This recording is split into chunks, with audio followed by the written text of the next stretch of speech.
left field game today, but conveniently this went on an about half off sale to, I don't know if it was today or when it went down that low, but it caught my eye today. And yeah, 55% off, so I was right about that. Okay. But yeah, I played the original Quester and had a lot of fun with it last year.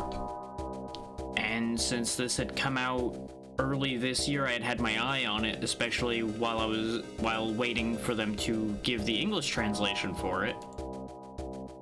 Is it spent the first couple months of its existence in, I believe it's Japanese, where this originates from. And obviously I can't read that, so I had to wait for the English translation, which I believe happened in April. And now it was on sale and I picked it up. You might be wondering, what is this? Well, it'll make sense here in a minute. Yeah, my arm's encyclopedia can carry over, that's fine. That'll make sense in a minute as well. But I did do a quick test run because people were saying the balance in this one wasn't that great, and I didn't run into any immediate problems like people were claiming, so I'm figuring it'll be fine. People just might not have gone in with the right mindset, or I might get immediately murdered. We'll find out. Yep, this is fine. That doesn't sound fine, however, all that rumbling. Yeah, that doesn't seem great. That was a big earthquake. You okay? There's been so many lately. Though I guess it could also be... Let's check for survivors first. As I recall, you were in a party of 5. Do you remember what it consisted of? Now, this is your starting team choice. We will be acquiring more characters as we go, but I'm going to show you each of them because you can reconsider after looking at each. And admittedly, only people that understand this game or played the first one will understand what any of this means, but I'm going to put it here for coherency's sake regardless. Well-balanced 5 gives you Gotts, Haruka, a Dobrok, Lisa, and Edge, a mobile police officer, a detonator, a Buddhist, a professor, and a stealer respectively. That is actually a very good balanced team, and that is actually the team you start with by default in the first game as well. Nice, easy team to use. 5-man aggro, Gachiyama, Red, Bob, Kurokawa, and Yuzo. No healer. It definitely is telling the truth about that, though some of the professors, I believe, can learn a healing skill, or at least can use some of the healing items decently enough, so you can actually convert that. But yeah, 2 detonators, an officer, a professor, and a ranger. Ladies' Tea Party, Natsume Mikasa, Suya, Echo, Sasuke. And no tanks, all range and special damage types. Though you do have a Buddhist for healing, so you've got that at least. Though officers can be decently tanky too, honestly. They're just not necessarily intended for it. Mascots and youth is Shake, Kyoki, Hiraga, Shotoda, and Plamo. 2 mobile police, 2 scientists, and a stealer. Yeah, the aggro management would be pretty good in that. And the one I did my test with, the eccentric Osaka Gourmet. Kana, Scarlet, Yukimura, Zippo, and Hamura. They're definitely good at resource management, but I do agree with what the game's saying here, where their starting level's a little low. But it really wasn't that big a problem. They actually were doing really well. But for sake of safety, and I like the idea of having it be consistent with the first game, we're actually going to take the well-balanced 5. And it's admittedly as much because I know Quester is really difficult when it wants to be. So I'm giving myself an edge there by taking the safe choice. Is anyone hurt? Good. Well, I must apologize. I had us come to the Osaka Metro site because I thought something like this would happen. But I can't believe things turned out like this. The exit collapsed during the earthquake, so it's going to be hard to get back to the surface. Well, it looks like both the camper and the purification fuel refiner are okay. Thank goodness, if the refiner broke down, we'd be screwed. I guess it's a sign we've had a good routine. My point of interest looks to be southwest, but it's very far away. So let's first use this space as bait to explore the surrounding area while we look for a way back to the surface. You're good at exploring, right? Tutorial. Living in this abandoned world means you need to eat to survive. Food is consumed in 10-day increments, so every 10 days you need to collect at least 100 food. If the due date is missed by even 1 day, the questers will starve and be heavily penalized. Food can be obtained by hitting a nut grove or defeating enemies that look like they can be eaten. Plan your food collection well in advance. The point of interest this girl is looking for can be found by looking closely at the map, but it is quite far away, so let's explore the surrounding area first. You can explore until you run out of purification fuel, which is tracked in the upper right corner of the screen. Purification fuel is an innovative fuel that can replace various resources and can only be created at the base. In terms of gameplay, you don't have to think too much about it at first, as you will automatically return to base whenever you run out of fuel. Let's have a look at our team and what they've started with. Gots has a kick mitt and an iron array. He started with advanced guard and stronghold. Haruka has kitchen knife spear, chainmail, and roar. Dabrak has a kick mitt, first aid kit, healing prayer, and first aid. Lisa has a cheap drone, a shockproof box, and an energy pot. She is desperately going to need anything else. Edge has a crowbar, toolbox, acoustic ball, and hide. Okay, so they started with the exact same starting setup, too. You might be wondering why I was even checking that. That's because all of these characters can gain random skills. It's random based on their character and their class. Basically, every class and character has a pool from which they can just randomly receive a skill every 5 levels. It can be a passive skill or it can be an active skill. For example, both Stronghold and Advanced Guard are both active skills, which will take his action requirement for the turn to use. So is Roar. In fact, I think Energy Pot's the only passive we have. Yeah. We kind of got the short end of the stick as far as passives go this go around. But that's fine. Your weapons can also grant you passives and all kinds of things like that. Like the Iron Array here, for example, gives you a bunch of strength because it's a barbell, basically. Now, that's an important thing to note, is you actually are going to want to look for some of these bonuses in your gear as well, because it can really, really save your life to have those available.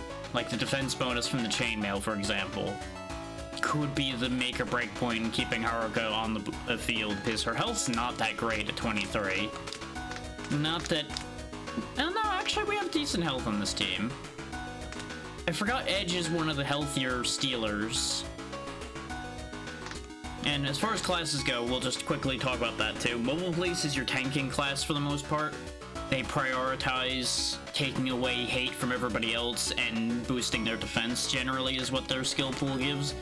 Detonator is your typical DPS, aiming for heavier weapons on average. Buddhists are your priests, as you'd expect from the name. They will be focusing on healing, removing debuffs, and potentially doing a few other things. Professors are a little odd. They typically go into gadgets, things like drones.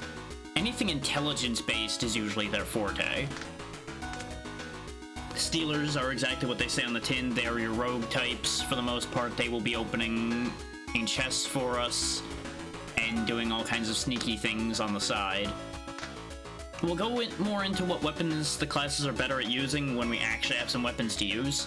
Because right now, our tool set is very sad.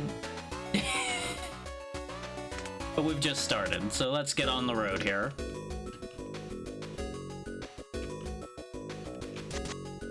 And if the scan line thing going on starts annoying me, I'm going to turn it off. I turned it on because it makes it look like we're watching them through a camera, and I felt that was kind of fun. Considering they're running around underground in an awful situation. Yeah, as the game said, we need to grab food, so let's grab as much food as we can. You do roll every time you try to grab food from a place like that. And as you saw, it's entirely possible to get fuck all and just burn fuel. As you can see, we've already went through the majority of our purification fuel just walking around here. That's an enemy, but he's on the water, and he can't leave the water. So we'll pop that secret door open, and that'll be it for this trip out.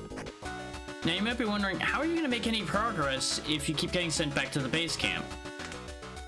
Well, we keep our knowledge, for one, so we don't waste purification fuel wandering around going nowhere. And some things you open will stay open. Not everything. Like, a lot of the debris and such will reappear.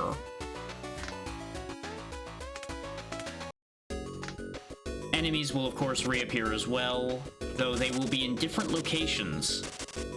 And if I don't always grab from that food spot, for example, that will also save a bunch of purification fuel. Because everything you do drains purification fuel. Every move you make, everything you touch, every single action taken.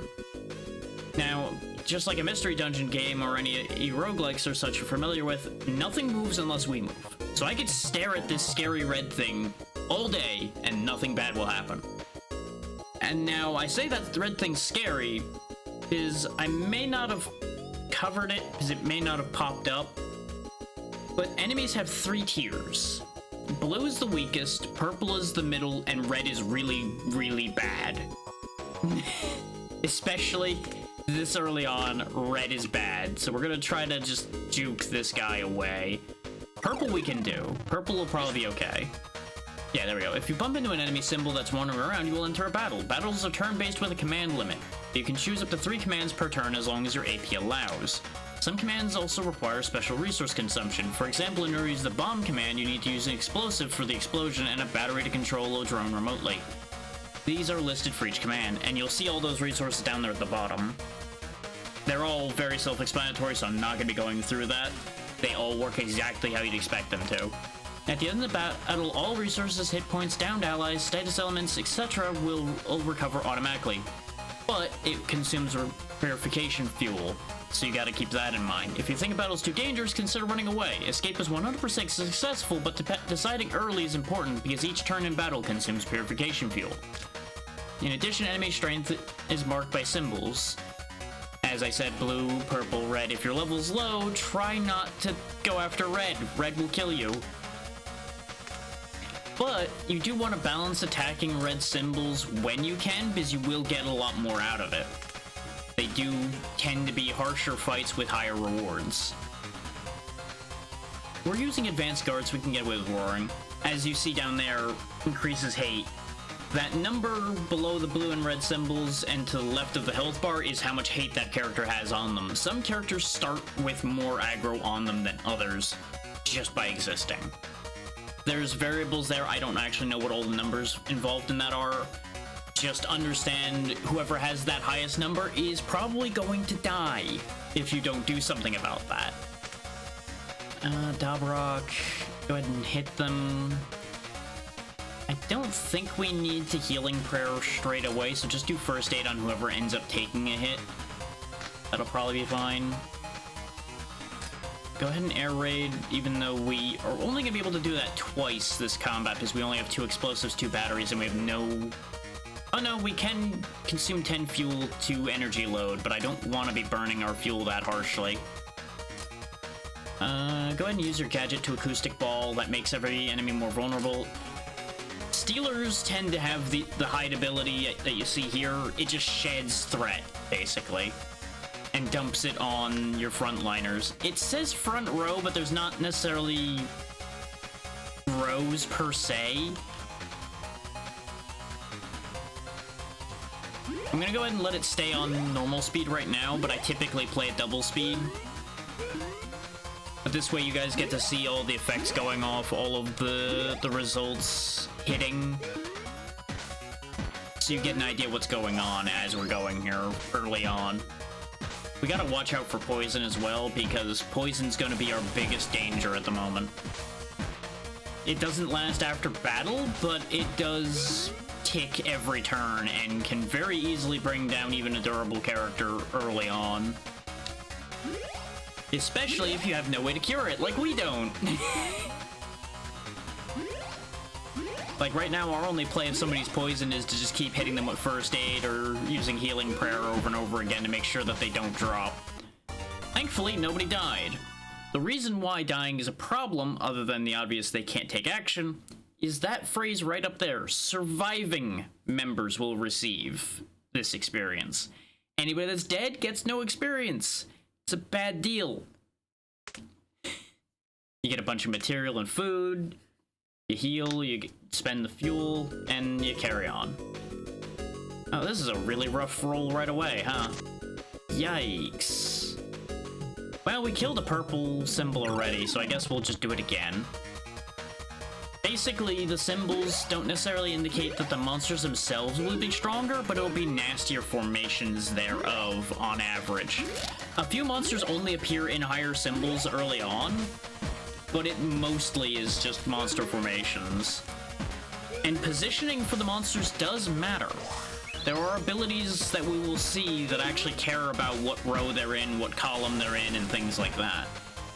Right now, we don't have any of those, as we are rocking bog standard Garbo mode right now, but we will get out of that eventually and start seeing some more complicated attacks coming out. I could have shown those off immediately if I went with the same set I picked before, because one of those abilities was just in that attack set that they had straight away. Though there's probably no guarantee that they would have started with that again, because I don't know how they handle the starting sets for this, since you actually have multiple choices. In the first game, you just get these 5 and that's it. Guaranteed. Until you go to New Game Plus. New Game Plus, I seem to recall, let you end up with random characters off of the ones you had unlocked. Yeah, Edge hides behind Gots.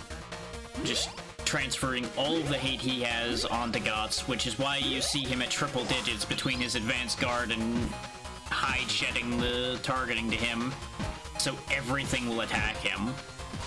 Now that can get him killed, especially here in the early game, but it means that the fragile people don't get killed, at least until after he does. Now this is what's unique to this one, this little dock here. We'll get to that in a second.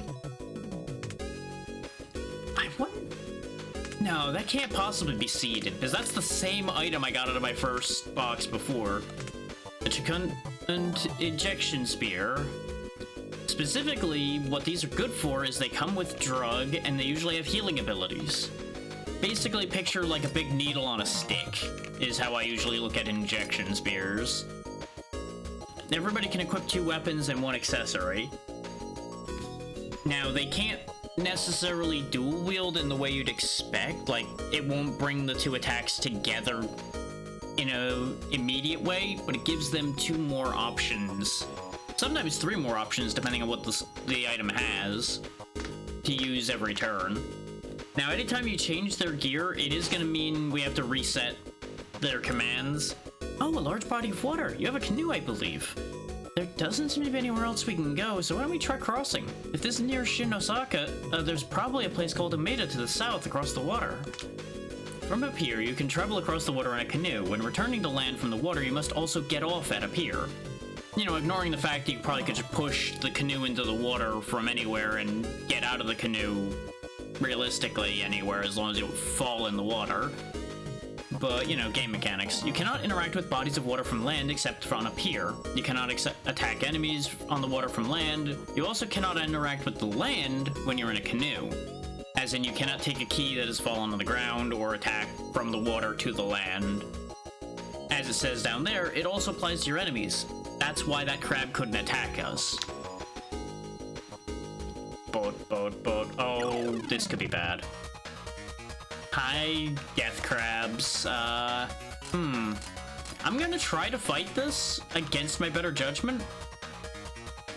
As long as they can't kill all of us, we could hit them, see how it plays out, and then retreat if it goes sideways. But note the defense values they have. The red shield being physical defense, the blue shield being non-physical defense. Non-physical being things like fire, poison, anything that isn't pure physical stabbing, shooting, bashing, crushing death. Everything we have right now is physical damage, aside from air raid. Now, take note of our numbers, and then look at their defense again, and you might realize why that's a problem. Alongside the fact that one of them is doing 29 damage to 2 separate targets, and the other one appears to be healing. So you can see why I'm saying this isn't going to work, but for demonstration purposes, we'll go ahead and try it. And we are lowering their defense anyway, so we can actually get through that. I'm just very... Oh, that crab dance boosted their defense, huh? Well, goodbye, Gots. Goodbye, Haruka. Can't complete. You are incapacitated. Funny how that works. So yeah, an entire turn, we did not even 20 damage, and 2 of us are dead. Goodbye. Yeah, between having to revive 2 people and having to run, we lost basically all of our fuel. And the enemy is still there. That's the problem with retreating. You don't get rid of the enemy symbol on the map. So you kind of could just get attacked by them again if you move incorrectly. But that's how you level up, by the way. You get them to the experience threshold they need for the level they're at, and you spend some of those materials you see with the gears over there in order to push them to the next level. Same applies to weapons, except you need to have duplicate weapons to upgrade them. You can also disassemble things you don't want in order to get material that way. But back out we go. Don't ask how they get back to camp. It just kind of is a hand-waved thing of somehow we just magically get out of there. And it's just best not to question it. Yep, I didn't set anything in particular for the other fights, so just carry on. Now that you've seen how the mechanics work, I'll go ahead and pick up the speed a little bit. It's still very readable at 1.5. It just starts to get a little hard to read at like 2 and 3 times speeds. 3 times speed you only unlock, I believe, in New Game Plus. Or at least that was the way in the original Quester. And I presume the same is true here.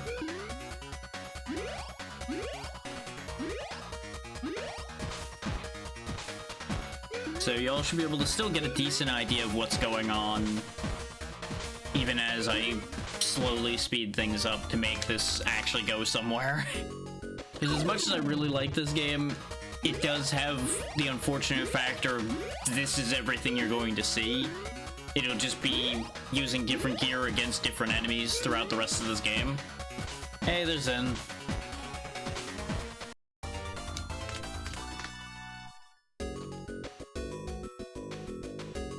Thankfully, these boxes respawn, and that's why I didn't mind getting sent back. So far, so good. A little on the tired side because last night wasn't the greatest, which is why I'm doing something like this instead of what I originally intended. We don't have the key. I think there's a key that spawns over that way. And this is why this red fight's bad. That big guy's a problem. That guy's gonna be a real big problem.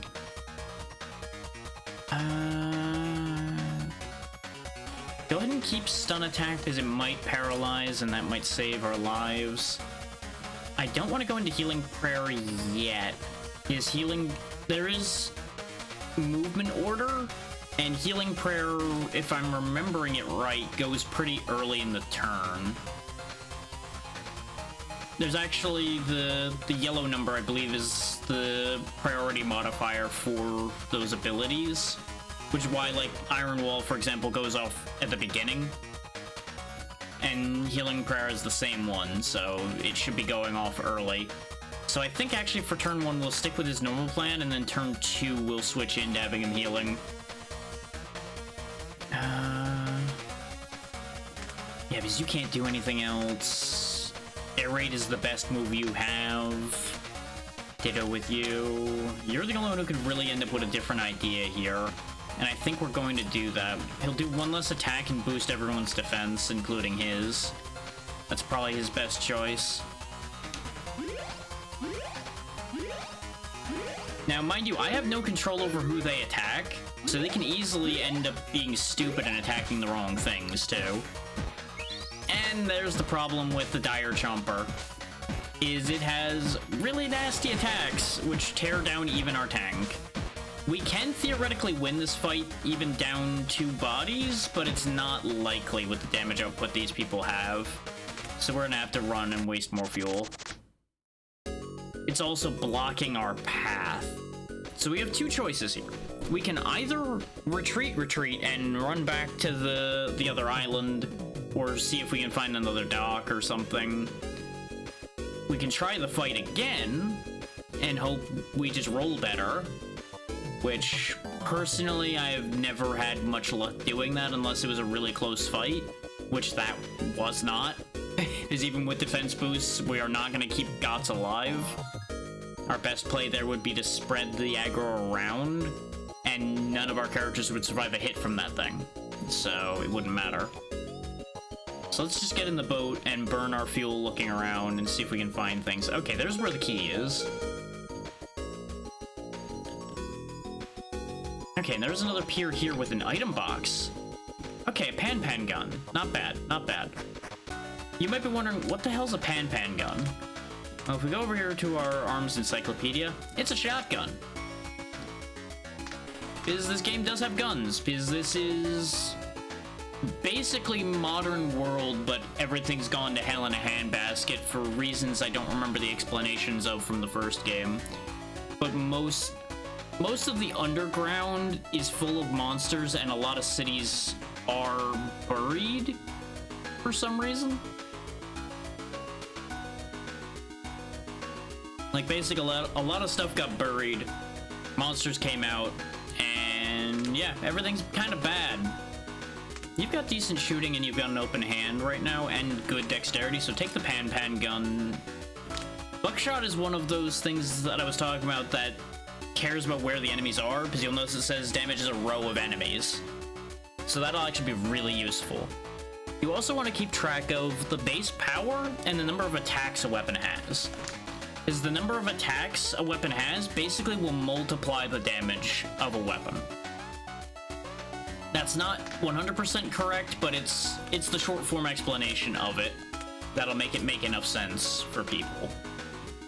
There's also additional powers you want to look out for, but you want to prioritize, obviously, the 2 stats that are listed there for your attack success rate, so your weapon actually functions.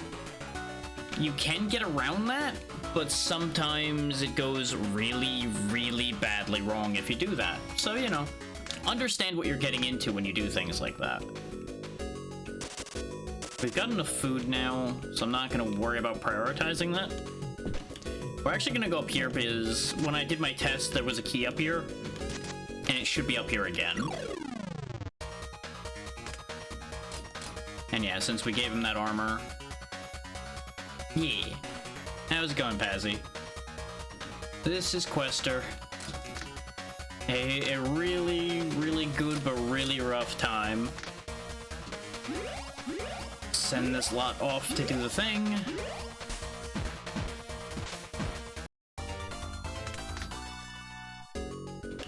Like, to put it mildly, we've already had to bail out of a couple fights because we would have died a miserable death. And when I was testing this beforehand, I had a full party wipe already. That's a really good save.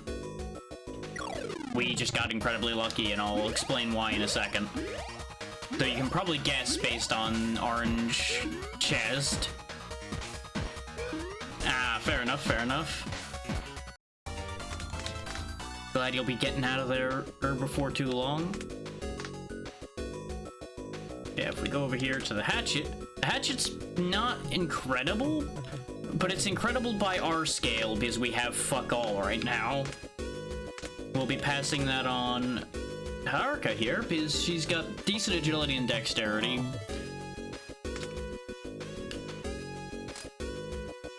But primarily she now actually has a second weapon. Yeah. But, you know, as long as you're not getting low hours like that all the time, it's not really a problem. It just means you get to do more stuff that day. But I also see the other side on that one, too, where you are losing hours. Yeah, the only thing about this hatchet is it doesn't have 2 slashes. It's actually slightly weaker than the kitchen knife spear for her. I thought it would be stronger.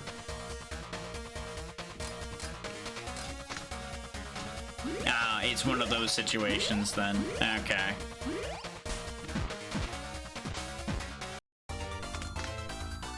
Yeah, I see the problem a little more now.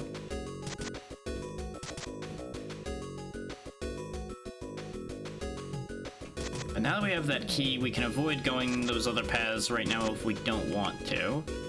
I'm gonna try to get over to the pier and then get back to the box that was over there on the right in the hopes that we get more useful stuff. Ooh.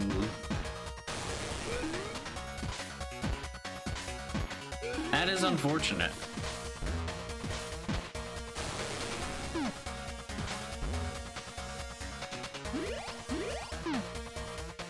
Are they just getting that little work in now?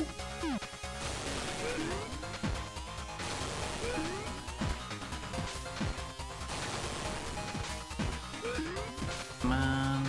These mushrooms are also really dangerous. I'm kind of surprised we cleaned that out as easily as we did. Because you may have caught that every turn it was dumping poison and paralysis on everyone. Okay, we can upgrade into spear, so that's good. And yeah, we're not making it over there before fuel runs out. That's unfortunate.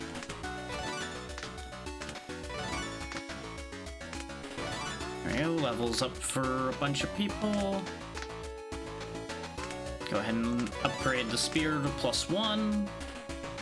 That just makes it better across the board. Arguably, I could have given him 2 of the same spear so that he had double stun attack, but there was no point in worrying about doing that right now. Yeah, the hatchet's actually not as good as I thought it'd be for you. Right, because even though you're a detonator, you don't have as much agility as the average detonator. You're more vitality, a melee, a guard. So yeah, you don't actually want that hatchet at all. We'll hand that hatchet off to Edge then, because he's got way more agility. Oh, but he needs to keep the crowbar because he doesn't have it unlocked because he's bad at his job. Crap.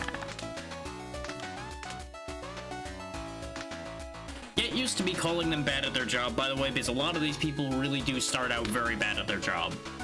You'll get used to that after a while. These are the very basic starting characters. They're not great till later. We will be getting other people as soon as I start finding the places where they are. We just need to get out of the starting position is the main thing.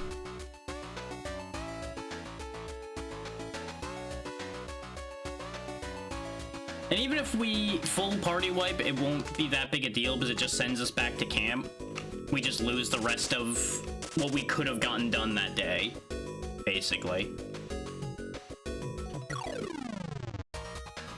Yeah, we'll just stick with using the 2 slashes and the roar for her, and we'll just hang on to that hatchet for the moment. Because the hatchet is good, just not for any of the people we have right now.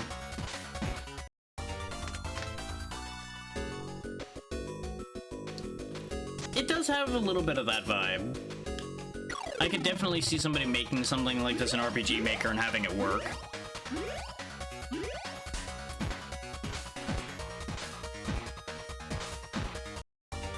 I also saw people mentioning that it evoked a feeling from... I forget what old CPU system it was, but there were apparently RPGs like this on that system way back in the day. This could be really bad, but I want to see if we can at least kill a crab.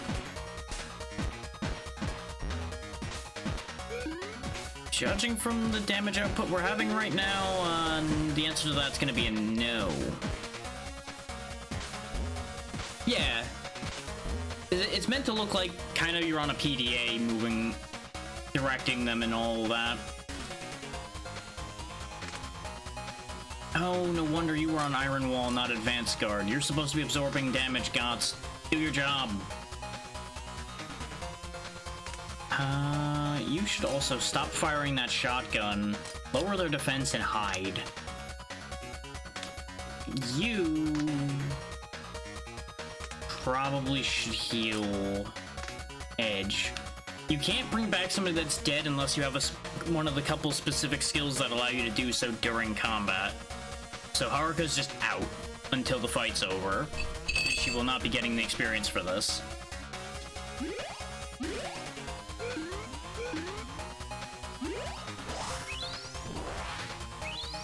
Oh, you bastard doing your damn crab dance.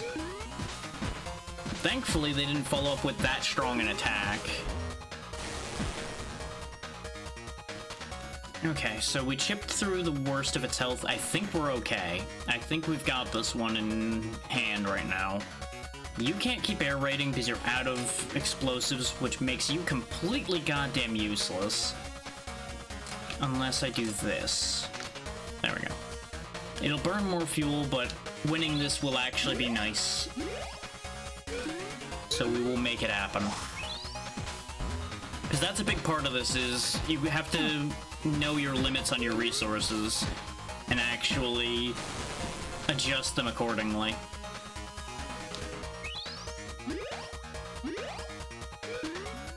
We might still fail.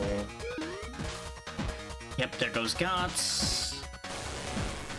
Come on, just hit it one more time. We just need to hit it once, guys. Come on. You can do this.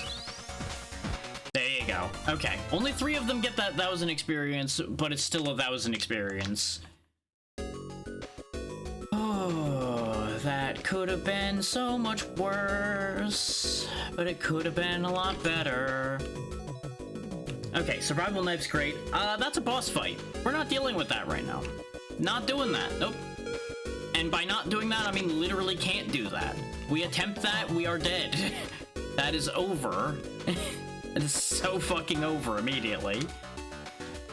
That survival knife, however, is great to see. Because that is something I will hand off to you, whether you want it or not. There's also the oil can, which gives you more explosives. But the main reason to have survival knife is dismember prey. It gets you food off of enemies. It's very, very useful. It's another, unfortunately, agility dexterity weapon, so it's not ideal for her, but it does have good base power. So if we ever get unlock for Edge and he stops having to hold the crowbar, he can start making use of some of those.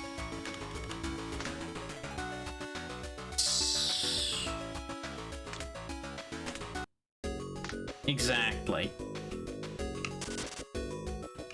Ooh, 30 food out of that spot, too. Perfect. And unless she gets one more AP, we won't be really making use of that second weapon on her right now anyway. I just wanted to have that passive going for us because nobody else really had an open space for it. It can sometimes be useful to put an ability like that on people even if they're not going to use it as well, because some of them count as having a bonus of insert stat as well as being that passive skill. I think I might be able to show that off on one of the things one of these people have. I'll take a look again here in a second when we're able to. We'll see if any of them actually have that in their description. I don't think any of them actually do have one that'll have the correct thing I'm looking for at the moment.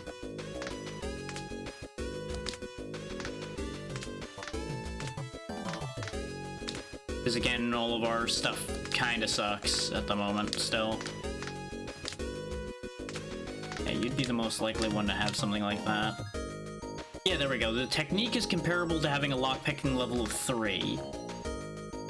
When it describes something that way, it'll also mean that it's equivalent of giving +3 to that stat. Lockpicking isn't listed, but it is technically a stat that's rolled whenever you're trying to open one of those safes.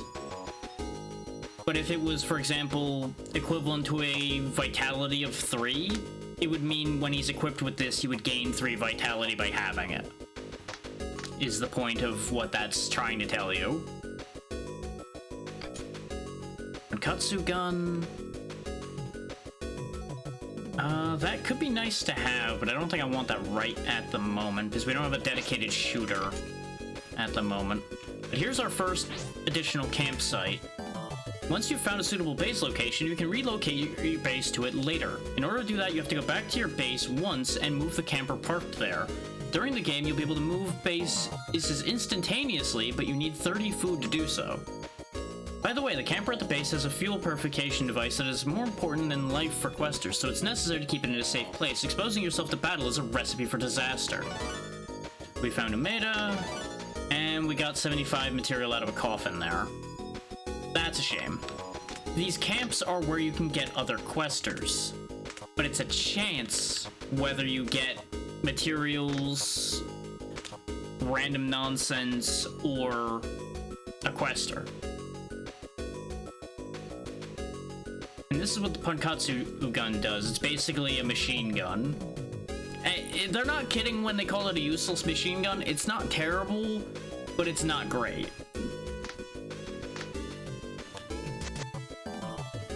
Like, you have no control over where that's gonna go, even more so than normal.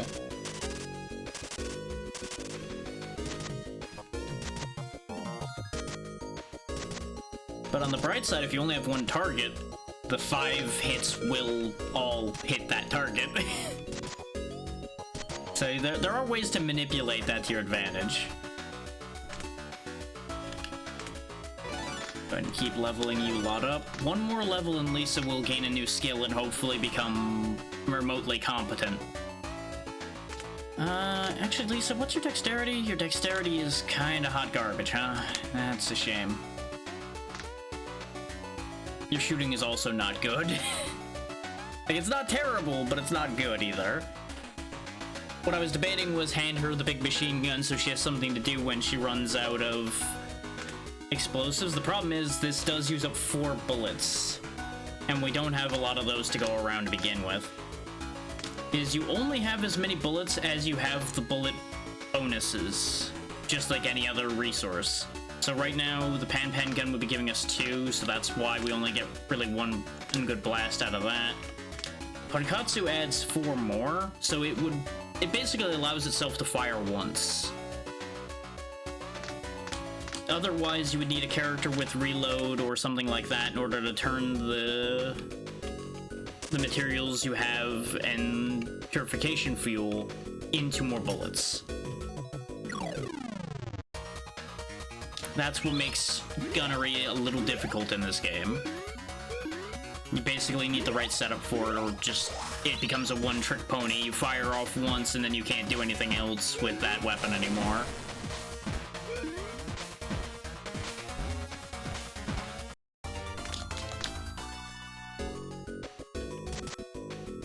I don't really need a stash of food badly enough to fight that thing. We're getting a lot of that same spear over and over again. Let's poke our nose over here. Okay, good, this is a dead end. That means I don't have to look at that anymore. Oh yeah, this is a breakable wall right here. That's how you get to the key that's over on this side.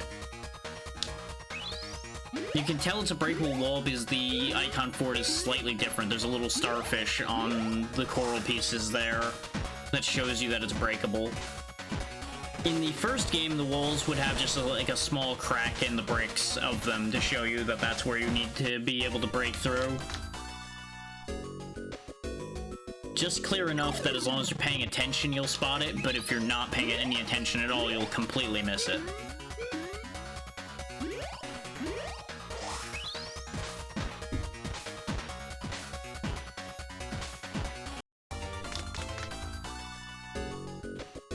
But yeah, I don't necessarily intend to clear this game on stream because based on how long it took me to clear the first one and how many just grinding sessions and retries it took and points, it would not be great viewing long term. I'm doing this just as a one-off to show this game off so more people know about it. Because this is definitely a very unknown series as far as anyone I've encountered goes. well, I say series, it's, as far as I'm aware, 2 games. Quester and Quester Osaka, but still. That technically counts as a series, because it's more than one thing. As you saw, I moved us over here so that we can start our trips from here and extend out further. In the hopes of finding more camps and hopefully some better questers. Because these, like I said, these characters aren't bad, they just get off to a really bad start. And they need levels to get out of the hole.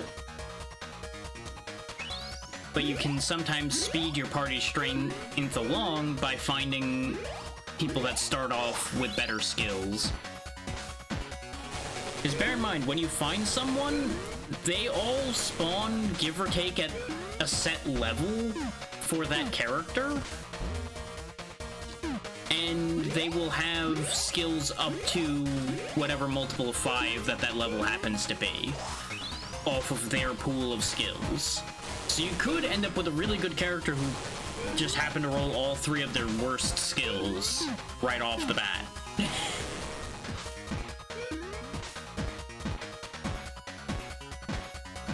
Totally not saying that from experience at all or anything. Totally didn't roll what was claimed to be a really good character and find that they have just garbage starting skills. There's where we use our other key. And I believe, from what I remember from what I just did a little bit ago, there's another base camp spot around here somewhere. Because I believe I went through the gate and then found one. I just gotta find where it is. Oh, not here. Definitely not here. Oh, 110% fucking not here. I'm just gonna run away from this. You may have had a chance to read those numbers, but if not, every single one of those were about to kill somebody. For lack of a better way of explaining it quickly. Yeah, that was all bad. Everything about that was awful.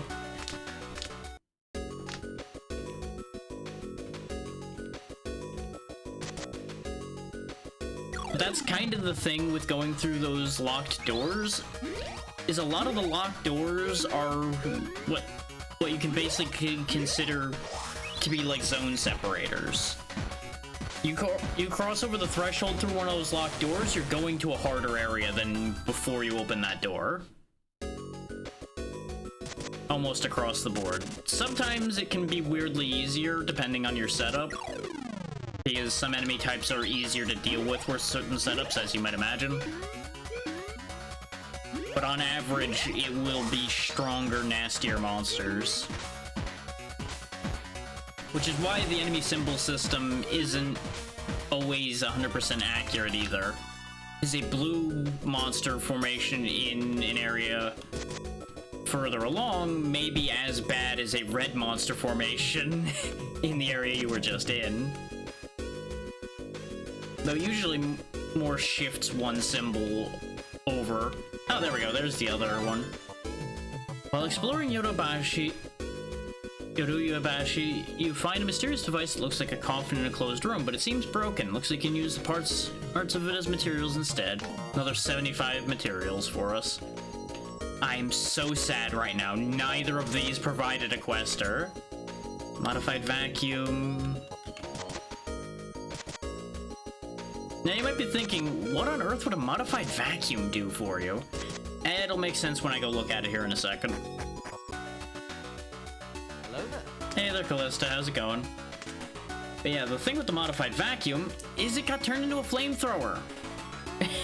Don't ask how or why. It just did. That's just what they figured out to do with it, so... It's a thing. The important part is we can give that modified vacuum over to Lisa here to give her something else to do. It also gives her 2 more batteries and 2 more explosives to use. Well, the main thing I'm gonna have it used for right now, though, is the fact that it gives her an attack that doesn't need items for when she runs out of the ability to keep using the drone.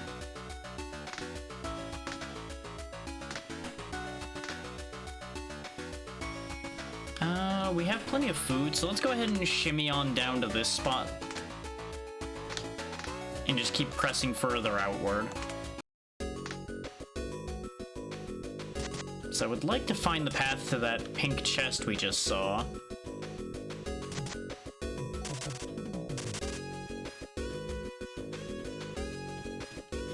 There we go. Poison bug. I don't know what that is. That must be one of the new weapons, because I have seen basically the entire weapon set for the previous game. Understandable. Hopefully, just hanging along while I do nonsense will help you feel better. Oh, it's a drone. Okay. It doesn't have airstrike, but it does have fanning injection, which will poison a lot of enemies. That switches me from needing explosives and batteries to needing drugs and batteries. But it does also come with an attack, so I think I will go ahead and replace the vacuum. No. No, because if I replace the vacuum, I lose the double explosive plus. Huh. Unless I hand the vacuum off to somebody else. Uses a stat stick type deal. Because you're not really getting that much out of Iron Wall. Because half the time I pivot him into healing, so he doesn't end up having that space anyway. We'll give that idea a try. Yeah, because he can't be given the drone. But I believe he can be given the vacuum. Let me check. Nope. Never mind. He can't use that anyway. You can tell by the symbols there, only scientists and professors can use things like modified vacuums and drones. So that idea is dead in the water anyway. Other than skill pools, the item requirements are the only things that really make the classes relevant, particularly. Like, obviously, your stat pools are affected by class a bit too, but the main meat of that idea remains the fact that their item pools are different. Given what we're up against, I'm actually gonna have you energy load and air raid. Just go ham. You're gonna die one way or the other probably anyway. Because our best shot here is clearing as much of this as humanly possible immediately. And then being able to focus the big guy down. We're probably gonna lose Gots here anyway.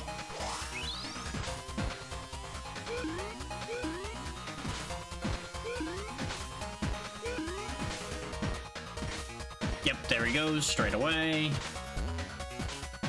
Why did you miss? And why did you idiots kill all the things that the air raid was just gonna kill anyway?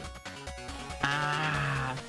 Okay, air raiding again is pointless because there's not enough targets left. Go ahead and attack and flamethrower. You may as well keep energy loading because it'll keep fueling the flamethrower.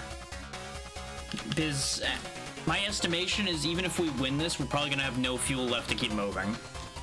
So we may as well just go all in. I should have stopped having Edge hide because now he's gonna get Haruka killed. Because there's no way she's surviving a full set of attacks from this bunch here. Yep, and there went our main damage source. So that's a really big problem.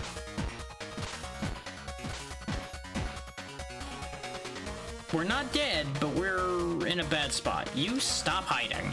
You're going to get more people killed, and I don't appreciate it. Stop acoustic balling and fire the shotgun. This still isn't good, but I'm gonna bank on the fire helping. Okay, yeah, the shotgun did some real work there. Base is dead. Unfortunately, we can't use the shotgun anymore because we only had 2 bullets. We're SOL though, we have to leave this. We can't win this fight. Hey, ABC, we have to run. This fight is a no-go. We were just going to lose the other 2 characters at that moment.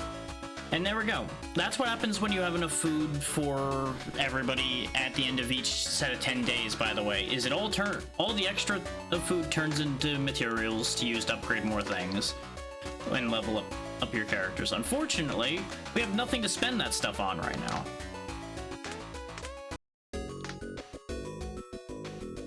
is we didn't gain any levels and we didn't get any more duplicates to upgrade anything.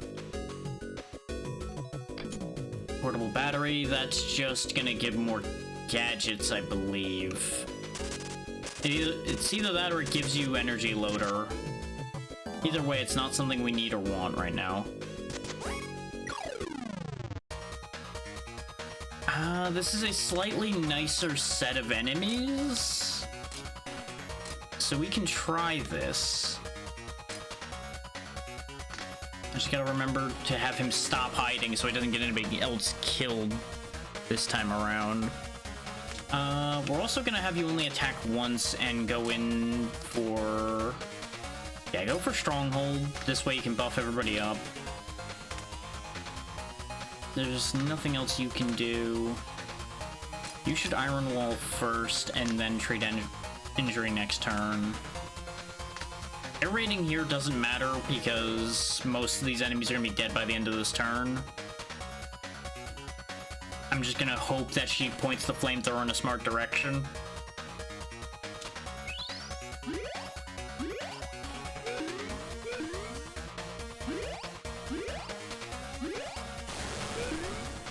Okay, good. She fired it exactly where I wanted her to.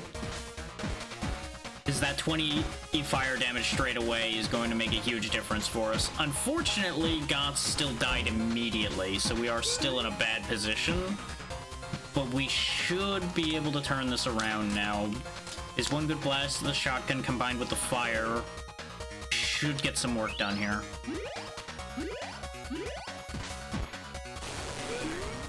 Only 10 on that flame, but that's okay. That's 2 people dead.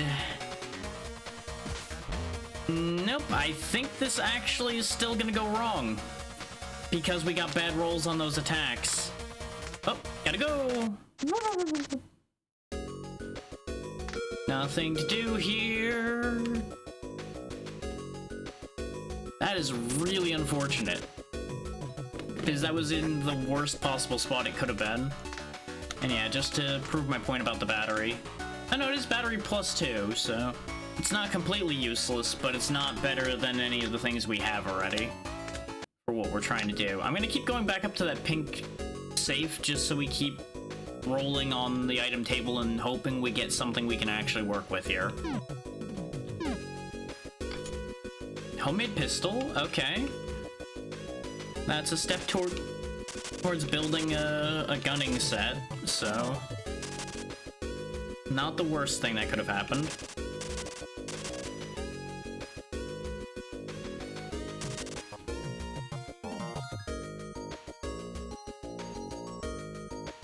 Okay, yeah.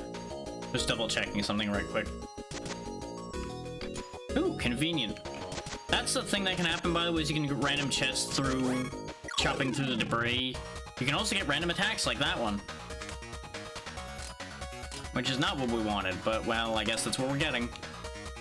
Don't bother flamethrowing or energy loading here. Just hit something. Just smack him with your vacuum.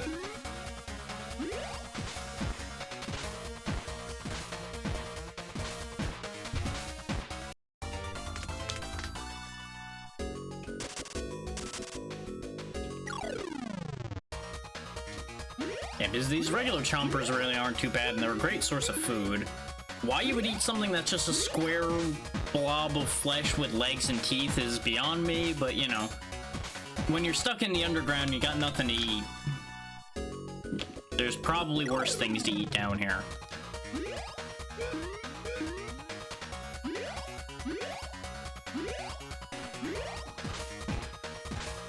And we are still burning through fuel like crazy.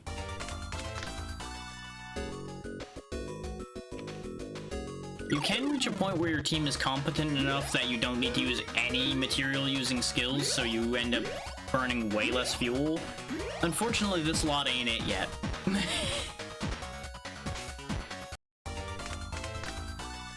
They're not bad now, or that they've managed to get a couple levels under their belt, but they've got a ways to go before they're good. Please get a useful skill. Okay, that's actually really good. Max AP up is fantastic. She's not really the one I wanted that on, because she just still doesn't have much that she can use it for, but it's still good. His max AP up, as you might imagine, means they can take more actions per turn, which can be huge. This means she can now air raid and flamethrower, or air raid and attack, which is nice. But whenever she can't air raid, she doesn't have enough moves to make use of all that AP. And her stats are not good enough really to give her anything else to do at the moment that we have.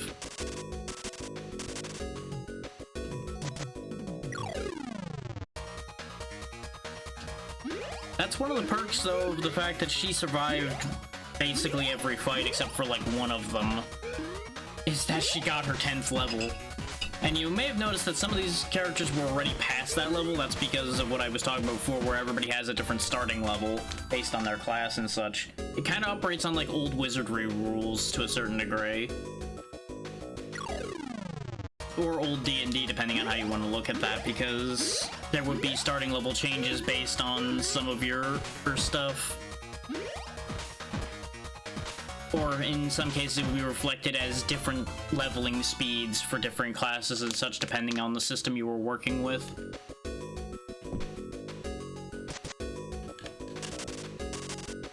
Basically trying to reflect that there were different requirements to access the different classes. So you would have to have done X in order to have that class available to you in the first place.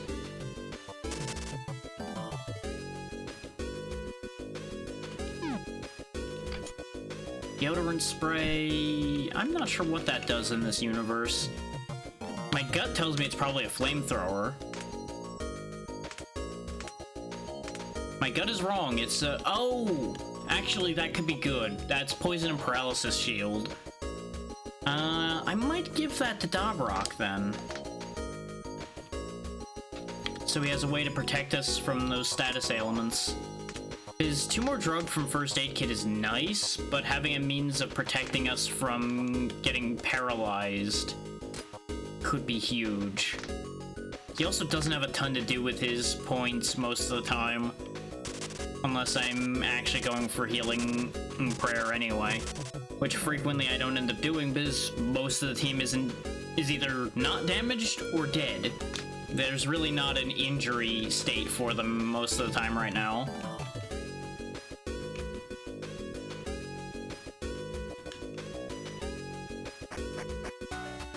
But that should still help.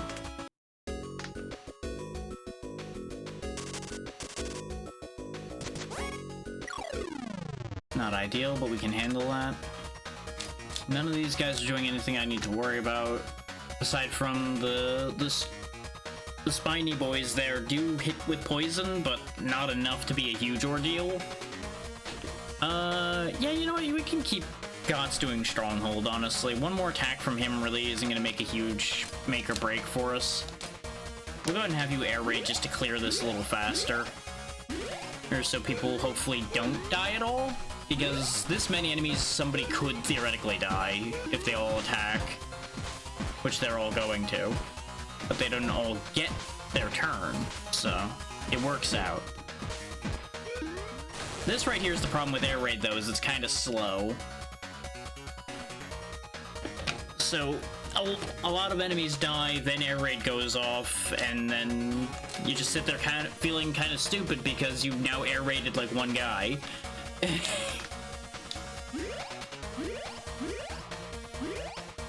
You really need to have a fast scientist to use that, I feel. Or a really big amount of enemies with a good amount of health on them.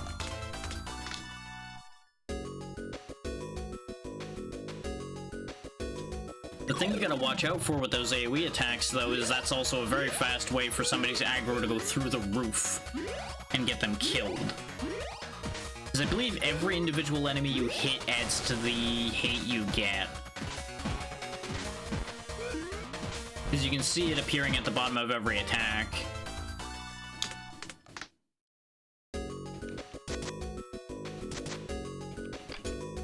Extra magazine? They really want me using guns. His extra magazine, is exactly as it says on the tin, an accessory that gives you additional bullets. It's at the start of a combat. I don't think it gives reload. I mean, it gets you more points. That's all it does at the moment. Maybe, see, that's just a Twitch mechanic. But well done on a 3-day streak there.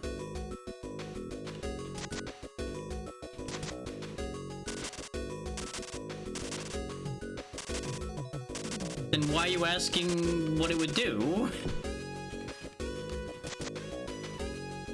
Then I once again don't understand why you're asking the question.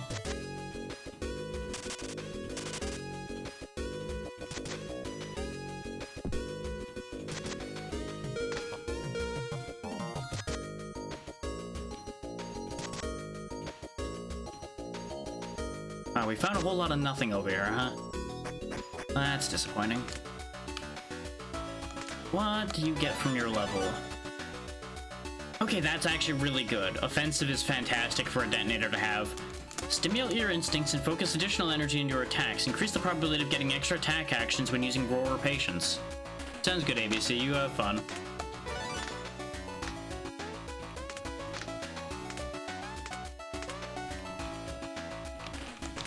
Yeah, this only gave bullet 2. I was like, please tell me this gives reload in this game, but I was pretty sure it wouldn't.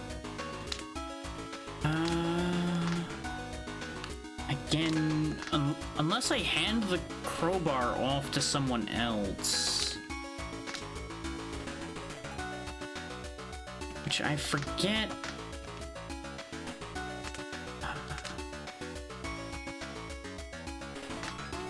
I want to say your lockpicking's based on your dexterity. Nobody else really has incredible dexterity. Gotz's isn't actually terrible.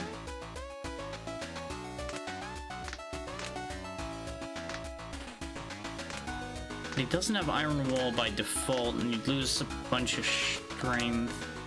Then again, he's not really using his strength for anything, so he doesn't really need the Iron Array. So here's what we're gonna do. We're gonna give Edge the homemade pistol, because his shooting is actually not bad. We're gonna change his toolbox out for the extra magazine,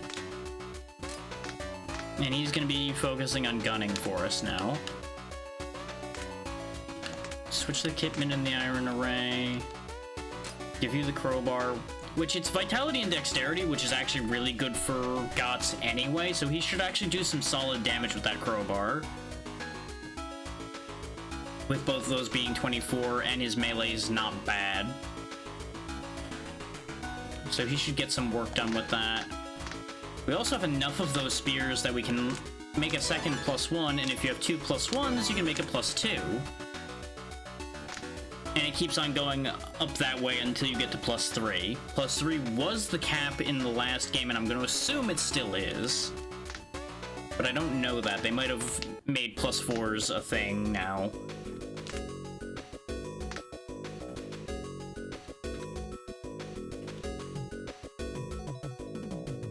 I would be more inclined to think that if you could have imported your characters from the last one. Okay, yeah, his odds are definitely worse, but he can get it done. Yeah, because he lost 22% on his chance to open safes. Which means if we see a legendary safe pop up again, we might not even be able to open it. His Edge had a 9% before to open it.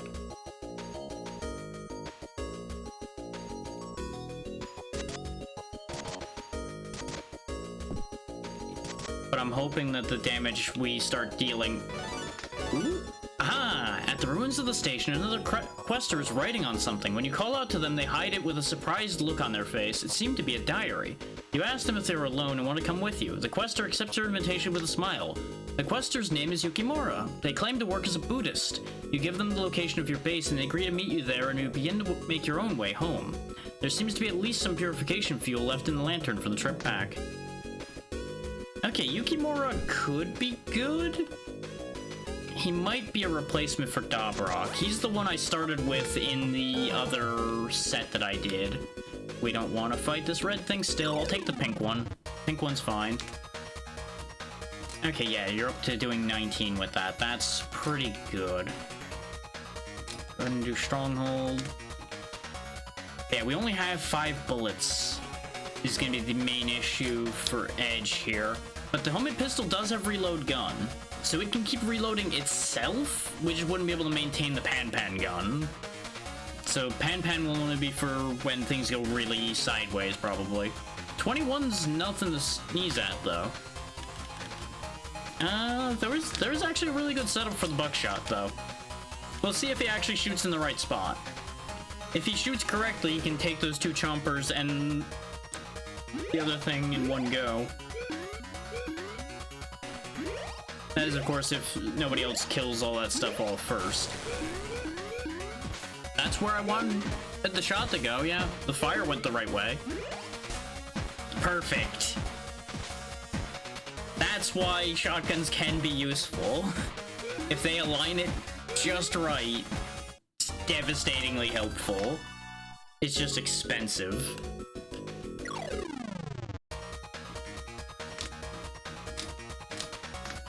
That's kind of the gamble of gunning in this game at all, though.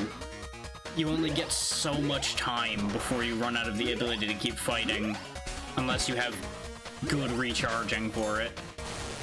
And either way, you're burning purification fuel like a son of a bitch.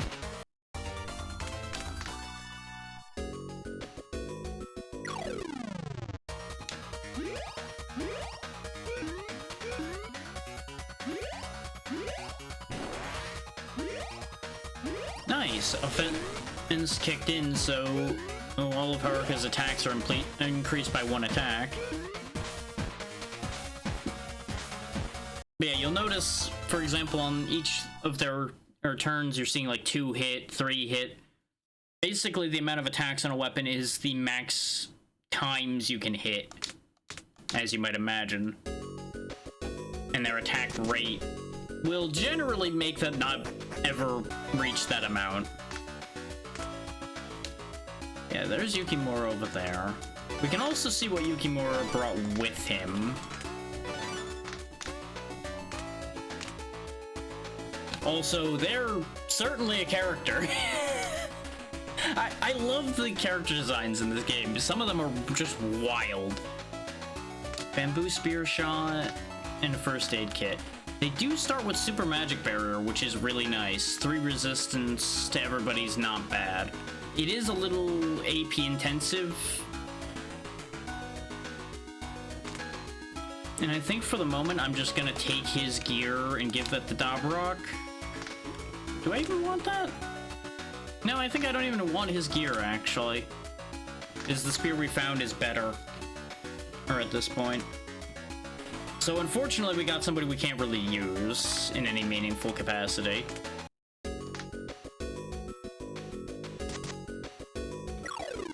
But that's your demonstration of how the quester or team mechanics work. You can only have 5 in the team at a time, and you can swap them out anytime you're in the base as much as you want. Only the ones in the active team will gain experience unless you find an item that allows you to share experience to the people in the camp. I would love to find that item, because it will make my life infinitely simpler, or for catching people up. Oh, I found a plant. I mean, it's only 1. We can try. They're doing 10 of something. I don't know which one it is.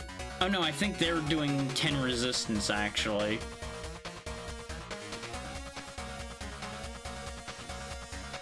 Because I'm nervous, though, let's go ahead and do a poison shield, because I don't know if that plant does poison.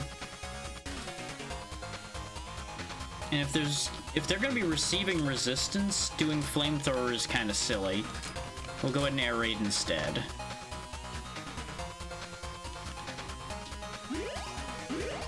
This is going to be a nasty fight, though, because they all have a lot of health. The only big advantage we have is... Oh, I was right. Oh, but they're doing bleed, and I don't have a protection against bleed. Bleed operates much the same as poison, except it operates on different resistance, and I believe ticks at a different point in the turn. Yeah, it's every move you make makes you bleed. We need to not be here. We cannot win that fight in our current situation.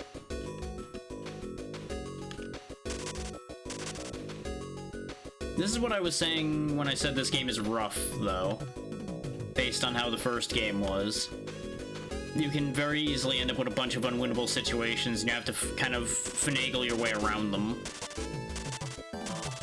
Which, right now, we've not been resoundingly successful in our finagling.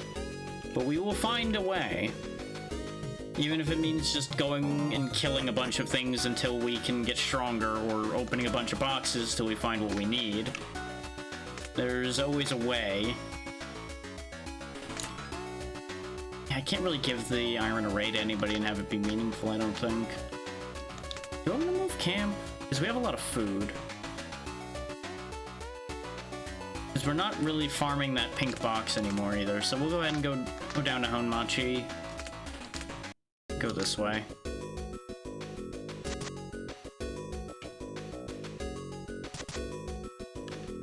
Basically, I'm just avoiding any of the areas where we find plants until we get a little bit stronger. Another camp is just right here? Okay, Awaza. Another quester was taking a break at the station ruins. From what they tell you, it seems that they got separated from their friends. They seem to be reasonably strong, so you decide to invite them to join you. The quester gladly accepts the invitation. The quester's name is Gachiyama. They claim to work as a detonator. You give them the location of your base, and they agree to meet you there, and you begin to make your own way home. Okay, Gachiyama is usually a pretty decent detonator. I remember him from the first game, though he wasn't one I ever used. Because I never happened to find him until he was already so far behind he wouldn't be useful. But we can see what he's got with him and what skills he starts with. And see how well that plays out. I might have been remembering wrong about them starting with random skills, too, because of the fact that our new Buddhist started with the same thing. Oh, he does have the safety helmet. I might pass that along if he doesn't end up being particularly useful. He's also pretty great. With his construction hat and a big old sledgehammer, and his bag of you don't want to know what.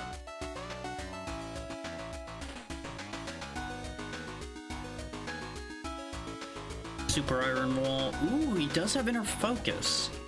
Inner Focus is real great because it's a free heal and it gets rid of 20 of all of your debuffs every turn, making you very resistant to things like fire, poison, bleed, etc.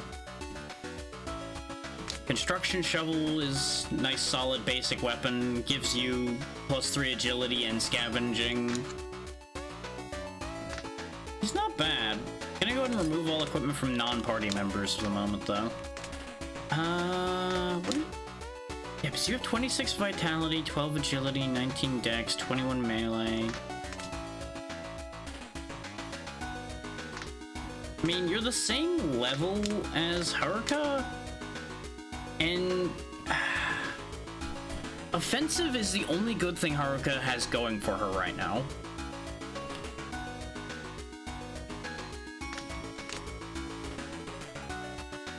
I think I'm actually going to go ahead and switch Gachiyama onto the team here.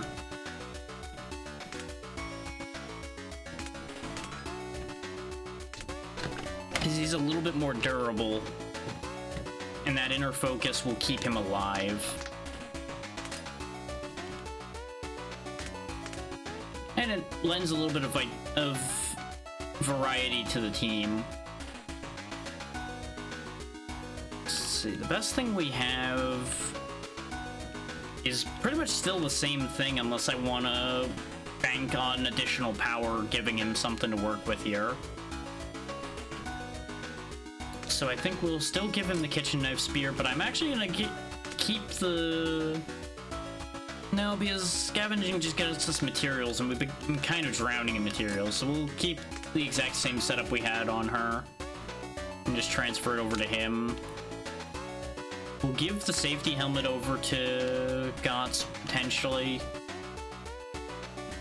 What do I want to give you as your accessory? Extra explosives would be nice, extra drug would be helpful, battery. It's a shame we don't have another magazine. I would actually give him that so he could power or edge his gunnery more. Go ahead and just put the chainmail on. And yeah, we'll go ahead and swap the chainmail out because it does defense +1 twice. So he just loses 1 defense and gains 1 guard. And since he has a weapon that's got additional power based off of guard, if we can just find a few more kick mitts to up... Wait, we did get another kick mitt. But Dobrok's... Oh no. Yeah, because there was the kick mitt that Kachiyama had. Yeah. So now that goes up to 8 basic power, which means it's probably going to be better than the crowbar again. So I'll have to switch his attacks around. I'm curious enough, so we'll go ahead and switch to the new territory. And we'll try to fight the door. Now you might be wondering, fight the door? Are you crazy? What? Why would you fight a door? I'll answer that in a second. Hey there, Shadow. Thank you for the raid. What were you up to today? Hey, how was your stream? Hey, Crimson. You're just in time for us to be fighting a door. And deciding whether that's actually a good idea or not. It's most likely not. But hopefully y'all are doing well. 3 doors specifically. They all have 68 hit points. They're doing 19 non-physical damage. This is probably not gonna go well. Yep, as expected, this is gonna be bad. We'll figure it out. Yeah, what were you doing today, Shadow? Since the Auto Shadow does not tell me. It wants people to keep their secrets. Super Iron Wall won't help here, and in fact, Stronghold's useless here. Because it only raises defense, and defense doesn't work against non-physical damage. I could double down on Advanced Guard, but he's already gonna have more than enough aggro. We'll just have him attack again. Air raiding here won't help. Ah, nice. I keep hearing nothing but good things about it, but I have still yet to touch the remake myself. Regular shots probably won't do much. I'm probably better off having you do that. Nice, nice. That sounds about right for how long that is. Yeah, with Acoustic Ball, we're gonna lower their defense enough that these attacks will go through. I don't know what kind of non-physical attacks they're doing, so I'll go ahead and leave Poison Shield going, but I feel like it's probably going to be Burn. We'll find out.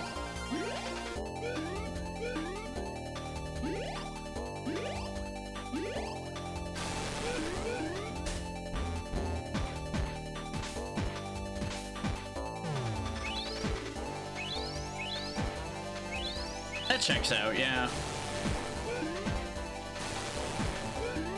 Yep, I was right, it's Burn, and we have nothing to protect against Burn right now. And we are doing no damage to these walls, so, gotta go, bye! That's not happening right now. We'll have to come back to that idea later. Specifically if we find anything that'll protect us against burning. Which I could switch party members, actually, and use the other Buddhist we got, who could give us fire protection. So I don't think there's that big a level difference between the two of them at the moment. So theoretically that could work.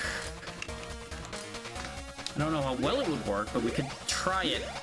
I'll check everything over when we go back to base again, after our fuel runs out. But that has potential to work. This fight also is going horribly wrong, but I'm kind of hopeful.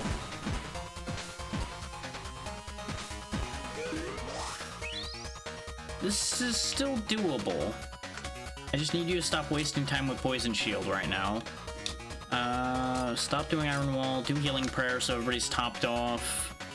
Sounds good. Have a good time at work, or at least as good as you can. Thanks again for bringing people over.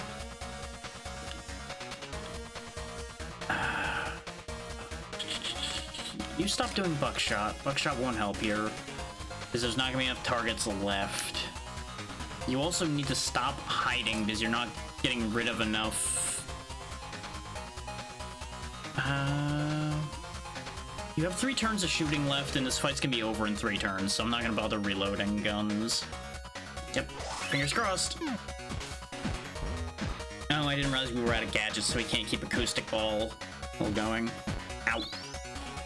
Well, you know when I said this fight was still doable? It has ceased being doable at that point. Gotta go. Well, it's gonna chase us. Fight's still not good. Was it guarding something? In a dream world, we might have had that, but no. This setup's a little better. We might be able to do this round. We can try at least. Because one way or the other, we're running out of fuel, so we may as well give this a shot. In the most literal sense.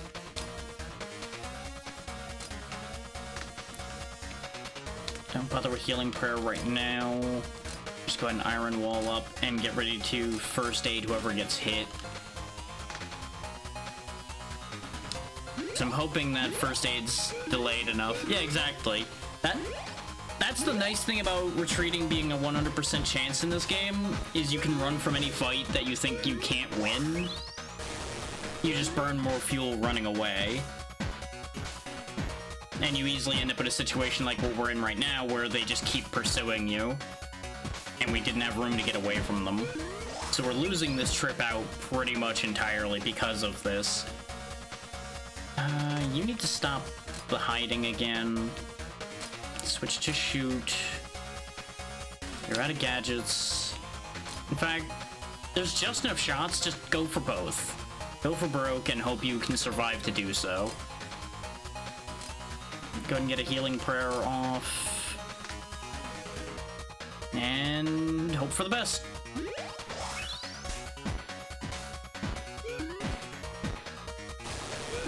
Set him on fire, good. Do a little bit of damage with the shotgun. Almost there. Okay, you did at least do any damage. Okay. We should win this time. It's gonna be close.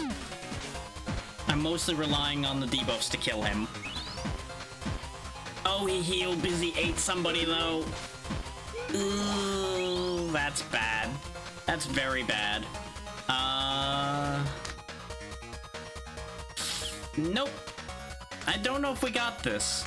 He has 6 bleed on him. But we only have 1 attacking character left because we're out of bullets. We can do 1 shot with Edge. And that's about all he can do once he reloads a bullet. And the Chomper died. Okay. Those two get a lot of experience and nobody else does. That was not worth it, but you know what? We did it.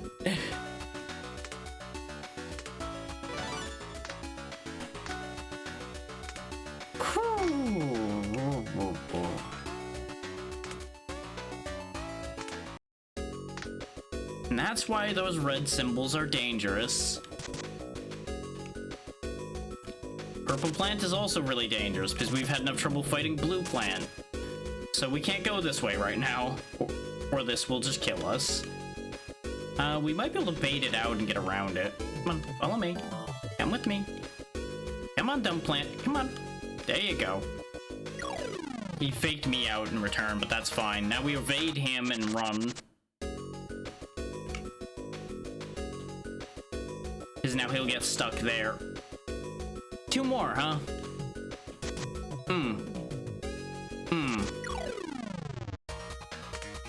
You ever get the feeling sometimes you just can't win? Oh, this just goes around the boss door. Okay, good to know. Well, this is not ideal. Better off trying the blue plant. Though, yeah. Judging from the looks of that, this is not gonna go well.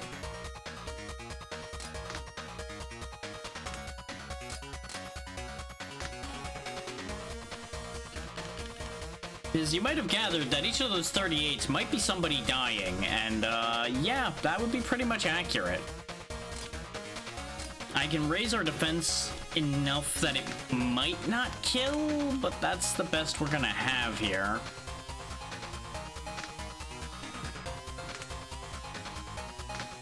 None of them are lined up for flamethrower to be great, so you're better off air raiding. And their non-physical is lower than their physical anyway. It might actually be better if I don't buckshot and I have him acoustic ball, so I lower their defense. I mean, everybody beats their defense right now aside from Lisa, so it's not the biggest issue, but the lower their defense is, the more likely more of our attacks are going to get through. Let's play this turn out and see how it goes. If it goes really badly, we can always switch, and he's not going to be able to do multiple turns at that level of shooting anyway. No, but they have Swallow, which means they heal when they kill. I'm starting to understand why the reviews were saying the plants are just bad news in general, and they're probably not winnable unless you have a really good team. Because, boy, those plant fights are bad. Those are brutal. I think we leave this place. I think we don't stay down there. We find greener pastures and go a different direction for a bit.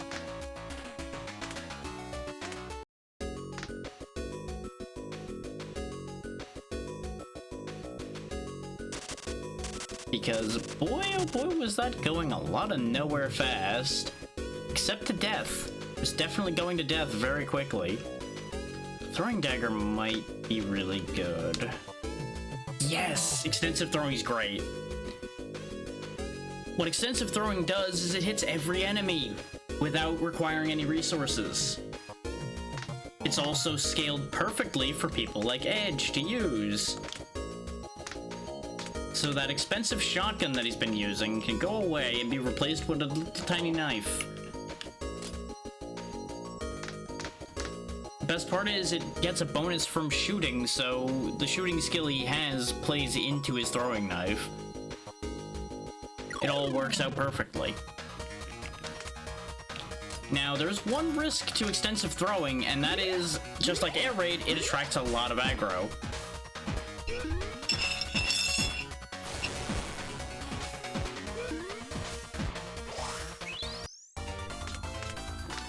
Oh, we got a sharp stone. Joyous day, we got a sharp rock. The good news is, sharp rock has execution. It has a chance to instant kill with a rock.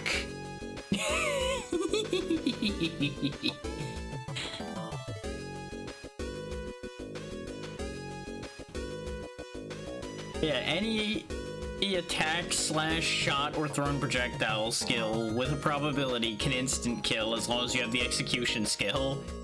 It's very funny.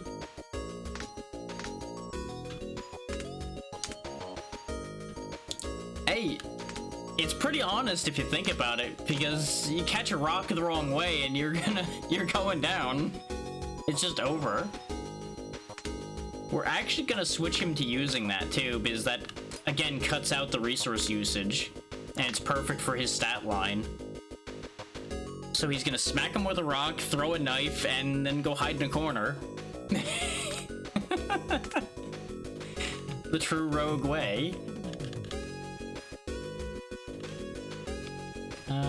Let's go ahead and give you back your toolbox so you can acoustic ball more often too.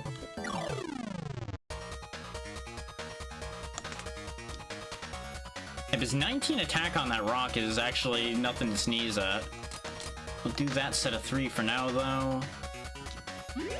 And now we can hand the guns off to people that might be able to use it too. I'll need to look at people's stat lines.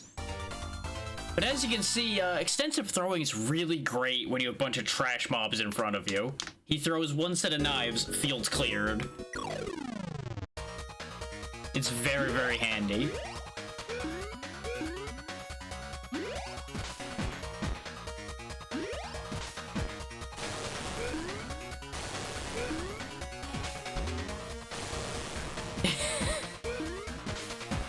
I suppose you could look at it that way. I also don't know why the high is turbo delayed again, but that's a thing that's happening. Hi. There it is. Ask and ye shall receive, apparently. Apparently the universe decided to pull a funny on you.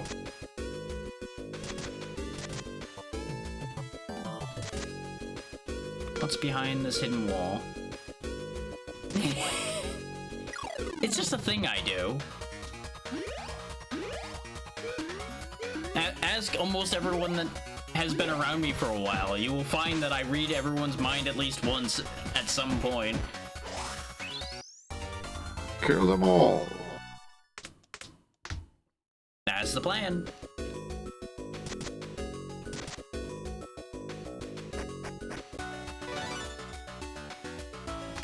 Yeah.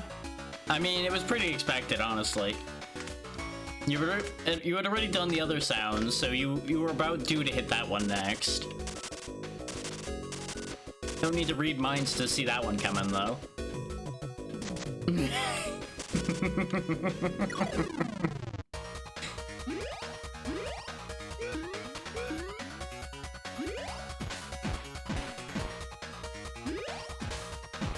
The other thing that's very predictable is the fact that Twitch ended up disconnecting from the chat again.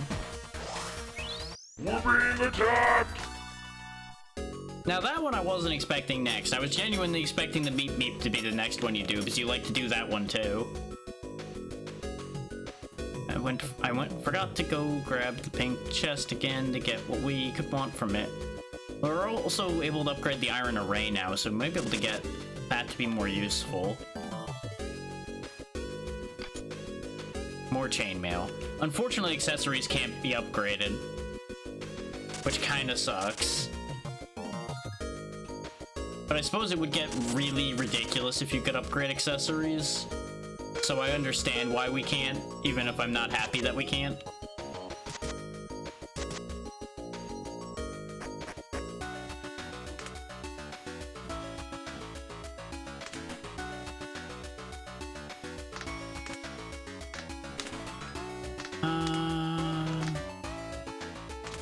I went into this menu for a reason. It was partially the wrong menu though, because I want to upgrade the iron array over here, which puts it up to basic power 8. It does give somebody 2 strength, though the strength doesn't benefit that weapon, which is a little silly. We also have the toxic vacuum as opposed to the modified vacuum. But it's basically the same. Yeah, the only difference is it gives 2 drug instead of 2 explosive. Huh. I guess I could combine that with the poison bug, which would be better than the cheap drone. We lose the ability to actually do a proper air raid, but we start focusing in on poison. That could work, because poison can be quite effective. So we'll go that route. This also gives us a lot more drug to use for healing.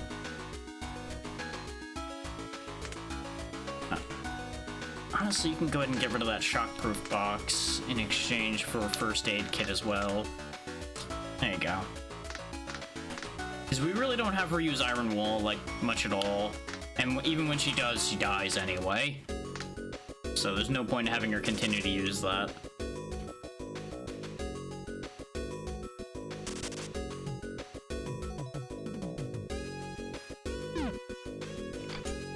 Deodorant spray again.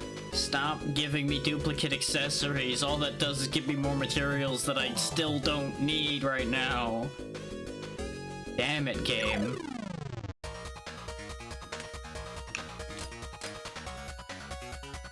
Yeah, we can only do 2 fanning injections unless we generate more batteries. But EV loading does give a drug and a battery each time you use it. And she can attack with both of these as well, so that works. Because now she does 2 injections and then attacks, and she actually becomes reasonably capable in theory from that. These guys are going to be a bad example of testing that because they're going to be dead before she gets a turn, really, but you know. The idea is there.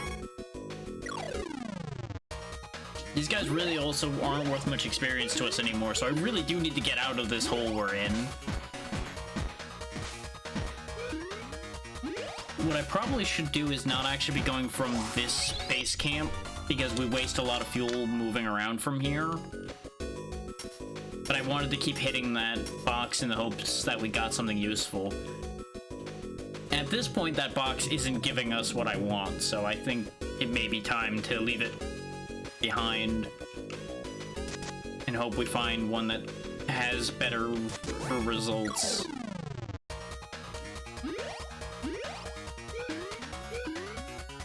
That's all, of course, kind of nonsensical theory, because every box will have the same odds unless it's a different tier. But it's kind of like the whole, okay, this slot machine sucks, let's go to a different slot machine bit.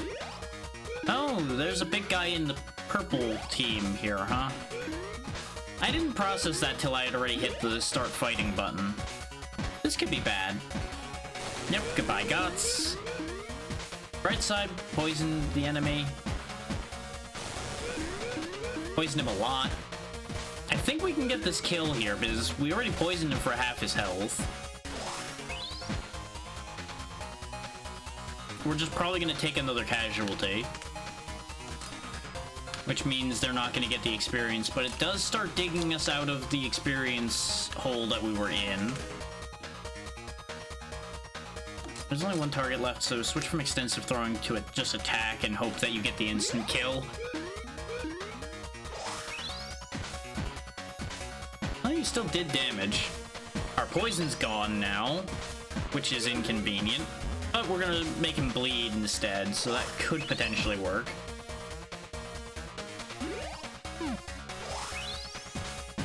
There he goes. See, we're starting to be able to more consistently kill those things. Nobody's hitting a level threshold yet, but every point of stats going up helps. I am once again revisiting the idea of swapping Dabrak out, though. Because really the only thing Dabrak has going for him is the fact that he has that free first aid. He is otherwise functionally identical to Yukimura, but Yukimura comes with Super Magic Barrier. Super Magic Barrier admittedly is only 3 resistance. It's not a great magic protection, even though it takes up basically his entire turn to use it. The main reason to switch otherwise would be hoping that his stat growth is different. Because right now, Dabrak's primarily been gaining intelligence, which is why his intelligence is like way out in front of everything else he has. You'll also notice that he's got decent guard, because he kind of is supposed to be taking on a similar role to Guts, in that he's supposed to be like your second line of defense, while also healing.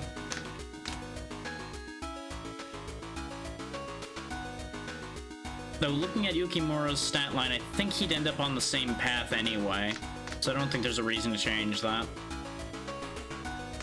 I don't think that 3 resistance would actually make enough of a difference.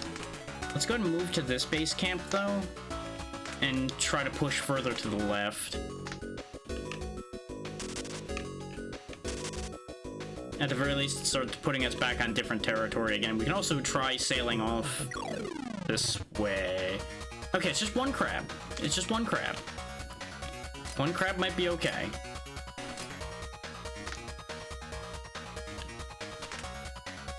Yeah, your setup's already fine. Your setup's fine. Sure, just go for it. As long as we can kill it quickly, we'll be okay. If we can't kill it quickly, we're in trouble.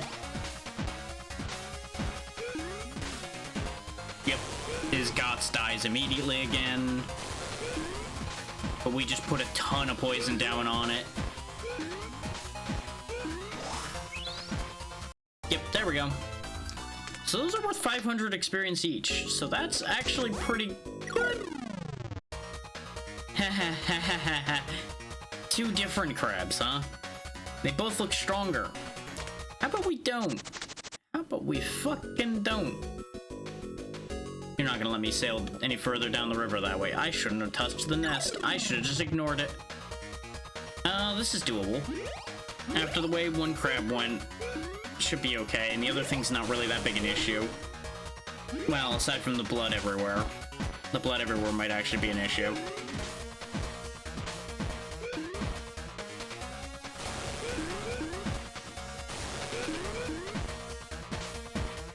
What this means is we need to start getting healing going to account for all the bleeding.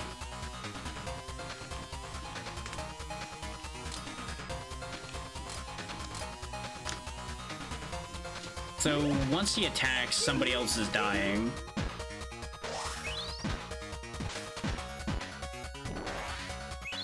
No, he crab danced. We might actually be okay here. Oh, but I did forget to deactivate the fanning injections. Not that it matters, he is dying here. Or thanks to the poison. Another good set of experience. Yeah, these crabs are doable, but not ideally so. Oh, they're just blocking that landing spot, huh? They just don't want me landing there. Okay, one stronger crab. We might be able to do this too. We'll find out.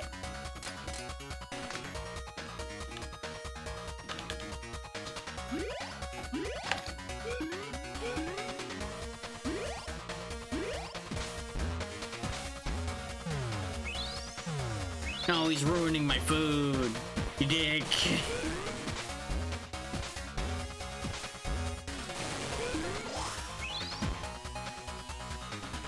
What a bastard, ruining the food. He still has a lot of defense, even after the acoustic ball. Because the acoustic ball didn't actually successfully lower his physical defense. You go on the offensive now. I think the stronghold boost isn't going to keep helping anymore. He's also not doing physical attacks.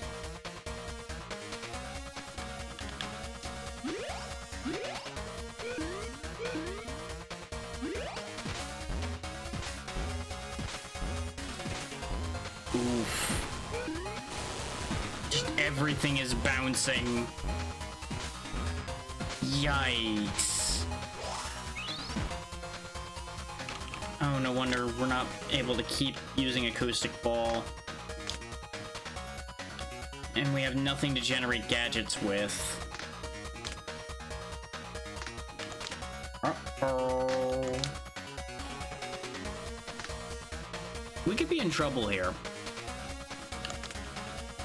You know, just gonna throw that one out there. We might be in trouble.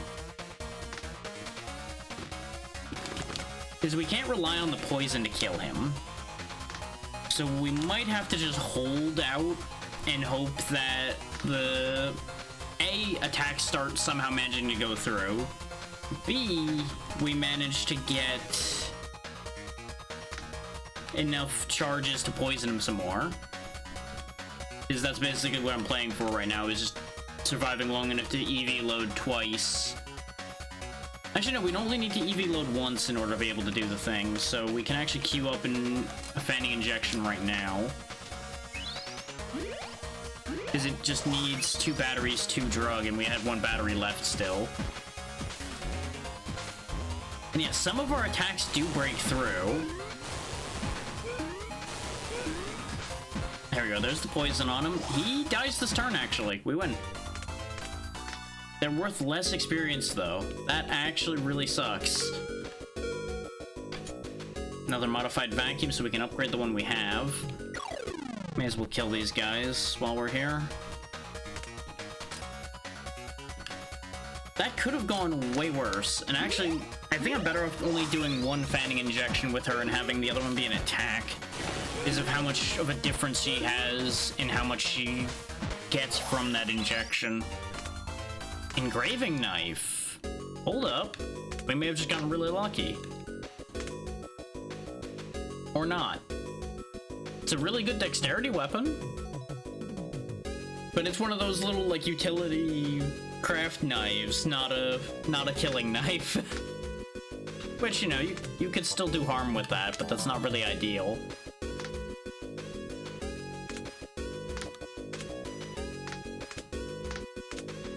I mean, your dexterity's not bad, but you need to keep that crowbar right now.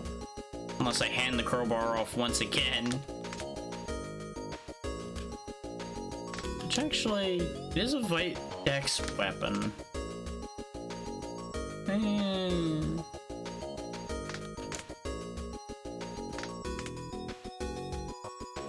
But the bleed from the kitchen knife spear has been really good for us.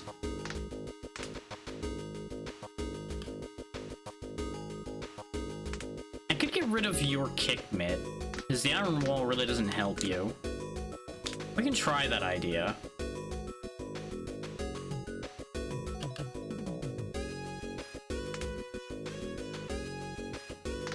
Because that'll raise his dex up to 26. Alternatively, I give him the iron array now that it's been buffed up, but I don't think it's buffed up enough. Or do I give you a pistol? No, your shooting is not great.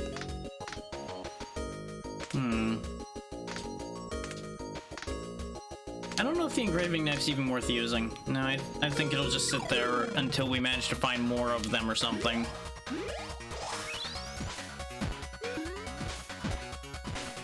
But hey, at least we're finding more gear. Most of it's garbage, but at least we're finding more gear.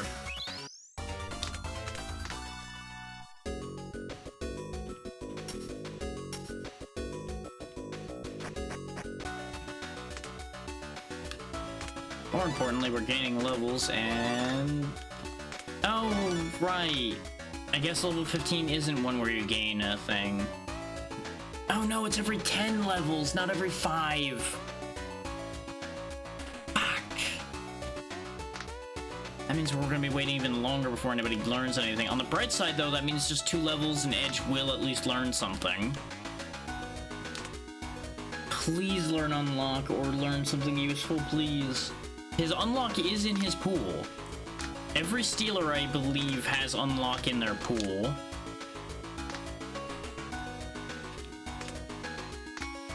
And if he learns Unlock, then we don't need to worry about keeping the crowbar in hand anymore. The crowbar has been a useful weapon, but we wouldn't have to keep it to hand. Which would open up our weapon options a little bit.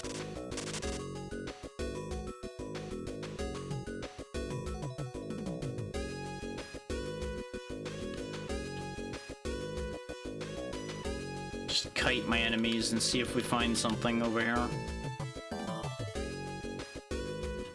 Hi guys, how you doing on the beach there? How y'all doing? You stay over there. I'm gonna just sail over here.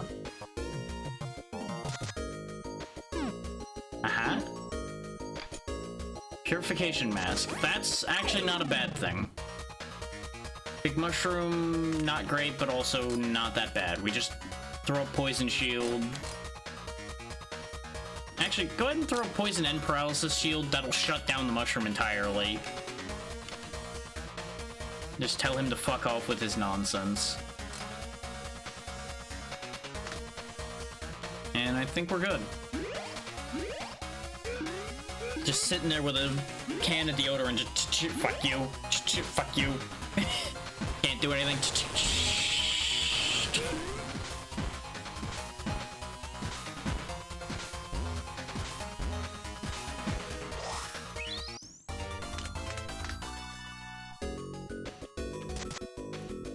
We have defeated the stinky mushroom by the power of deodorant.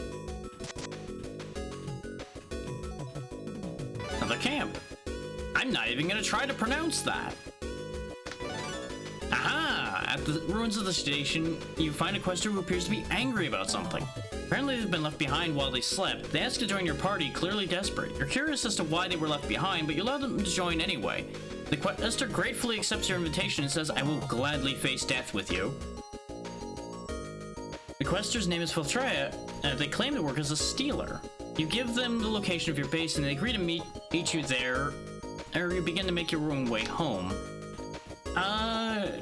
They're actually a pretty good stealer from what I remember, but I think they're gonna have the same problem of not having unlock as Edge does.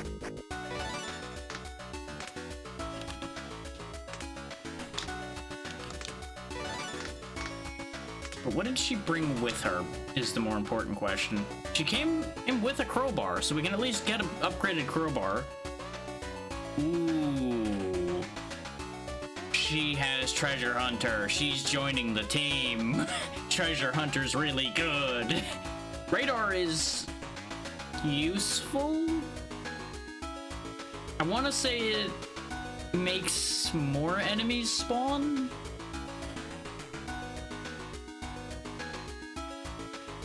It's also important to note the fact that she has a buddy listed down there. When buddies work together, they are more effective. I forget what the actual mechanics there are, but I do believe they are more effective.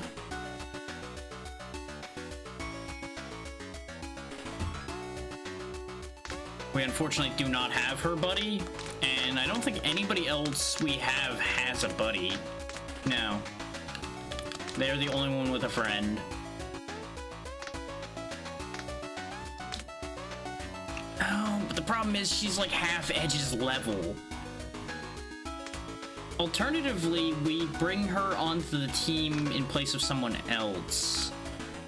Lisa's only now starting to become useful, so I don't really want to get rid of her. Gachiyama's been doing his job. Gats is the only reason people are alive most of the time. And Dabra is the other reason why people are alive. So I can't really make an opening for her right now, as much as I would like to have Treasure Hunter. But at the very least, she brought us a crowbar. So she's already done more for us than half the people that have joined this team.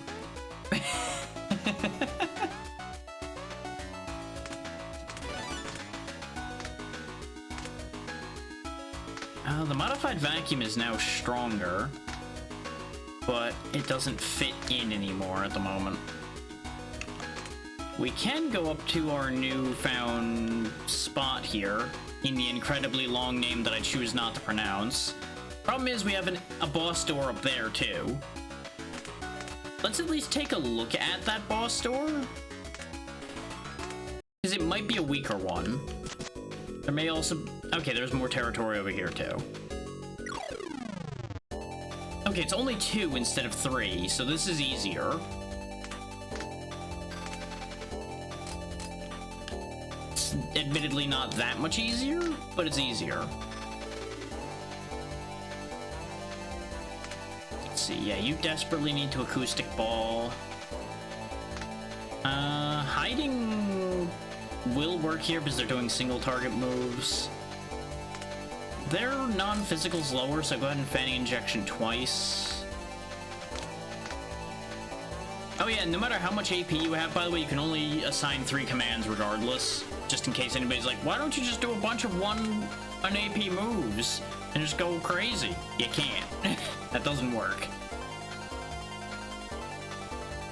I forgot to mention that before, so I'm making sure that that's understood. Yeah, these are the same caustic flesh walls. Oh my god, he actually got the instant kill. Edge, you lucky bastard. He instant killed one of the flesh walls. Oh, that's the best news. That's the best news I could have had today.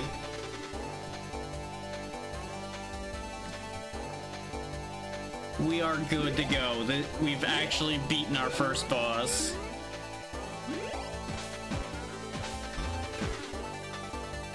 Gots will not be alive to see it, but that's okay. No, actually, we might still have trouble here. Because it's poisoned, but it is regenerating, and now Lisa's dead too. Oh, this could actually still fail. Shitfire. Yeah, because you're out of gadgets, so you can't keep acoustic balling. And without acoustic ball, we can't break their defense. I got overconfident, I think, and this might actually fail because of that. It really depends on if they can get any damage through at all or not before it regenerates too much. Nope, they're getting no damage through, so we threw. We had the freebie and I threw it. I'm so mad.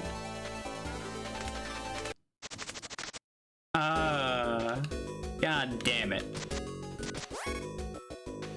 Hi. Okay, it's the same red fight we had before. Okay, this isn't that bad then. I thought this was gonna be way worse since we're further around. But based on that boss door being weaker, I think we're actually in a lower area technically.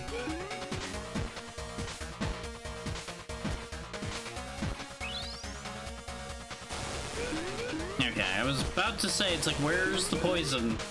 There's supposed to be poison. Yeah, the problem is half the team is using really garbage weapons right now.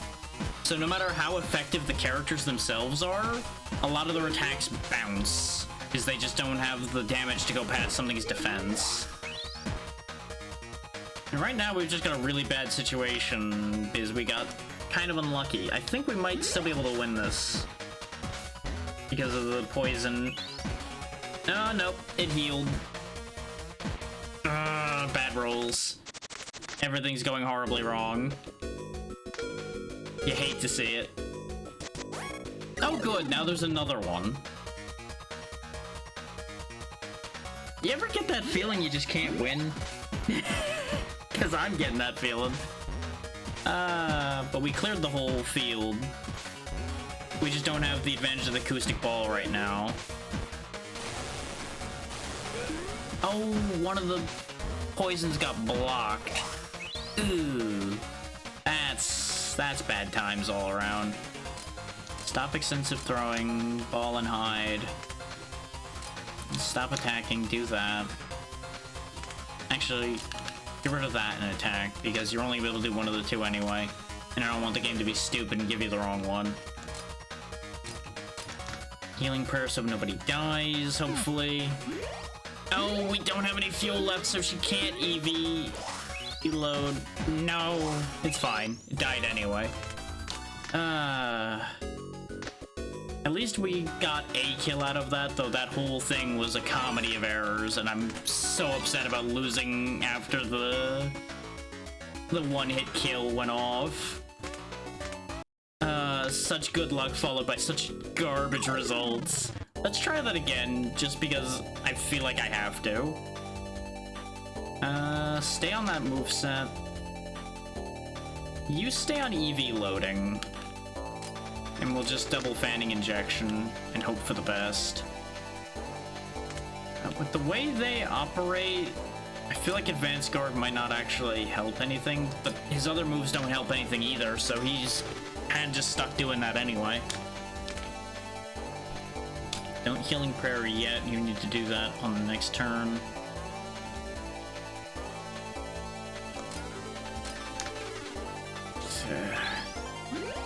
Our biggest problem is just like half of our movesets garbo.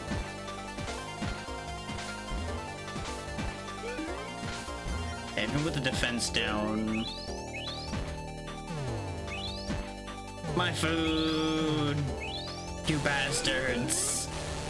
Perish in a poisoned hellscape, you monsters!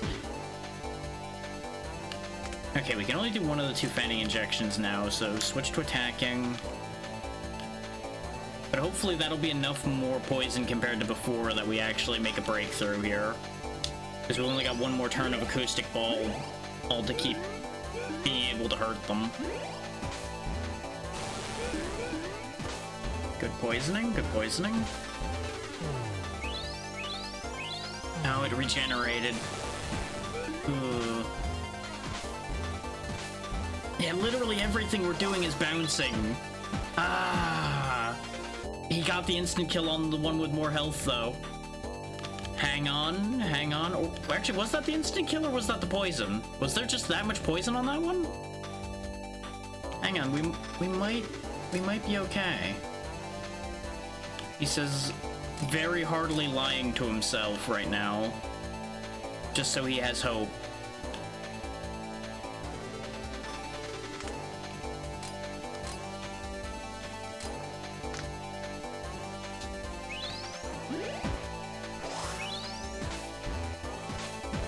Nice, and it's dead. He got the decapitation again.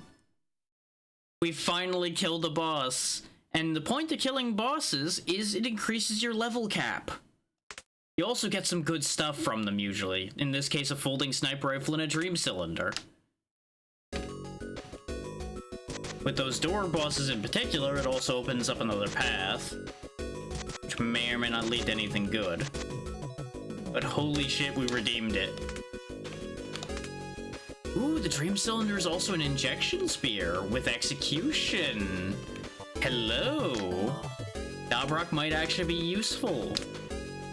The folding sniper rifle is also quite good. His snipe is one of the handful of things that can actually target a specific thing. In this case, it targets the highest remaining health. So it'll usually target the boss of a group, which could be useful. And it also gives us a way to recharge gadgets. Those load sniper is quite slow, so I'm probably not going to use it right now. But it could be useful. I also forgot to equip the dream cylinder because I'm an idiot. Because I was too busy looking at things and thinking about it. We got another throwing dagger. We are so back.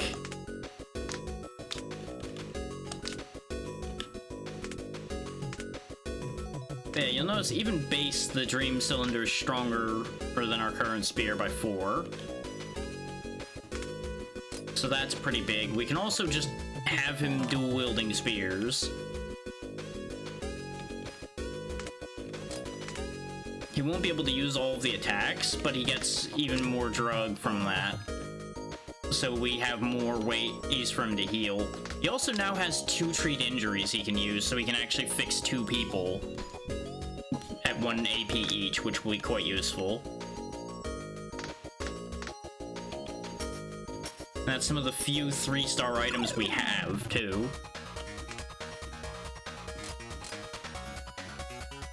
Yeah, Dabrock now suddenly is actually reasonably competent in combat, because he's over the 20 threshold. 20's kind of...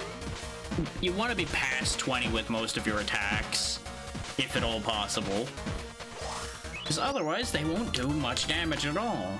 Because a lot of the nastier things have, like, 15 protection. Kinda like this jerk over here. Though in this case, he's just gonna be spraying deodorant this whole fight. Not because he has to, but because it's really funny to just shut this mushroom down. And as far as its entire mechanic goes. Or, you know, Edge can just decapitate it.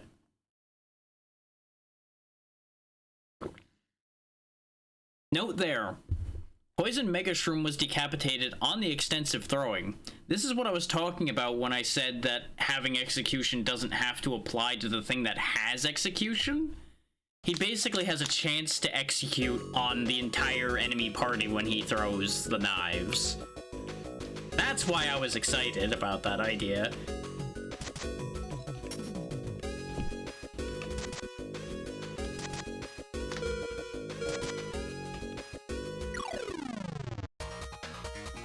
I forgot to switch back off of the shields, but these two aren't relevant, so it's fine. Remember an hour or two ago when these things were scary? Yeah, that's how this works, is you just threshold by threshold start reaching points where some enemies just aren't a threat anymore. Like, you absolutely could still be threatened by them if you do something really stupid. But generally, they're not going to be a threat anymore. Now that's up to power 8, which will make his extensive throwing better. I could have also given him the other knife instead of upgrading it, but the rock is very important to his current playstyle. So I'd rather keep him wielding the rock. That is gonna dead end out over there now, so I think we don't want to keep going there.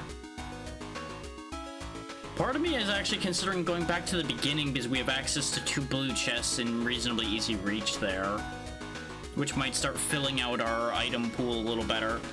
Or we go here, which has arguably the same reach towards those 2 chests. Actually, it's closer, I think. So yeah, we'll go here. We'll go to a meta.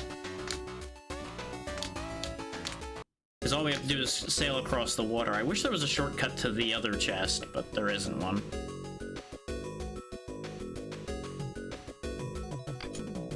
Another throwing dagger. It's meant to be. We just need to get past a bunch of crabs to get to the other one. But this is good training. And I know we're hitting the point where it's getting a lot less exciting because we're just redoing the same thing, but just understand this is part of how this game works.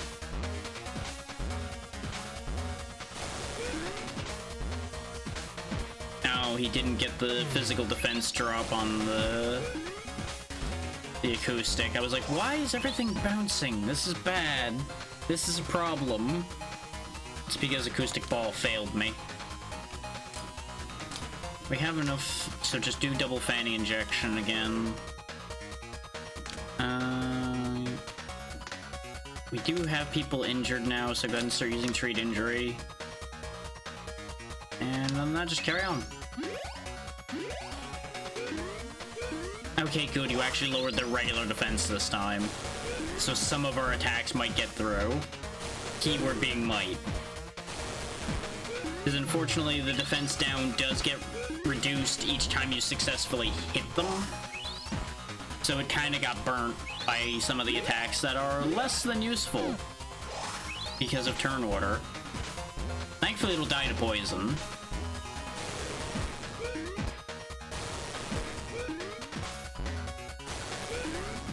And it's gonna get even more poison before it dies of poison. Okay. Nice 432 experience for people. There we go, scoop past that one. It caught up to us, but at least I managed to scoop past it for a moment.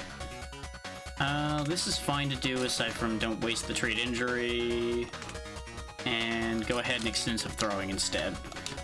Work over the guy in the back there.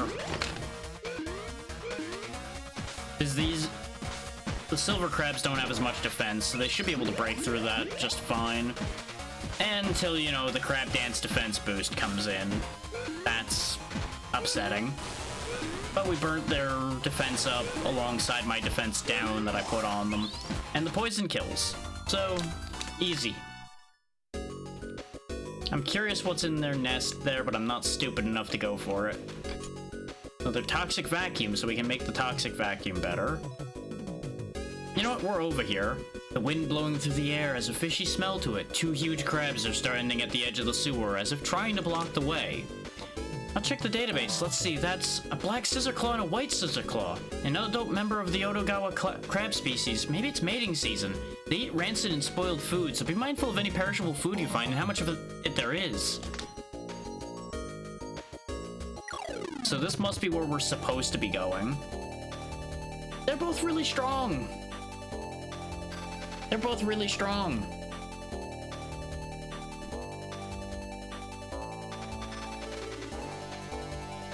So that's concerning.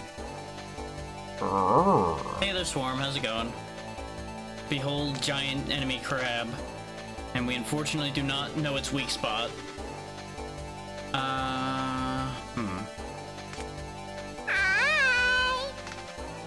I'm gonna go with extensive throwing and hope that he can get through their defense, because if I get lucky and he gets the instant kill, we might be able to pull something stupid here. But I really should probably have just run from this.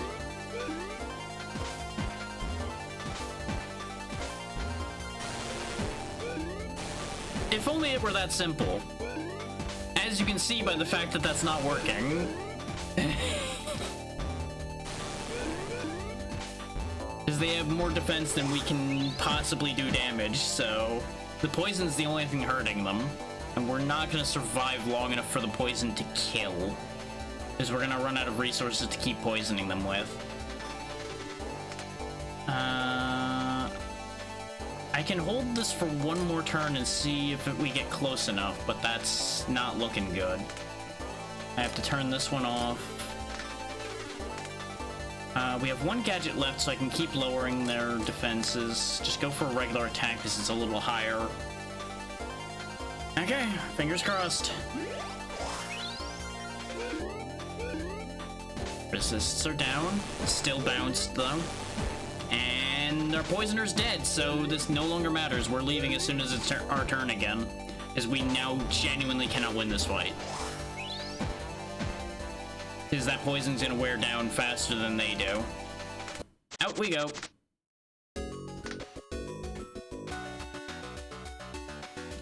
That became physically impossible for us at that point.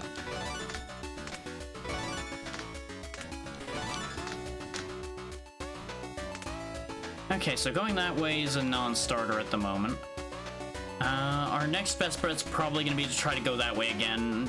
Is more than likely the key for that door is probably over here somewhere. We'll go ahead and just keep leaving from here. This is Quester Osaka, the sequel to Quester. It's basically exactly what you're seeing, is it's just a dungeon crawler. It's not exactly a roguelike because you don't reset back to the beginning, but you have to send your team of 5 on expeditions from whatever base you're using at the time until you find your way to the end. Currently, the world is a bit of a shitfest because almost everything is buried underground and infested with monsters. And that's where we come in. We're going around in the infested ruins looking for answers, resources, everything. Anything.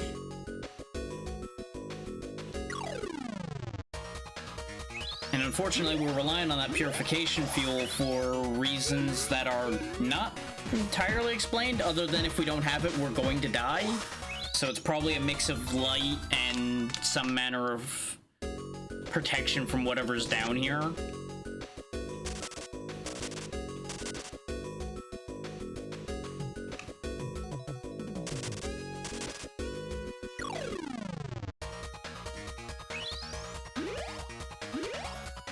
I mean, it helps to keep the monster population in check, considering there seems to be an endless amount of them down here, so if we just never did anything, they probably would all start coming up to the surface at some point.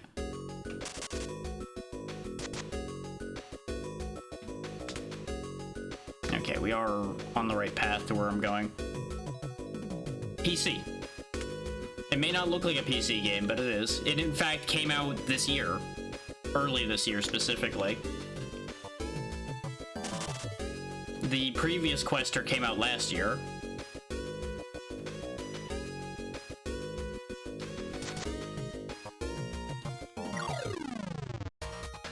These plants are still bad news, but we're stuck if I can't get past them, so we're gonna have to make a play here and hope for the best.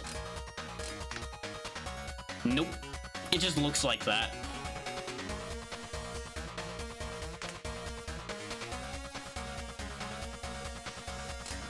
Go for the extensive throwing in the hopes that any of them get instant killed thanks to execution. That. Okay, cross your fingers.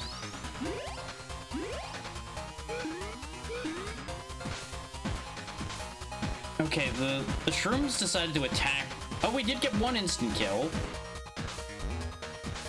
Not on the one I wanted. I would have loved it on the death plant. Yeah, no, the music in this game is great. We got the instant kill! And it was Dobrok with his spear instead of the one I expected it to get it, but you know what? It worked out. An instant kill's an instant kill. Victory. This is why I like having lots of weapons with execution.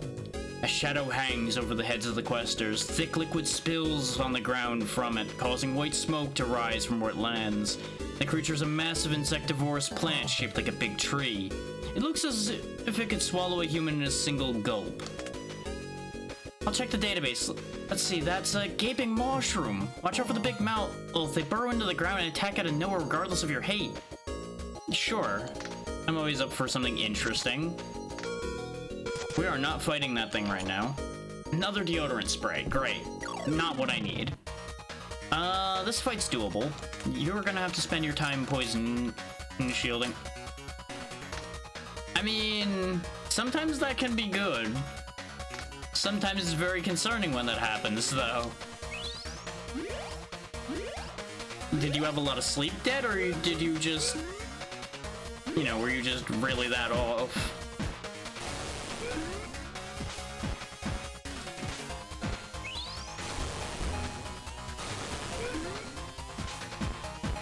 Okay, they got their poison through our poison shields, so that's a problem. Our protection is dead, but their poison's now gone, so that's okay. Oh yeah, then that absolutely makes sense that you'd end up sleeping that long. Honestly, just go ham on the healing. Potentially, that uses up 4 of our drugs, so we can only use 1 fanning injection, which I was already only going to use 1 anyway. Stop extensive throwing and go back to attacking. Yep. And you still have literally no other moves you can make, so you just keep swinging your spear around and hoping for the best.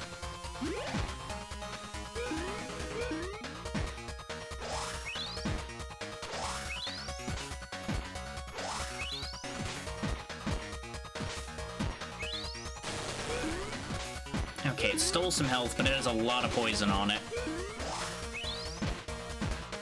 Okay, it should be dead this turn, because it'll probably die to the bleed if somebody doesn't just kill it.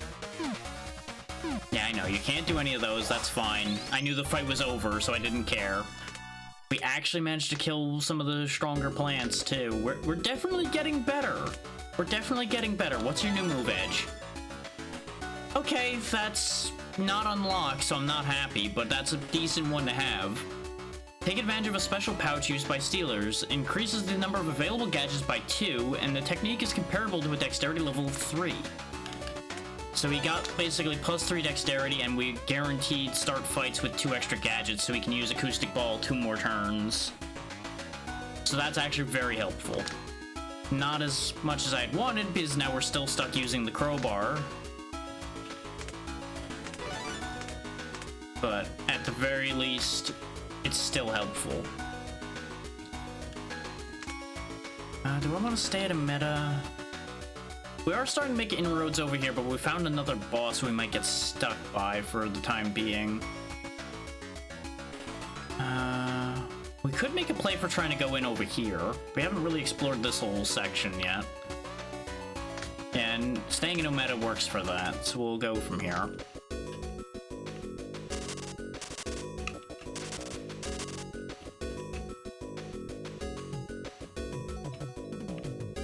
Yeah, as to the point why this isn't a roguelike, even if we full party wipe, we just get sent back to the camp. So it's not really a big deal. Unless you want to count each of these walks out as a run, which really it isn't. So that's the only way you could stretch the definition for that to work, though.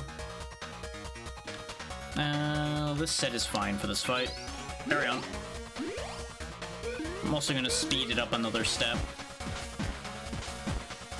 No, it looks like 2.5 speed is just available straight away. So maybe it's only 3 that's locked to New Game Plus in this one. Because I'm pretty sure 2.5 speed and 3 were both locked to New Game Plus. No.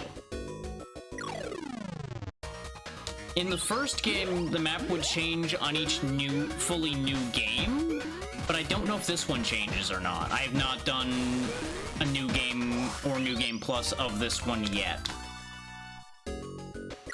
Unless you count me playing for like 10 minutes to see if it was as much more difficult as people were claiming, which in places it definitely is.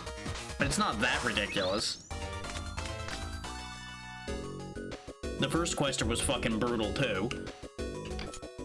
Another purification mask. Which those purification masks would be useful if I didn't need my accessory slots. I could get more fuel by wearing those. Well, I say that just because if it rerolled the map every time new game was pressed, I would have seen it because the map layout was exactly the same. I'm theorizing that it does not change, unless it changes for New Game Plus. That's the only thing I'm basing that off of.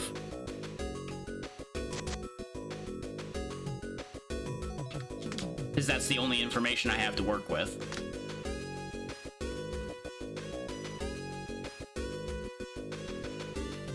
Well, we succeeded in one of these fights before. Let's see if we can actually pull this off again.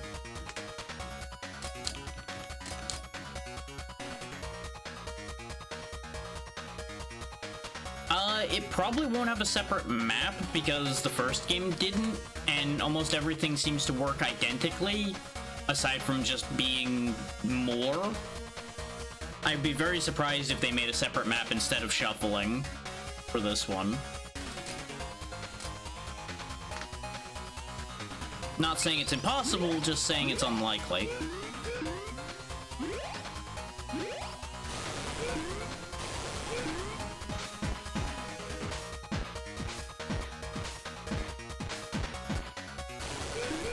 They actually went for attacks with the mushroom. It's like they know what I'm doing. On the bright side, that poison's gonna do some serious work.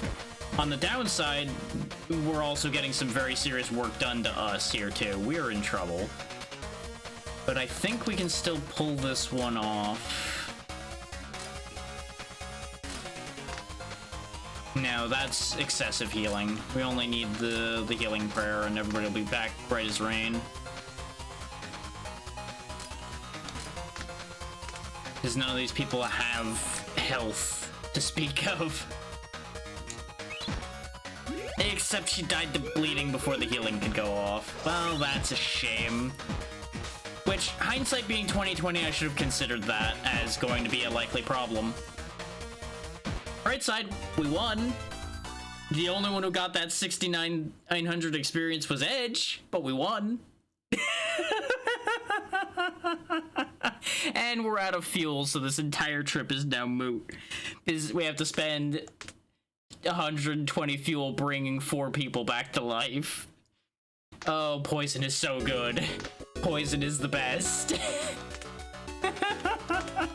Poison is the only reason we're going anywhere right now.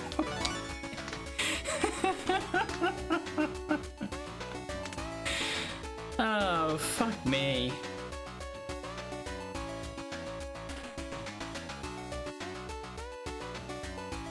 There's gotta be a camp over here somewhere.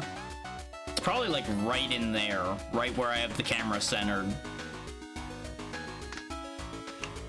So we're gonna keep making plays to try to get over there.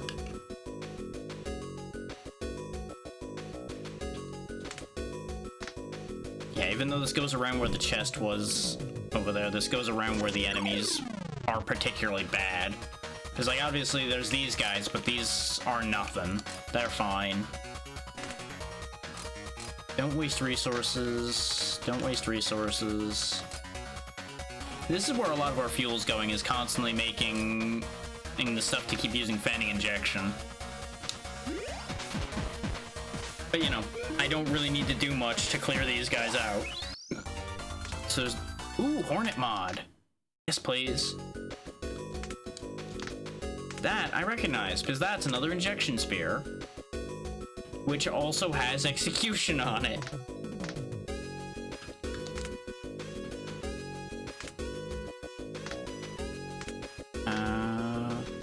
Brain. There we go. It is 1 less power, though, and we do lose 1 treat injury. And he doesn't have roar or patience, so he won't benefit from offensive. So maybe I give this to somebody else. This does do poison, though, which will be helpful. Yeah, it's agility and dex. Your agility is garbage. Then again, you are big, heavy sledgehammer construction man. Of course you have the agility of no. The best one probably would be you. Then again, you get to keep execution. Because you'll have it from the... Oh, but right, only detonators, Buddhists, and scientists can use injection spears, though, so you can't use this. I yeah. So the other option is I hand off the dream cylinder to somebody. No, I think we just don't use the Hornet mod till we get an upgrade for it. Unfortunate, but just the way it's gonna be right now.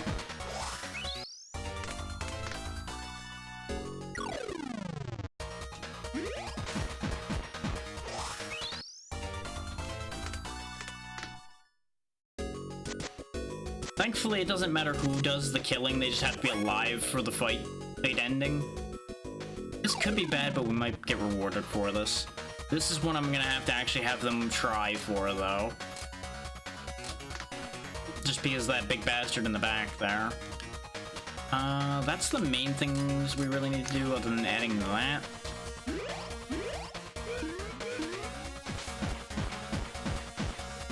It would have been so funny if we'd gotten the instant kill. Because that would have been... and Gots got to see this experience.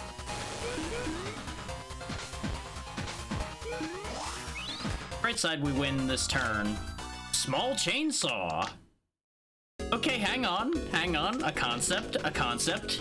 Chainsaw.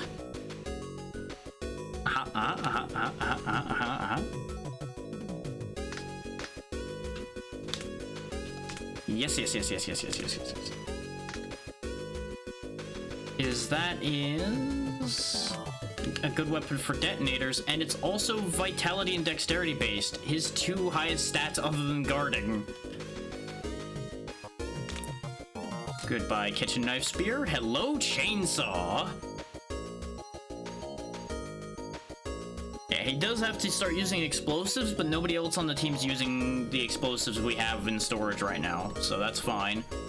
The best part is, not only does it cause bleeding, but it also reduces their defense. And that's gonna be the key to that one. He's keeping the survival knife because I have him using it for dismember prey at the moment. Because he was the only one with a spare slot, just kind of hanging around. Yep, as predicted, there's the camp. Higobashi. Only materials, though, no new questers here. That's a shame. But it does give us a launching point. It was a little further to the right than I thought it was, but it was still over in the right direction.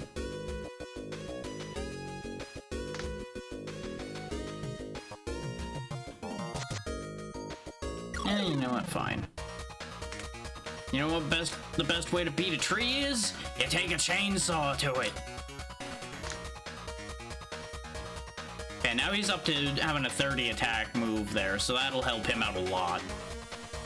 I just gotta watch because he only gets 3 turns of those attacks till he runs out of explosives.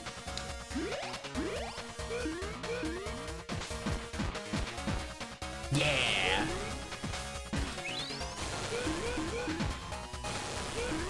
We poison the ground, we cut the trees, we set everything left on fire.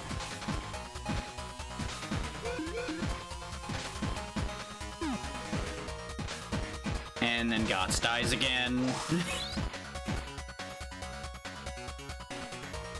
That's pretty much his whole purpose on this team, is to be the guy who dies. It's unfortunate, but that's just his lot in life right now, because he is the tank, and that is the tank's function if you can't keep the tank alive. And unfortunately, the paralysis fucked up everything we just tried to do, so we lost one more, but we still won. There's our next set of food spent. Slowly but surely, everybody's gaining levels and getting a little bit more capable. Not a lot more capable, but at least a little bit more capable. I didn't mean to send off from here again. Well, guess we're doing that. Boat. Yeah, no, it's simple, but it's really engaging.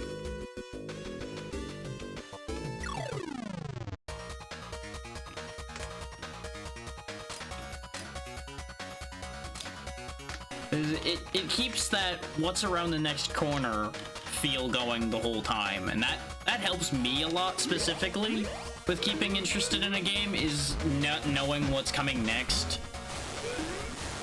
Is a lot of things are really predictable, but this, you find so much random nonsense, so many different enemy types, so many different items, and the addition of new characters along the way, that it all kind of keeps the interest flowing.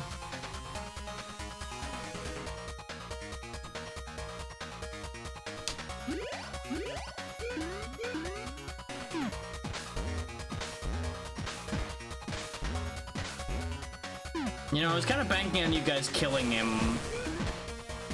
Oh, the poison will get him. Or Dobrock will just end him because I asked for it. Thank you. Look at you actually accomplishing things, Dobrock. Yeah, this dock over here is not being blocked right now, so we can actually go that way. Yep, just do what you're doing. And yeah, it's only like $8 right now, which is why I picked it up. It's half off right now. Because I had played the first one so much that I New Game Plus'd it like 3 or 4 times back to back over time.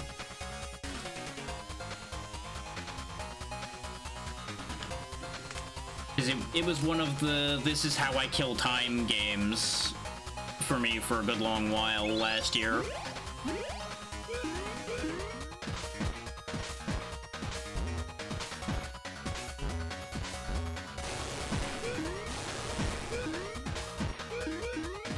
Come on, just survive a little bit longer.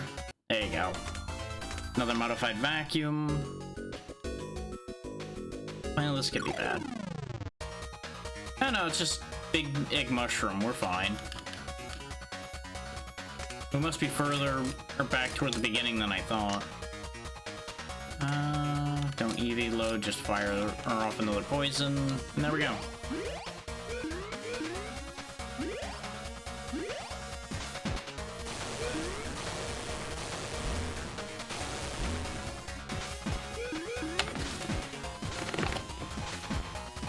And that's the end of him. Nice and easy. Okay, so this connects back up to here. This would have been your alternative way to get to where that stuff was behind the boss door.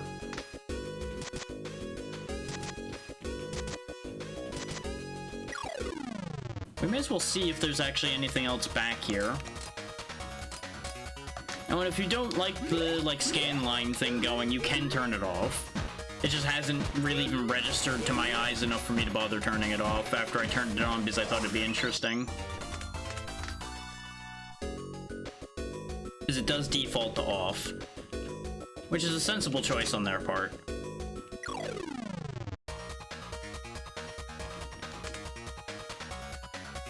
Yeah. I just thought it looked neat, so I'm like, eh, sure, we'll do that. Because unlike a lot of things that add that kind of CRT effect to it, it's not obtrusive. Because some of them overdo it, and it just is obnoxious to look at. This one is just subtle enough and it fits the theming perfectly that it works.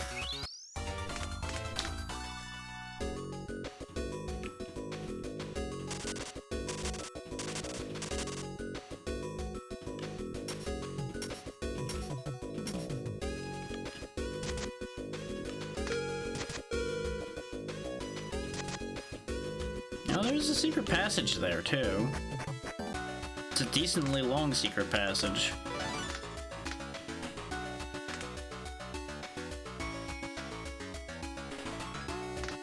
It just is a really dangerous path for them to take because it's very easy to do wrong and have it just look bad is the problem. And usually fun things like that are only fun for a little while and then they start becoming annoying.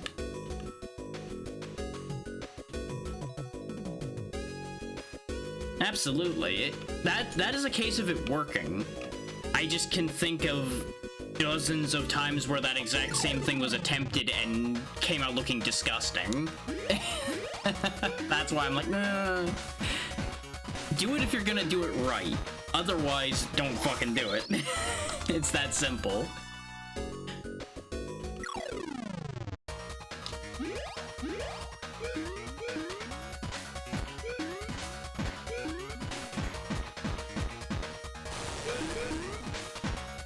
Is projecting something like that works well for improving immersion, but it can hurt your visual clarity depending on how it's handled, in addition to just being aesthetically non-pleasing.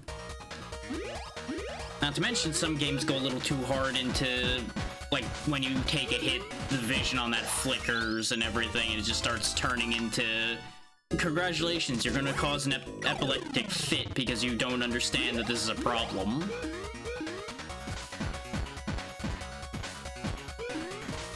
Yeah, that's pretty much the thing, is they've gotta not pass that line, and they also need to understand that they need to give people the option. Regardless of how much effort you put into it, no matter how much you as a creator may like it, you should provide people an option to turn that off, because it does affect a variety of issues people could have.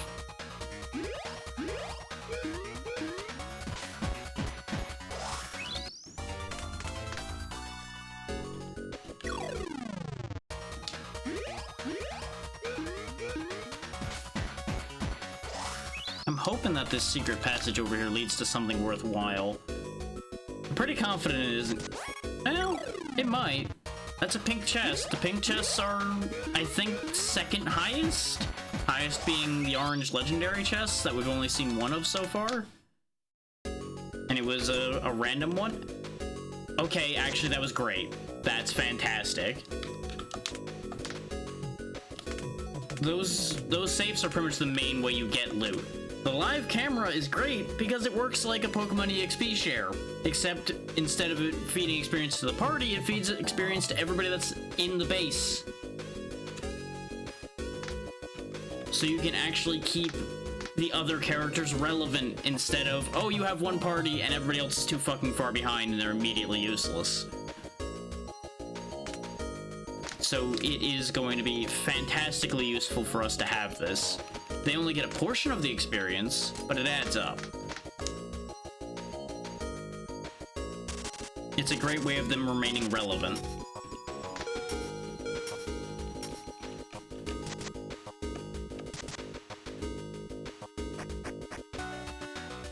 Exactly.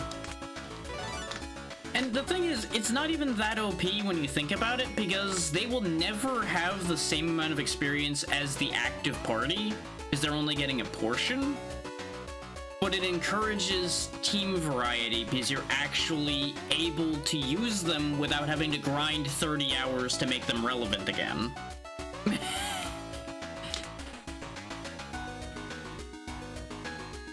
Like, if they gained the same amount, that would be broken as hell. But they don't. They gain, I think, like 10%, something like that.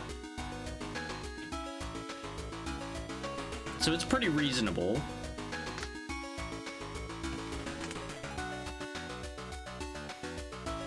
It's something like that, and you can stack them, I think, but you're giving up more and more accessories to do so. So you'd be boosting the experience everybody else is getting at the risk of making everything far more dangerous for the active team in the process. So even then, that's fair. We'll see here when it pops up. Yeah, see, we got 96 experience, standby members got 19. That's really not that much.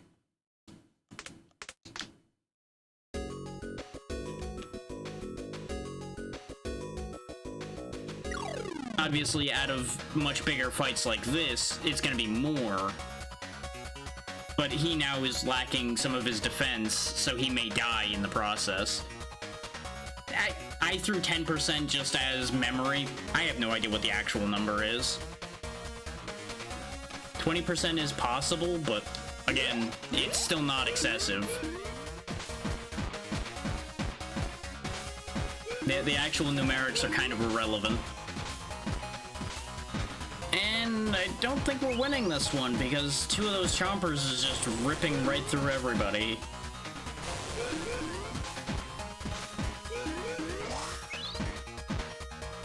Okay, one's dead. Ooh, this is gonna be rough. Treat injury will take care of what he's missing. We can't do 2 fanning injections anymore. Fingers crossed. Yep, its double attack killed her, and that's where this is gonna be a problem. Nope. Kachiyama managed to get the job done. It also doesn't always do it, because I don't think it popped up there. I wouldn't go that far. He took out all but 2 of my characters along the way, which meant most of that party doesn't benefit from that.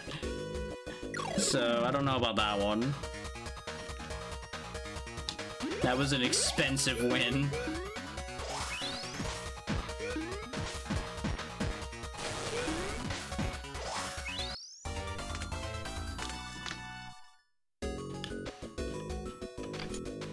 Another modified vacuum. Let's make our way around. Okay, you're gonna get in my... Ironically enough, the only one who survived is the one carrying the camera. Gachiyama here is the one with the camera. The one I've got the box around right now. This is bad. This is real bad. I recognize that thing over there, the one with the bad ears from the first game. Those were always bad. Yeah, construction guy.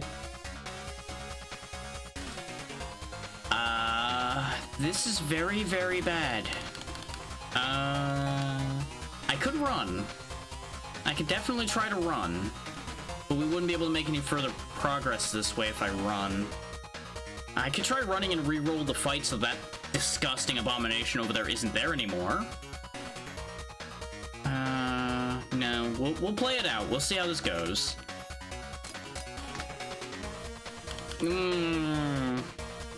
Here's the thing, Swarm. If this fight goes wrong, we're not going to make any forward progress anyway because we're going to run out of fuel. Because reviving people takes fuel, and there's no way everybody's surviving this fight. We have instant kills, they're just really bad odds. 2 different people have them.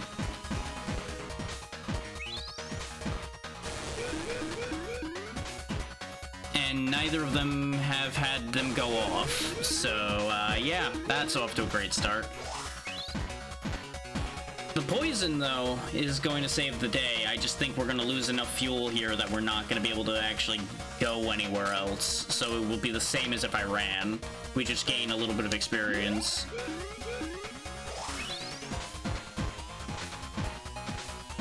Yep, Lisa's dead too. As soon as the aggro manager's dead, everything starts going into pieces. And you'll notice we once again did not broadcast the information even though the one who had the camera survived. So I think they actually made it so it's a chance to happen too. Or you might have to have everybody survive for the camera to be used.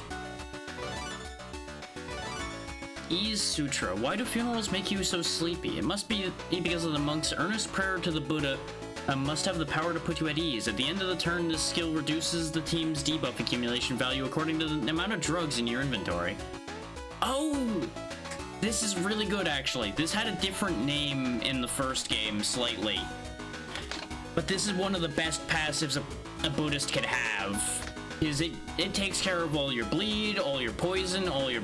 or burn, all of the bad things that could happen to you. As long as you have enough drugs sitting around, he's gonna make sure you have a good time and no bad things happen anymore. It is disgustingly strong, and it's one of the main reasons to have a Buddhist on the team, other than the fact they're really good at healing. That is a game changer. Upgrade Poison Bug, because I forgot to do that. Basically, yeah. Like I said, it's very, very strong.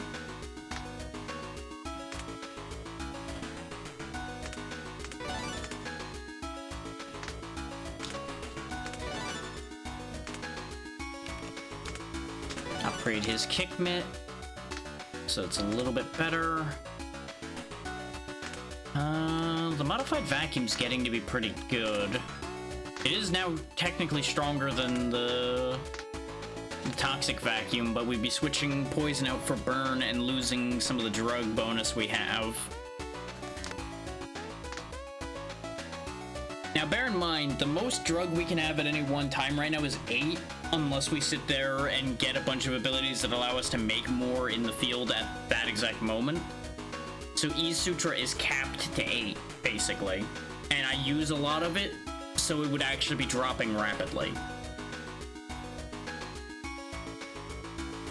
That's the aggro system. Whoever has the most hate gets targeted by the next attack.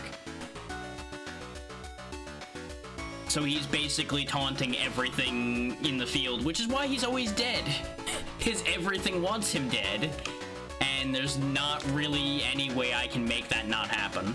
That's why you see every time somebody's attacking that their hate goes up. Yeah. No, it may look like I hate him because of how often he's dead, but no. They hate him, and that's why he's dead. There's a difference.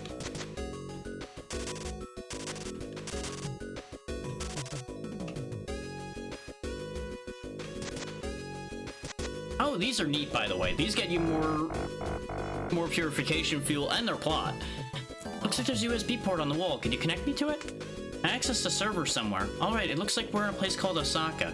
It used to be known as the City of Water and was quite prosperous in the past. The food seems to have been especially delicious. Takoyaki, I'm not going to try to pronounce that second one. They even had deep fried skewers. The food in the pictures looks so tasty. Looks like that's all the information available. I wish I could have come here before everything had happened. I'd like to eat as much as I could. Oh, I don't know why, but I feel like my device is working better. Max purification fuel plus 5.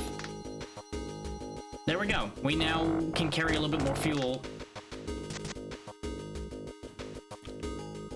I mean, that's part of the reason why we're down here, is to learn about what happened and learn about what is down here. It's not exactly the recommended way to learn things, but you know, you'll learn a lot from all the viruses you get doing it that way.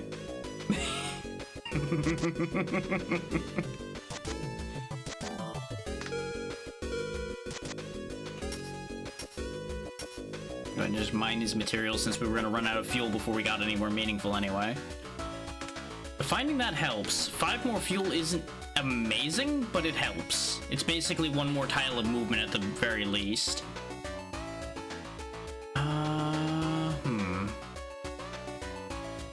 I think my best pathing is still to try to go over there to the left.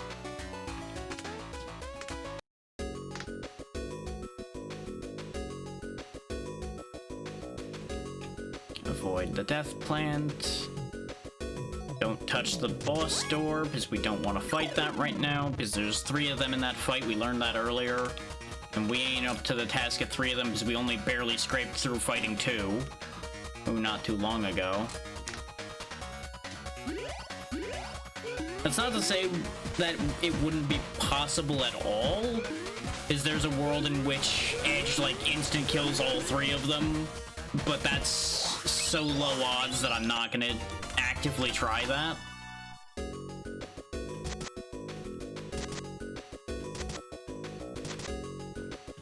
Is that's like walking out in the rain and expecting to have your day's water fulfilled by just pointing your head up into the air. Technically, you can learn a few things from playing the first one, but really, I don't think it will make that huge a difference because there's not that much story that actually gets given to you. Like, these are very plot light. There's actually way more plot already in this one than there was in the first one. Because you'll get a little bit of text hinting at things from those USB ports in the first one, but it doesn't give you a ton of information. It mostly just gives you background on what happened in that location.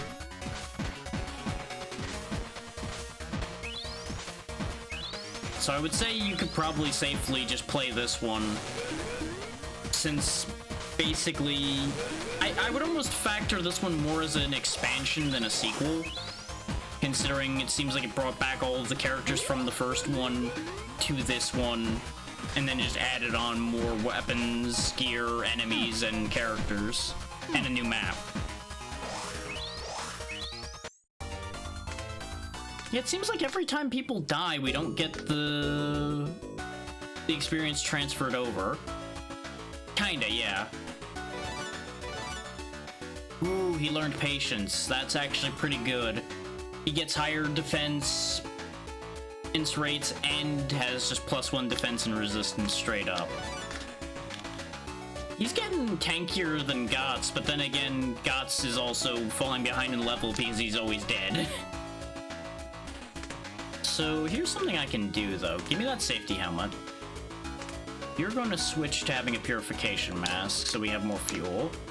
And oh no, I'm gonna have to take away the live camera to do that, but that's fine. You take your safety helmet back, and we'll give somebody else the camera.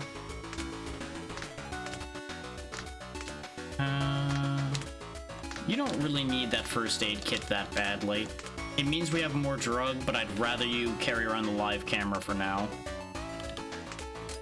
The reason why I swapped the safety helmet over is he gets the hate-generating move that Gots has. Gots has it by default, so now they both have it. So they can kind of trade aggro back and forth. Since he's the other most durable character I have, it might actually mean Gots starts surviving a few more fights. Now that he's got that defense boost, I'm more confident in doing that.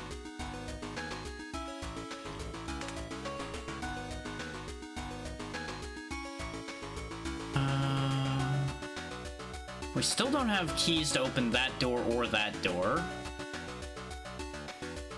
Slightly improved chances, yeah. His advanced guard goes at a set point in the turn order, so they both would do it at the same time if I did both. So he has to basically hold through a turn, and then they'll trade. Unfortunately, usually he doesn't live through that turn. So that's where the "it's only a better chance" part comes in on that one. I also need to recognize the fact that there's danger sufficiently to do something about it. Which can be hit or miss at times. In this particular case, though, let's do Advanced Guard and Stronghold. Stronghold will raise everybody's defense. You go ahead and go ham this turn. Oh, Patience is a active move. I thought for some reason Patience was a passive. That's fine. Next turn we'll have him switch off of attacking to do Patience and Advanced Guard, and that'll work.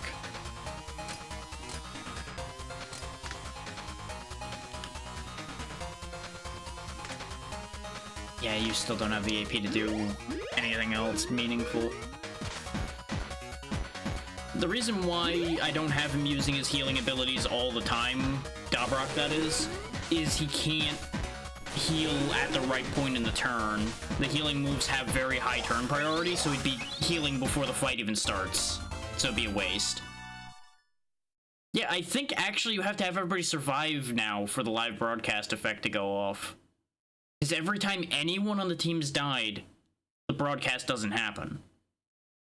No matter who has the camera. That's actually really smart on their part. Huh. Okay. I'll need to keep that in mind. Which I guess, you know, you don't want to be sending back footage of your friends dying. So, it makes sense. It makes nothing but sense. In the name of giving the experience to the people that need it, yes.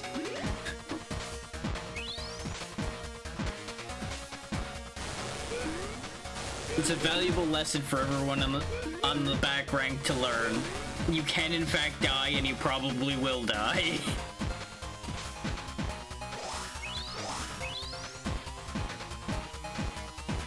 Just give him a good old reality check.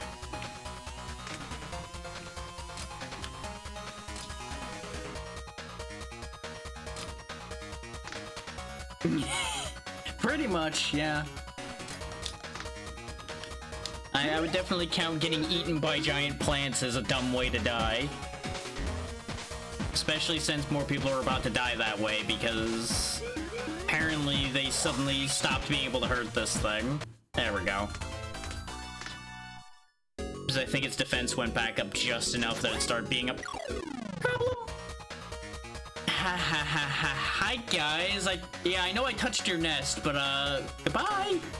I gotta go. I gotta be anywhere but here. Goodbye.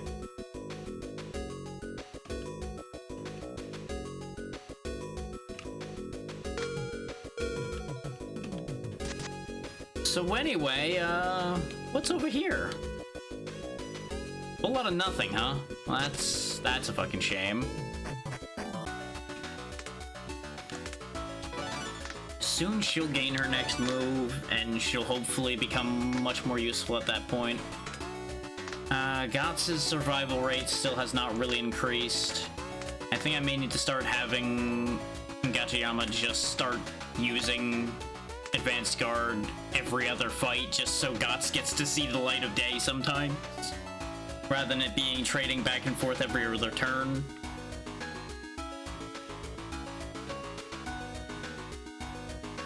I guess I could try seeing if there's a path down there, because I don't know if we can get past enough things to get to that path that I just opened with consistency. Unless I can find something by poking through the wall up there. Because there are openings there. I may as well check that. Yeah, you guys aren't really a huge issue. Out of my way. Shoot.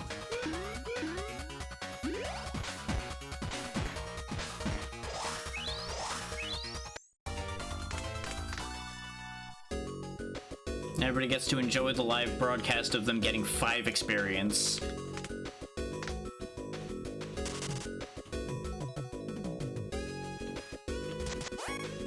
Well, that's not ideal to find in here, but we can win this. We have won these fights before. It's just, you know, not great. Yeah, Dabrock, you keep doing what you're doing. We'll go ahead and do that swap I was talking about. You do Patience, Advanced Guard. You do Stronghold and Iron Wall. Once he gets his defense up, they'll trade, and we'll hopefully see that work out. The other option, actually, is we do have both of them raise their aggro, and then the enemies might split their attacks between the two of them. That theoretically could work. I need Edge not to hide then, though, because he'll shed his aggro onto one of the two of them, and that would tip the scale. So let's test that theory. Yeah, they have roughly equivalent hate now, so the attacks should get split between them. And with the boosted defense from Patience, you'll notice Gachiyama just didn't care about that attack. He shrugged that off pretty well. So he might actually take over the tank role entirely, even though that's not what his class is necessarily supposed to be doing. We'll keep this setup going until it breaks.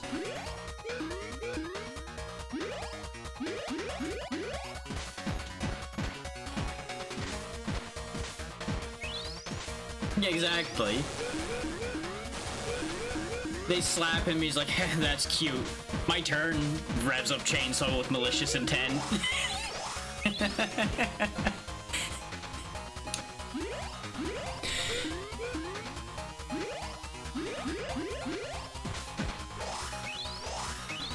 You may also notice that the defense buff he's getting is stacking the more times he uses Patience. That's why Patience is really good. If all of the buff from it doesn't get used up, it carries over to the next turn.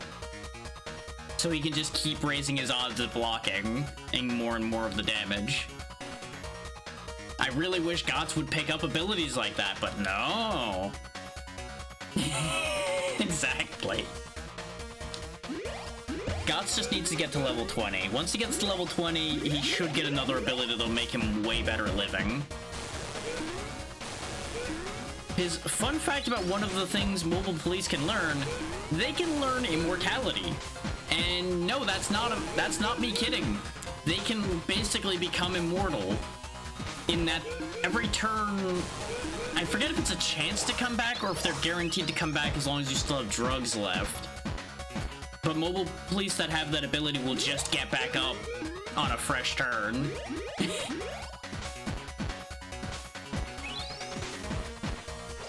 It's it's really silly.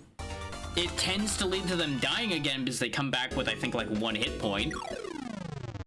But it still saves on fuel by a long shot. Also, we don't need to talk about the fact that Gots still died anyway. Because we do need to remember that some enemies ignore hate as a concept. They just target randomly. And these plants, I think, are one of them based on what we were told about the boss plan. But we did get 2 instant kills there, so that fight became a joke.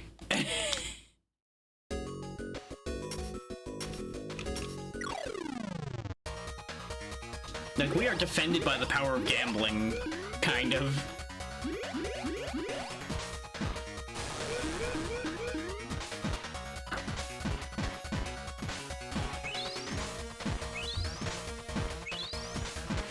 There we go, they split the damage that time and nobody died.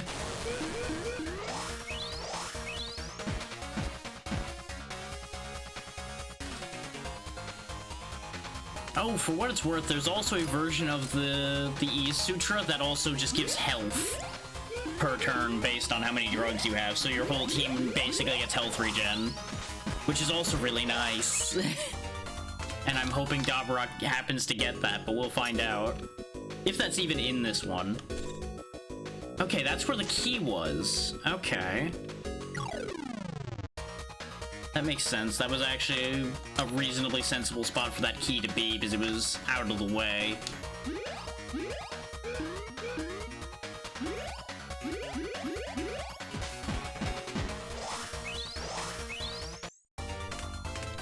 Yeah, this is the nice part about the Quester games, is they'll kick your ass, but no matter how much it's kicking your ass, you can just go a different way, go find something else to do for a little while, and you'll always be making progress. You'll always be accomplishing something unless you've really decided to hard-headed stupid your way to victory. I say this from experience. Because you can definitely get into a position to do that too, but I don't recommend it. Don't be like me. Don't just bash your head against the wall until the wall feels pity and falls over. Because I can't even say the eventual break holes in the bricks level there. No, the wall just eventually feels pity and the dice roll better.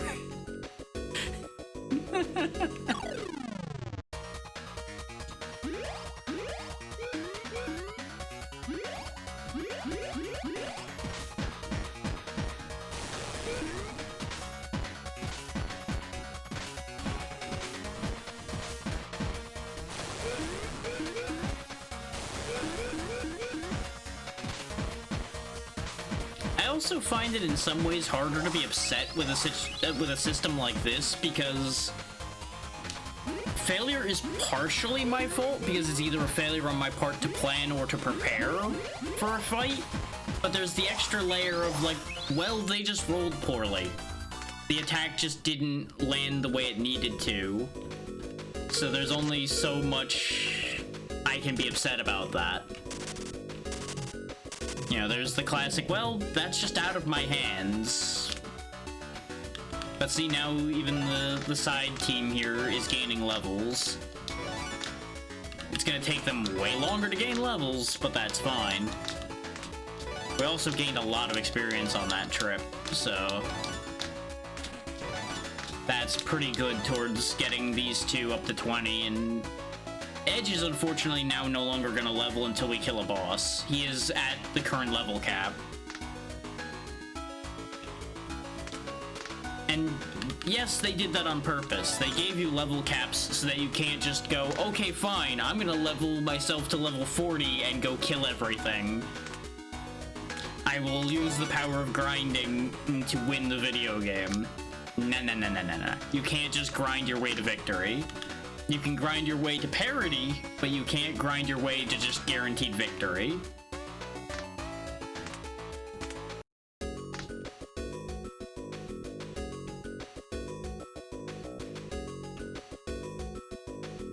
Let's see if we can kill this now.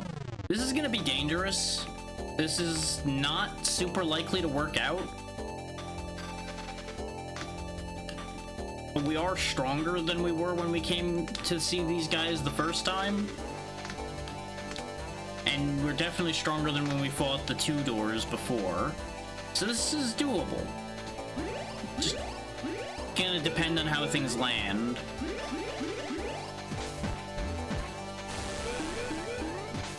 Okay, the poison landed. The other poison landed. Okay, we're in great shape right now. We're in less great shape immediately. Yep, there's Lisa dead. That's really bad.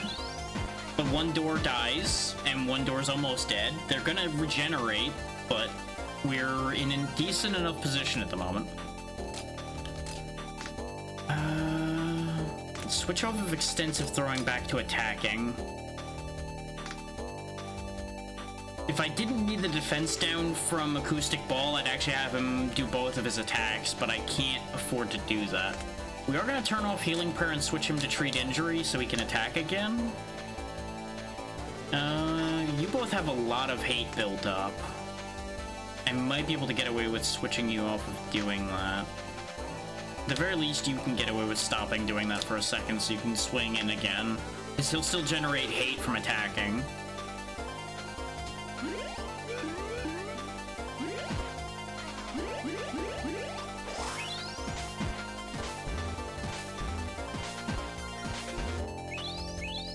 Okay, we heard it just enough that the poison will take care of that one. And then we can have everybody focus on the other wall. Okay, we're in business. We're actually doing pretty good. If we can get through this with only 1 casualty, I'll be incredibly pleased. Problem is, it was a very vital casualty we took. Is going to be the biggest problem. That bleed is going to save Christmas.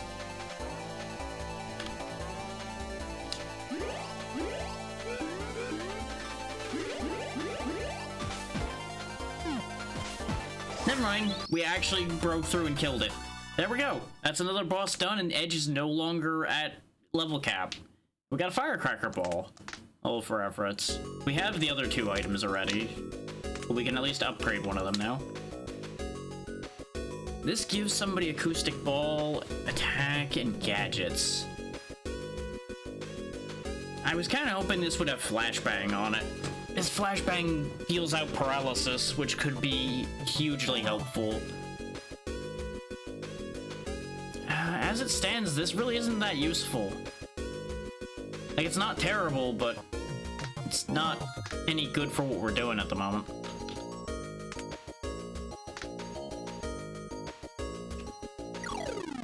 And we can officially say we've killed 5 doors today. That's a sentence. I've killed 5 doors today.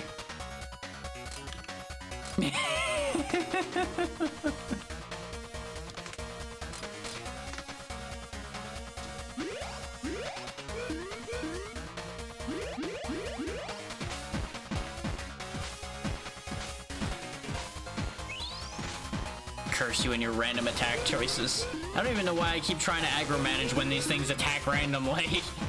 But I think it's mostly just so I don't have to reset their stuff again.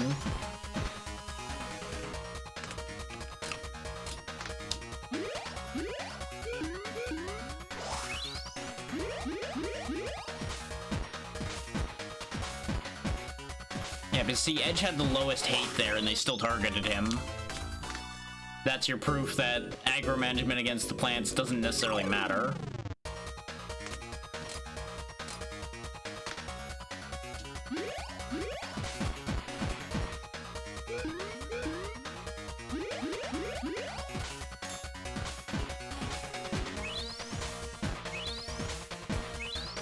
Wow, they just decided everybody pile on him. Okay, nothing I could have done about that. All the aggro management in the world didn't matter there.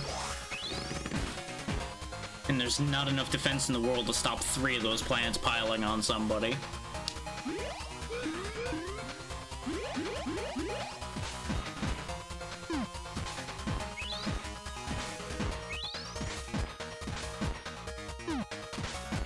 There we go.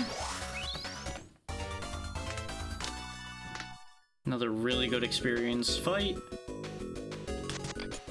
Ooh. Oh, why? You got so lucky to open and then you give me firefighting clothes. That could have been such a good weapon. I could have had a real weapon. But no. Damn firefighter suit. The firefighter suit is good, but we already had one. And I'm not using the one I have.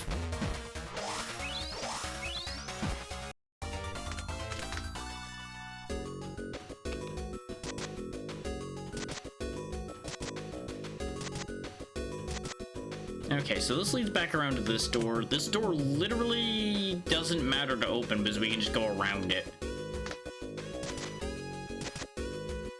It would allow me to move upward right now, but I don't care enough to do that. I would rather hang on to the key so I can avoid needing to find one later.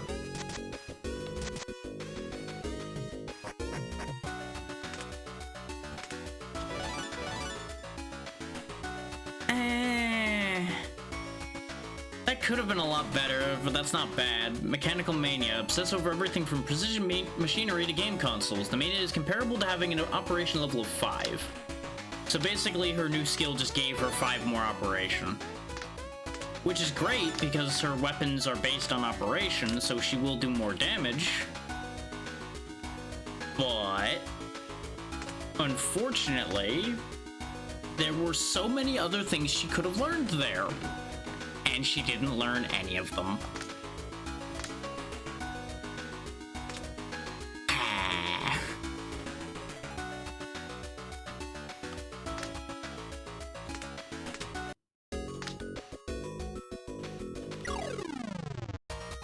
And so, nothing was learned this day.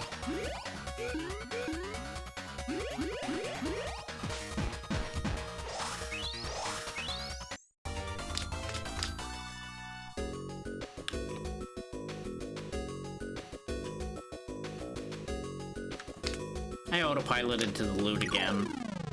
That's fine. We need more gear anyway. You can tell where my priorities lie very easily, because if I'm not paying attention where I'm going, I will almost always unerringly find my way to where treasure is.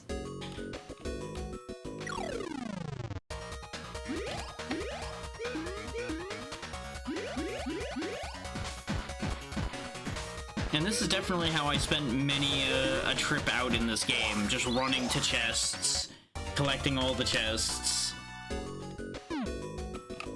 and hoping I get things I can use. Which, actually, what does the firefighter suit even do again? I'm not gonna equip it on you, I just want to look at it, and you happen to be where I was selected. Oh yeah, it gives heat shield, which is good. It protects against burning, and it gives +1 resistance. It really is only useful for heat shield. So, not something we really need that badly, because there's only like one thing that throws burning around that we've encountered. And it's just those mushrooms.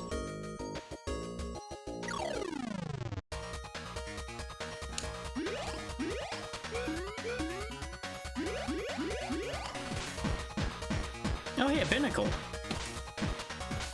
Those are kind of special, and we'll see why here in a second.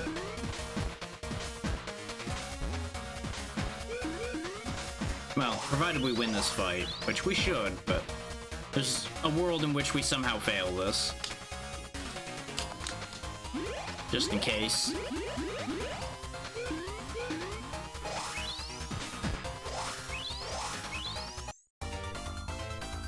So what Binnacles do is they give a bunch of experience, and they also have a tendency to do exactly that. They give you gear. They're like little loot goblin things. They're just really good things to have. In this case, it's got us a new drone, which gives a bit of an agility bonus and not a ton else. It's not the best drone, but it's not a bad drone. Like, if we wanted to switch back to using air raid, we now can. Like, if we know something doesn't care about poison. Which, so far, we haven't run into anything like that. But that is a thing that can happen.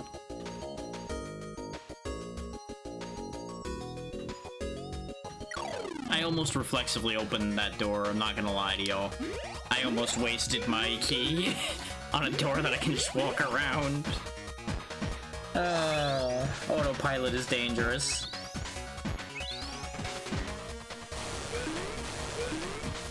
Oh, that thing is turbo poisoned. It is fucked.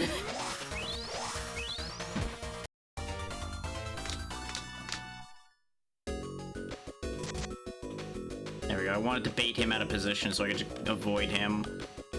Because I was assuming that was going to absorb too much more fuel. Yeah, that's going to definitely take more fuel than the 20 I'm spending to run away from it. I made a mistake walking over here, though. Now we're going to be burning 20 fuel over and over again just to move around. I should have rotated around. That's on me. I just completely wasted this. I should have got on the boat. Ah, well. We now know the boat's over there. I spoke it into existence. Gots now has immortality. Become immortal, the greatest wish of any true protector. Even if you are down, you will automatically consume purification fuel and gain a chance of reviving at the end of the turn. I forgot that it's a chance. It might have been guaranteed in the previous game. I don't remember. Because I didn't actually use that many mobile police in the previous game. Because eventually you start getting strong enough that you kind of don't need them. Because you can just damage it's your way to victory. Because after all, the classic axiom of, if they're dead, they can't hurt me, applies. I can't believe he's still using a fucking sharp rock and it's working. We could upgrade these engraving knives. Really don't matter that much.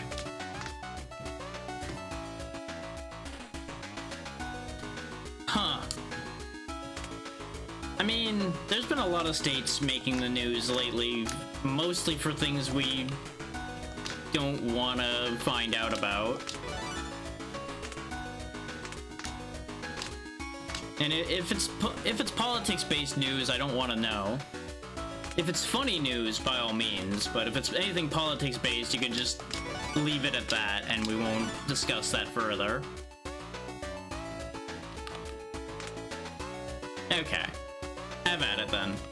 I just need to make that caveat in these current times, because, you know, entirely too much shit ends up being political right now. And even those that normally don't talk about it end up talking about it because it's every fucking where.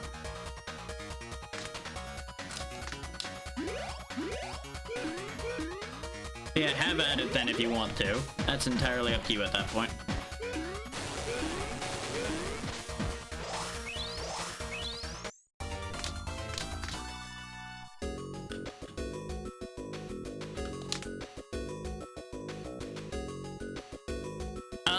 Another one of those situations. You know, I wish I could say that that's the first time I've heard of that happening. Admittedly, not specifically a 7-year-old the other time. Yep, no, shocking. Shocking the 7-year-old can't drive. Could anybody have predicted that one? Anyone out there? Any soothsayers that could have prevented this?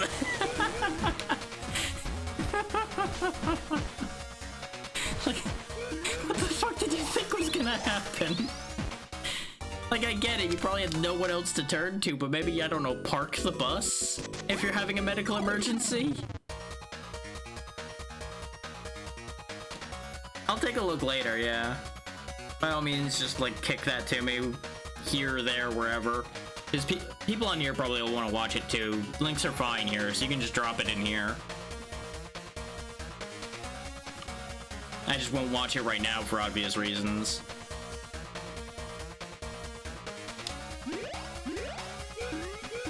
But I don't close all this down until I'm done, so I can just pull that up after I send everybody off later.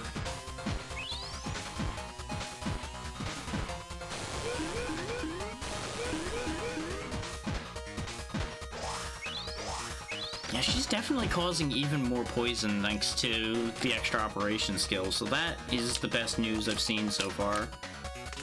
Or as far as that skill set goes.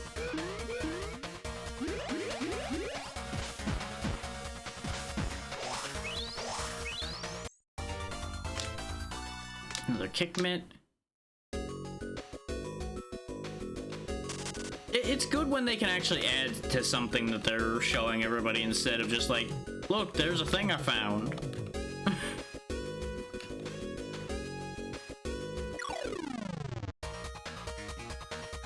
Yeah, go ahead and just poison the hell out of these guys again. It's making me laugh internally a lot that Lisa's becoming the most powerful character on this team when I was playing the first game, she was the first character I got rid of because she was so completely unhelpful with the items I was finding back then. But now we've actually had it completely turn around in this one where poison is so necessary. Yeah. The one who's poisoning everything forever. There we go, dodged. We're out of here. Get on the boat. Fuck you, I'm out.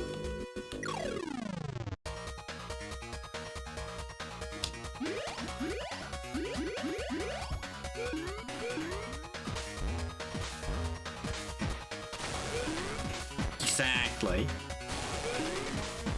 Later, suckers. You ain't catching shit.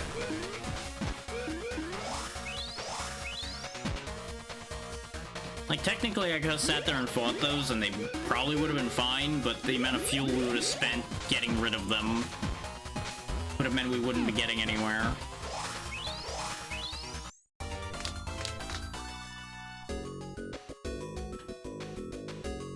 Okay, we made landfall. Found another boss. This one doesn't have any dialogue bot for it. Huh. Now we'll deal with that later. Okay, can't make landfall here. We also definitely don't want to fight that thing, because I recognize that silhouette, and if it's the same type of creature it was in the last game, it's very bad for business. Yeah, exactly. That's future me's problem.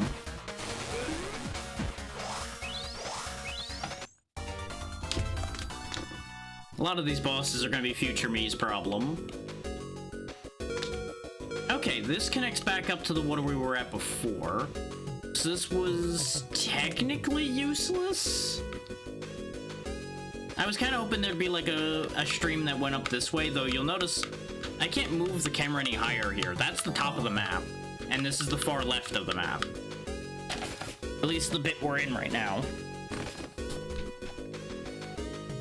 This was all one flat map in the first game. There might be elevations in this one. That's what the game wants us to go do, is fight that thing down there.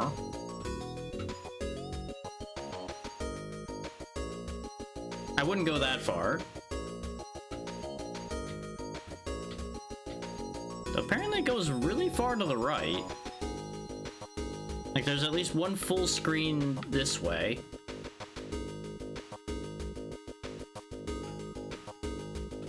I'm currently learning what the edges of the map are. We can zoom in more, but we can't really zoom out that much more.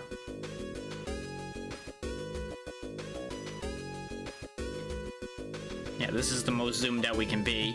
You can see the very, very far edge of what we know is visible on the most zoomed out we have.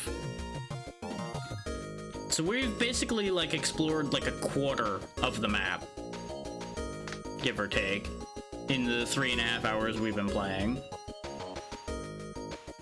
And that's with me pretty aggressively exploring. Even more materials.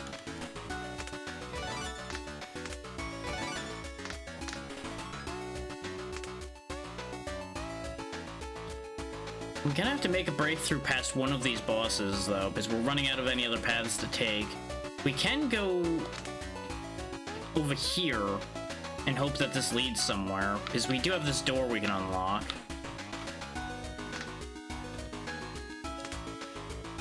But we're gonna have to make at least one trip without doing that because we can't move the camper without food, and we don't have any food since it ticked over to the next cycle for that.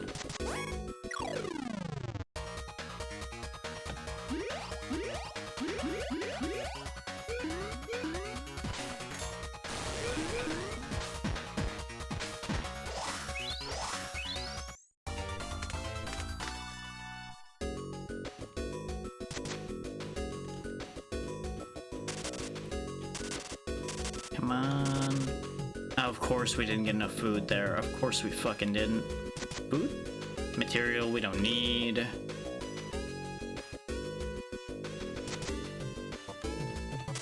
There we go. That's enough food to make the trip. Then we can also just walk down here like I'm doing right now. It just takes a lot more fuel to make this trip this way. But we can go open the door and have a peek. Food allows you to move the camper, and if you don't have the amount of food you see listed there by the time the calendar timer runs out, everybody starves, drops a bunch of their shit somewhere because they can't hang on to it, and yeah, it just sucks. Don't let your food not be what you need.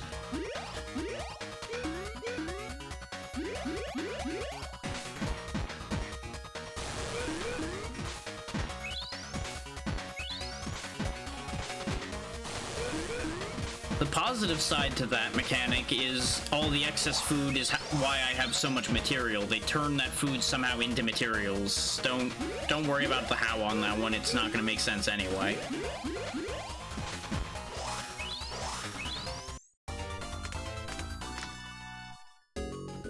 But finding excessive amounts of food is why I have more material than I can do anything with. Because I turn my enemies into food. Which, admittedly, by this point I can probably take the survival knife off of Gachiyama and give him something else, but we really don't have anything else for him to use anyway.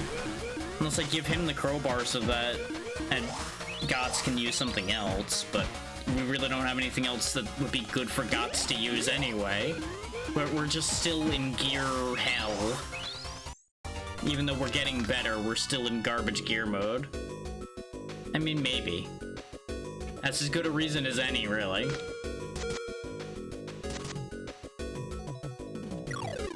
Like, that's one of those moments where it's like, I know you're joking, but it actually makes sense.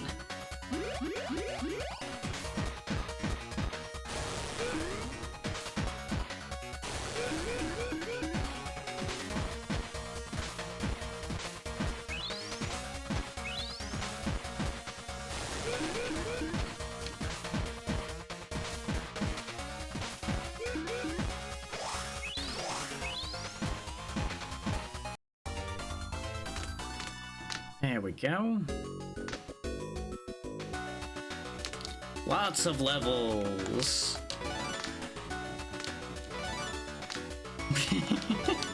Hey, sometimes going for the least logic is how you get to the most logic.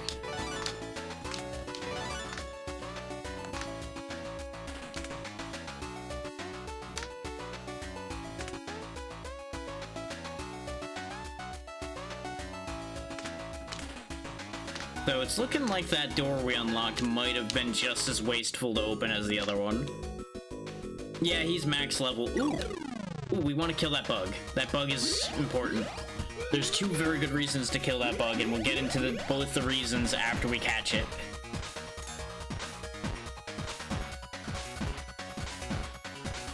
I don't think they disappear after a fight. I think they can only disappear if they run away. You'll see it in a second once we're not in this fight anymore, as long as it's still there. That thing, the green one, that guy. Get back here. Yes! Rescued a quester had been captured and crystallized by the ore on the insect's back. You rescued Tana. They say they make a living doing Buddhist. Word choice there is a little wrong, but doesn't matter. They seem to be able to move, so you tell them where your base is. It seems they at least have enough fuel left for the return trip. So we netted ourselves another quester. Now, those bugs can do a couple things. They can give you another quester like we got. They can give you some really good gear. Or they can give you lots of material, if I remember right. we got basically what would arguably be the best outcome out of that, getting another quester.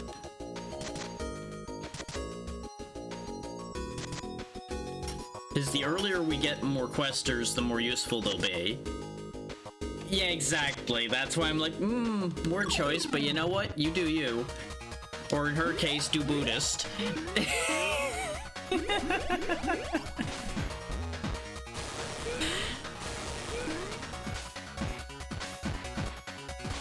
Because bear in mind, this was translated, and even the first game's translation is a little shaky in places, but it's not, like, badly shaky, it's just slightly weird.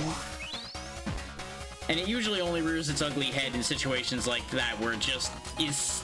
It's even just the wrong tense of the word instead of it being the wrong word. Or even wrong grammar, necessarily.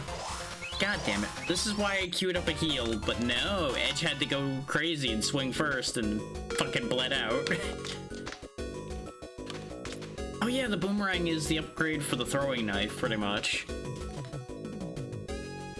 So we could actually give him the boomerang, because it will do more damage, and it's basically functionally identical in all the respects. I feel like that's more of a compliment for the Buddhist involved.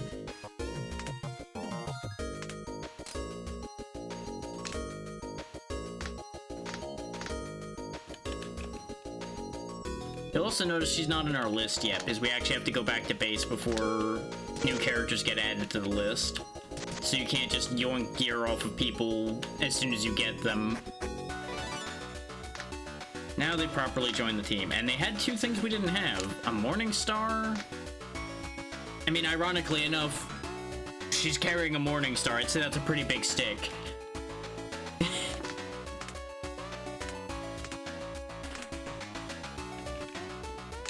She also had an AED, which allows us to resuscitate people, which is gonna be really handy.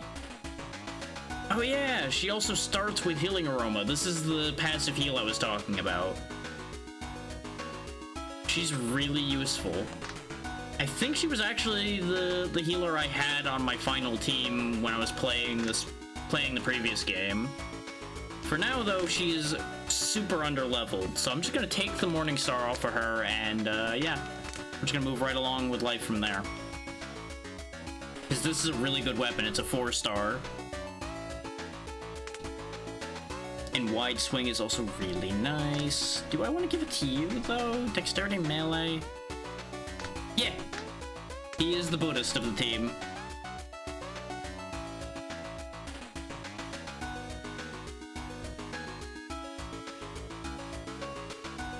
Look how peaceful he looks.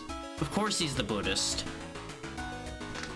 Ignore the fact that he really looks like he's high, but, you know, it's fine. People reach the Heavenly Buddha in many ways.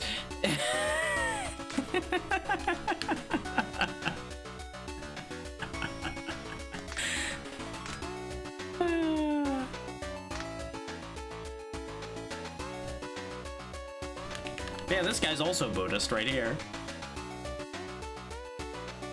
Looks a little unhinged, but you know, that... It's kind of funny how we found 3 Buddhists so far. Not a single other mobile police and none of the other classes that the game has. We haven't found any rangers, we haven't found any scientists. We haven't found any officers. I mean, so far for us, he is. He is so much better than anyone else we could possibly have. If we get Tana leveled up, she might become better because she starts with that healing aura. So she could actually get really useful. As long as she gets E Sutra as well, she would be the best Buddhist you could ever have. Because she would then have 2 different passive heals and would never need to use a healing skill ever. I mean, checks out. He did rescue her from inside a crystal bug, so you know.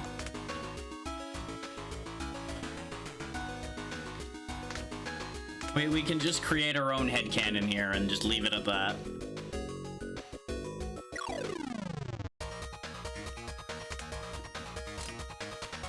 doesn't have enough AP to double throw, which is a real shame. We might be able to win this fight.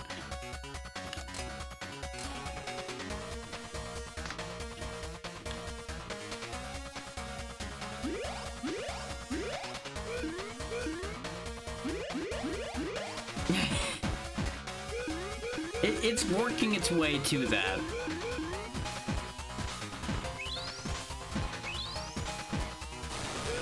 I was gonna say, did I forget to put Penny Injection back? I thought I had put it, but I forgot that everybody else is really fast.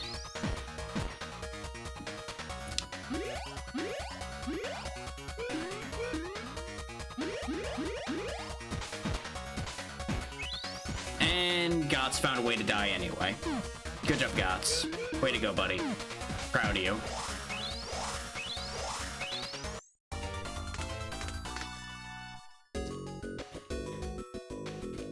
One enemy left out of the entire enemy team. Somehow he still dies anyway. I swear, do I just need to like leave you with Iron Wall going all the time or something? Well, he came back afterwards, so I think he didn't get the experience regardless is the problem. I think timing-wise, he still came back too late for the experience. I'm not 100% sure.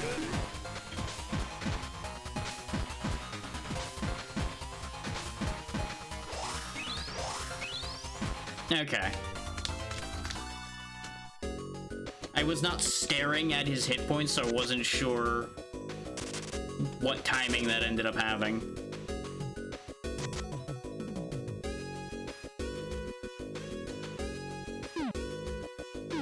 %91 chance and you still failed. Ooh, an afterburner though. Yeah, I know, we looked at that thing before. Genuinely I clicked through too fast to really process it, so I can't answer that one. We're reaching autopilot levels as far as a lot of those things go. Ooh, there's a binnacle in here, so we might get another good piece of gear.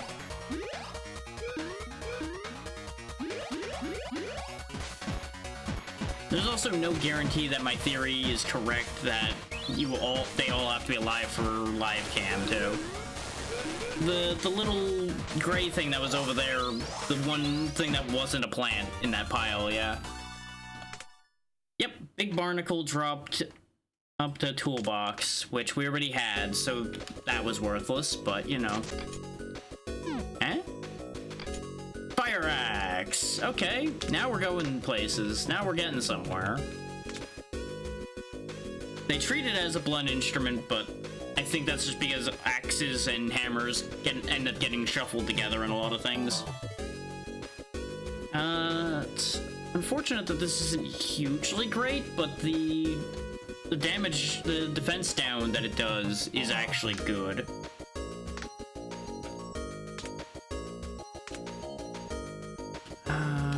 It might be time to move the crowbar to somebody else. It depends on how sharp the axe is. There are axes that are sharper than others, and then there are axes that aren't that sharp. It can go either way on that one. Still want to give the Morning Star to somebody too.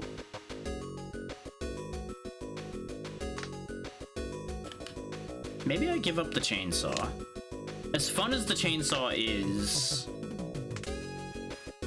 it is the same strength as things like the fire axe. And the fire axe won't have a limitation on it. Yeah. You could have like a maul, which is a bit duller, and then you've got your sharper axe to make the initial cut into it. Then you jam a spike in there and it all works itself out. There we go, we'll give him these two, and just have him start tearing things up. It's a shame not to have the chainsaw anymore, but that's probably a more effective setup. Because he can now double destruction and really tear something's defense down. Yeah.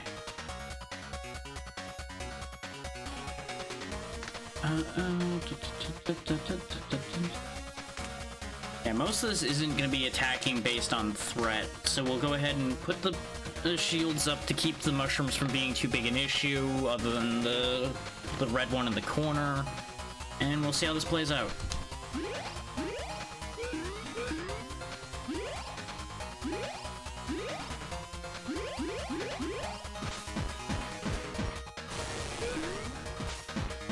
Goddamn bleed mushroom. Oh, 100%. Every axe is still sharp enough to deal with people.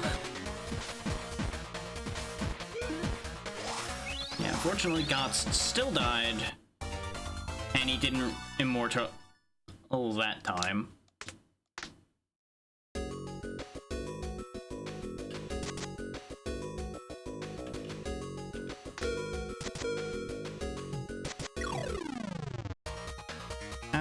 This is doable.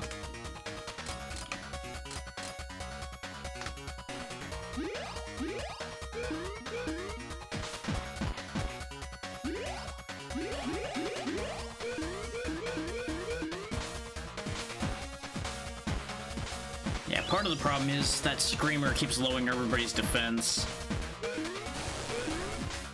It's max level till I kill more bosses. Your max level starts, I think, at 20, and then each boss raises it by 2. It's so that you don't over-level every boss fight in the game and make it trivial.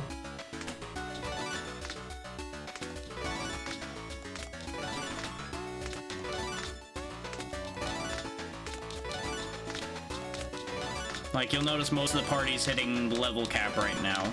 But our main issue is our level isn't the issue. It was our gear that's been the issue. But I might be able to do the red plant over there now and be able to make progress. I don't think we can do the crabs, and I don't think we can fight that thing. But those are the 3 known paths we have. It's either that I keep trying to go up here and see if there's something good there.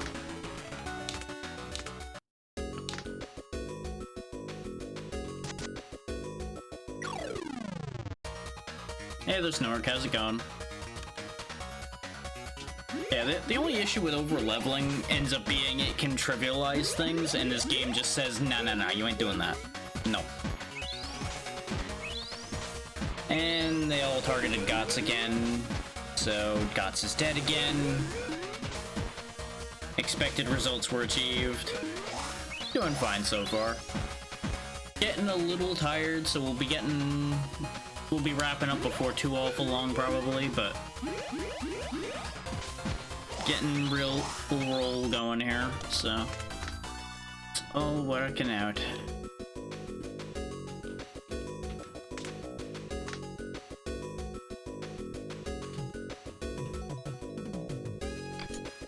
Another iron array. Let's try fighting this thing. This could be a really bad idea. Yeah, this might in fact be a really bad idea. 2 nearly 300 hit point giant plants. Yeah, it doesn't seem like the best idea I could have had.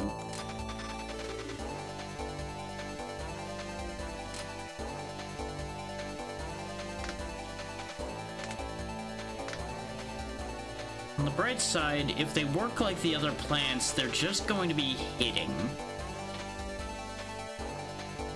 Yeah, I don't think this is gonna end well, but you know what? I'm gonna give it a chance.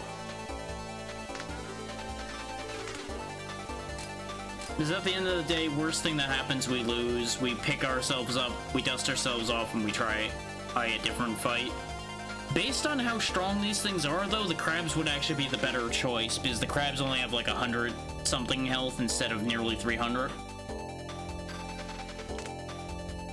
No, I don't want to run. We'll at least run a turn or so of this and see how it goes. See if their defenses hold. Because obviously these things can and will attack around the ones that are blocking. Wouldn't that be something?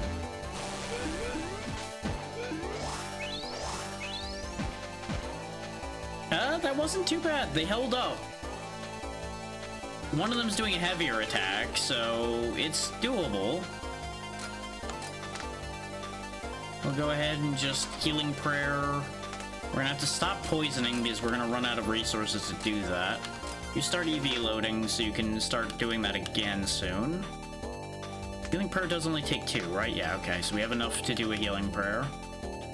Yep, you just keep doing what you're doing.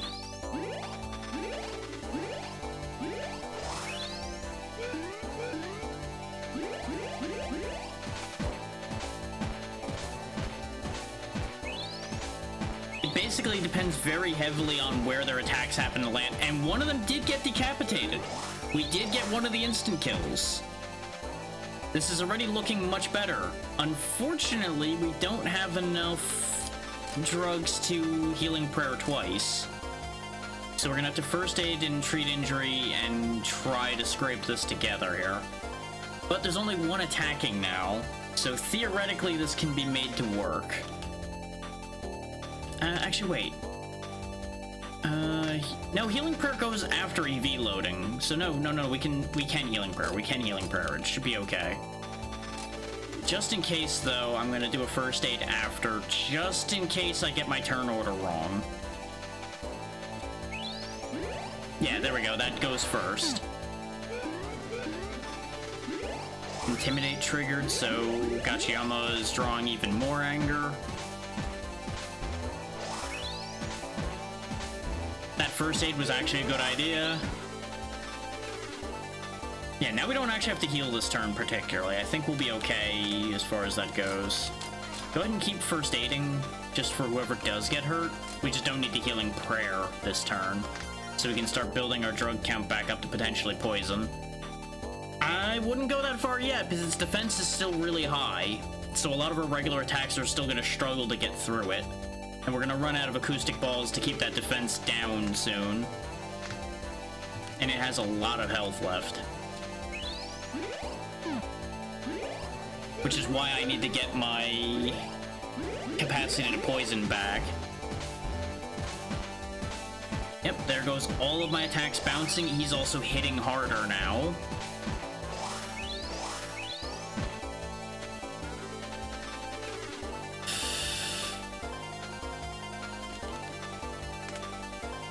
Wait. We EV loaded. Why do we still only have one drug? Oh no, we only had 0, and now we have 1. Right. Go ahead and get rid of Hide, because it's not helping you anymore. Go into Extensive Throwing in the hopes that you can actually do something with that, but based on the defense, you're probably not going to. This is where this gets ugly, because we're gonna end up stalling out, potentially. I don't think he'll get through with Stun Attack, but if he could get any paralysis on that thing, it'll be huge. Yep, we're just gonna have to go with that and hope. Actually, since it's throwing its attacks around, go ahead and Stronghold instead of Iron Walling. This way everybody gets some of that defense.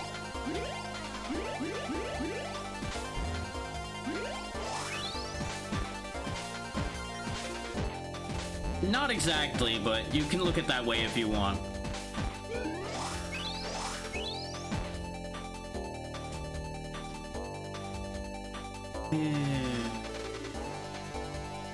Part of me really thinks Healing Prayer would be a better idea, but I'm tempted to poison it, just so we can make some progress here.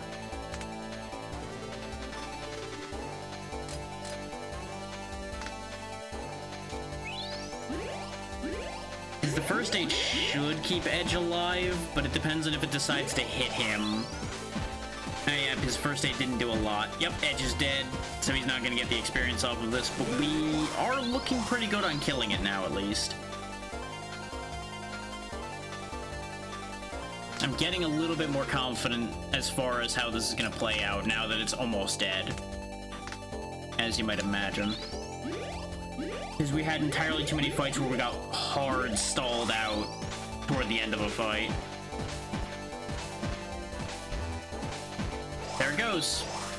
And Gotts is the one that killed it. Okay, we pulled through. We lost Edge at the end there, so he didn't get the experience, but he was ahead in experience 90% of the time anyway. So that's absolutely fine. Does this pop up? Popped up. Ow. Congratulations, that's completely useless information. Thanks for wasting it at everyone on that. Well done. The flesh of this plant is said to be delicious when dried and sprinkled with sugar. Now let's dismember it. Such a big mouth. It must have swallowed something good. You found several fuel lanterns inside the body of the gaping mushroom. You take a fine spark plug from one of them and assemble it into one of your own lanterns. Max purification fuel +5. More importantly, we have access to forward. Well, you decided that part. At the ruins of the station, you find a quester reading. These books are valuable. You want to have access to this person's knowledge, so you ask them to join you. The quester slams their book shut and accepts your invitation, looking rather pleased with themselves. The quester's name is Echo, although they claim to work as an officer. We've got our first officer, finally.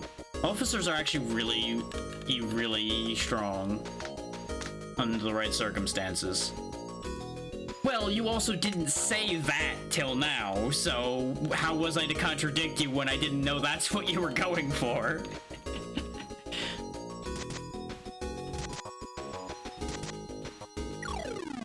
New enemy type. These awful looking things. It was heavily implied to certain perspectives, I assume. I didn't look at it that way. But I also wasn't really paying that much attention to what you were talking about with that.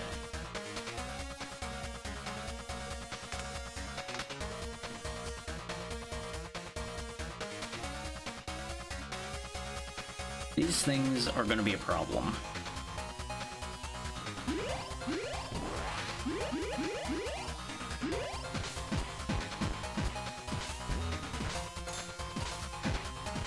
The inedible bugger.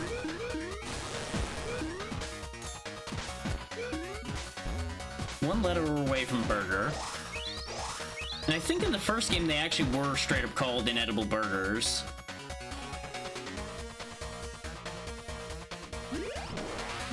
Oh yeah, no, I knew I was gonna have fun with this game, and I was hoping everybody watching was gonna enjoy this too. Even though I know it's got some long downtimes now and then, because you just have to grind a bunch sometimes.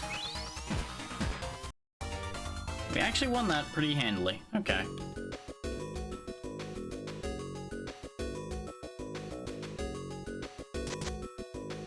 There's another key. We don't need it yet, but I'm sure I'm going to. Yeah.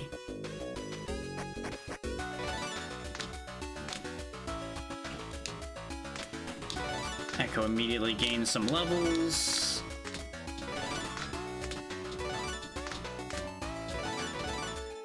Ooh, max AP up immediately. Very good, very good.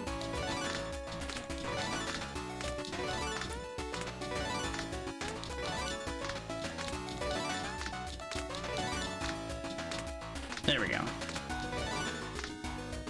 We'll see what else she has here in a second once I finish leveling everybody up. There we go. So what do you have? You have a hatchet, and you have Calm Mind. Okay, Calm Mind's pretty good. Between the two of those, she may be joining the team. That's a pretty good setup. She basically has health regeneration straight up. Yep, you go do what you gotta do, Swarm.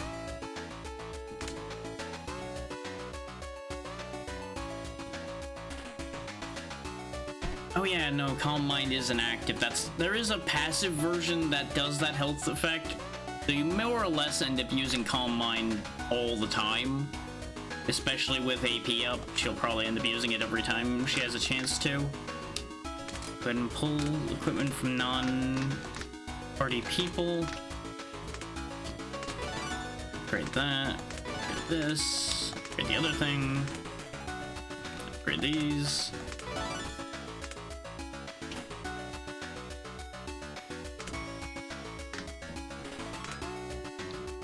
Yeah, the hatchet's not bad now. It wasn't great before, but now that it's upgraded once, it's pretty decent. What is your stat line like? You're pretty even on vitality, agility, and dexterity, and you've got decent melee, decent guard. She might end up replacing Gots, because usually instead of a mobile police, I have an officer in that slot. Because usually officers and a decently durable detonator can do the same job as a mobile police. So she might take on that role. I don't know. I haven't decided yet.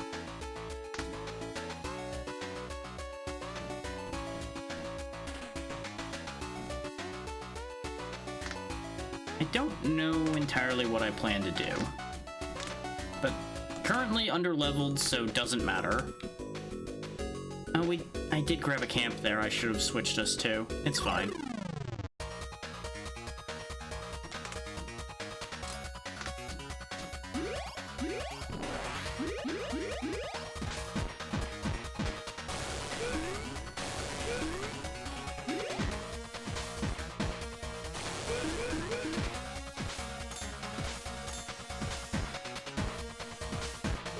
It's nice to hear that block sound actually happening, because that means we're actually blocking attacks instead of them blocking our attacks.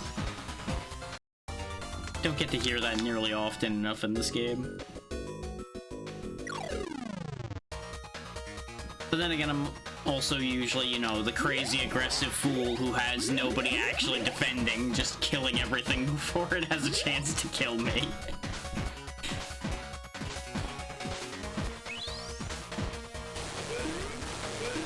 Which is, as you might imagine, also why I like the passive heals. Because I don't have to remember to heal them if they passively heal.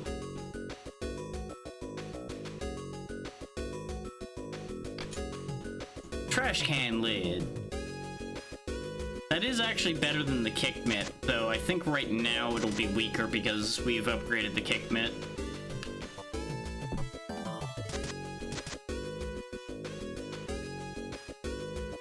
I sure have discovered things in the debris. It's called fucking awful burger monsters. Well, this is upsetting.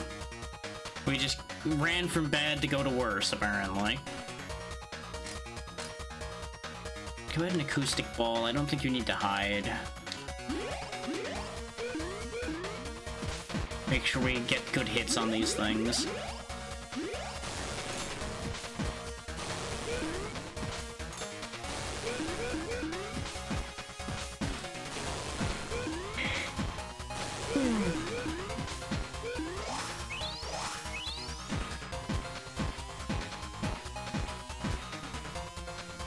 Poison carrying the day once again.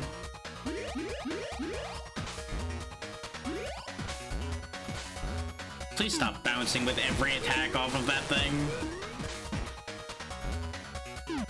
This is why poison is so important.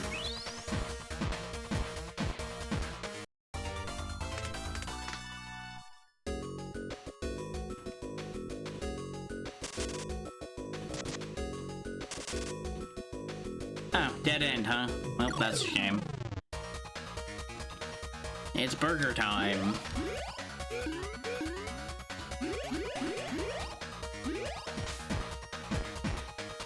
Nice, double decapitate. You love to see it, you love to see it.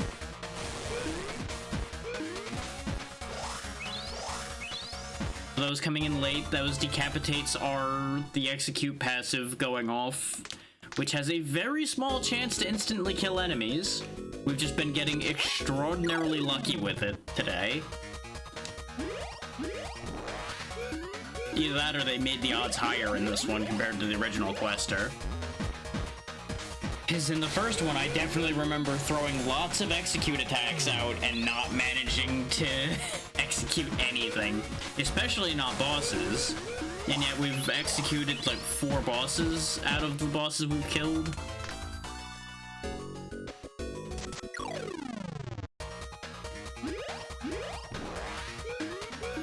Which was also part of how we catapulted into decent success at this point.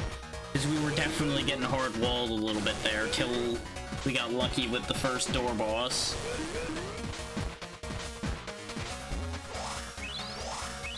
Ever since then, we've been on a relative hot streak since then. Plus or minus a couple stalling points. But we should probably go back to the river and see about taking out the crabs that are up there. Because we should be able to do that boss. If we can do the double plant, we can probably take care of the double crab. Because like I mentioned before, I thought the crabs were weaker since their health was lower. But they will also have a healing ability based on what the crabs in the river do. So that could complicate things. We'll see how it plays out.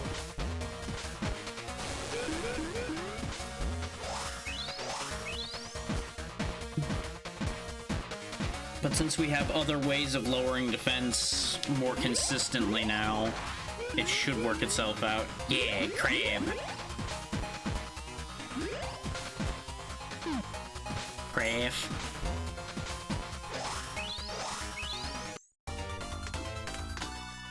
We're getting a lot of experience from walking around over here, too.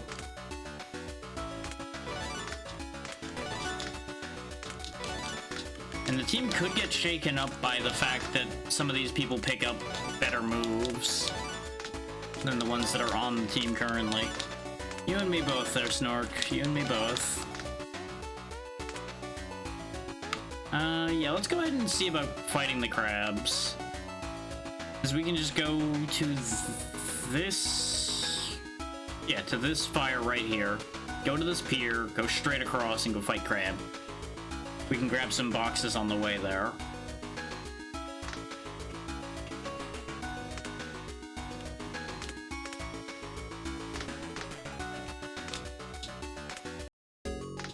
The alternative would be we actually go to the base camp we started at and go down and around, but this is faster, arguably.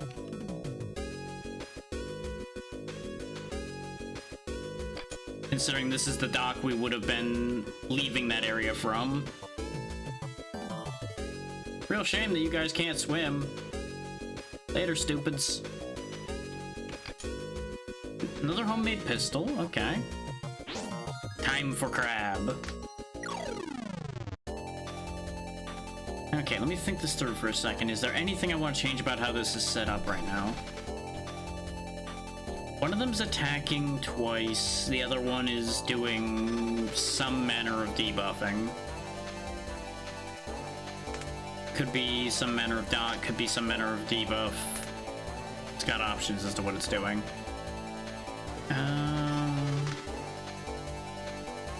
If only one of them's attacking, I don't technically have to have both of them advanced guarding. So I could swing double destruction, but I don't think that's a good idea right now. I'm better off having them both build their hate up, because these won't attack randomly. They will attack the highest hate.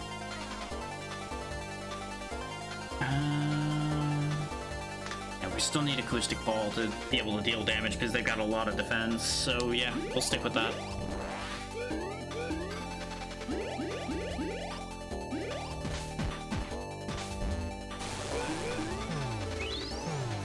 Quit ruining my food. That's all he did that turn, was stink up my food. Fucking rude. Okay, one's dead already. Yeah, we could have done this before the plants. Absolutely. We could have done this already. Oh well. We're doing it now. Yeah, no, poison is very, very strong. Any of the dot damages in this game are very strong if you can get them built up properly. But the only reason the poison's working is we're keeping that blue defense they have shut down thanks to acoustic ball. If they had their defense properly, they would not be getting even half that poison.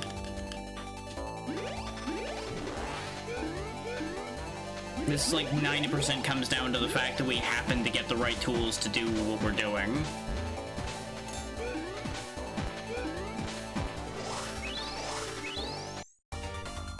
There we go. Max level is now 30, and we got some nunchucks.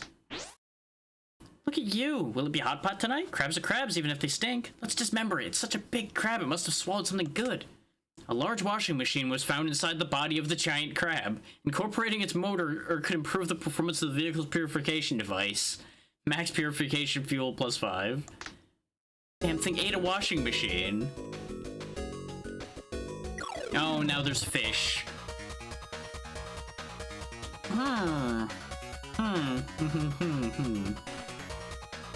This could be bad. This could be very bad. This could be very, very bad.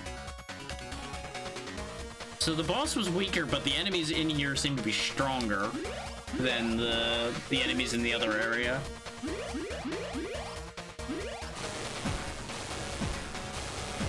Yep. Yep. The kill gills are strong. We do have them poisoned enough we could theoretically kill them, but with the damage they're outputting, they will kill everyone if I don't play this out proper.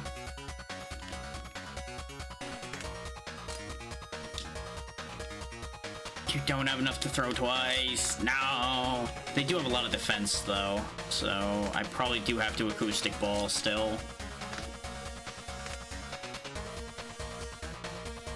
We don't have enough batteries for fanning injections anymore, so just attack twice.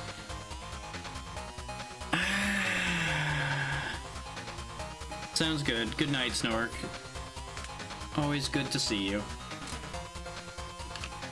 Go ahead and healing prayer with the remaining drugs we have to hopefully keep Gots alive just long enough to cut through these fish.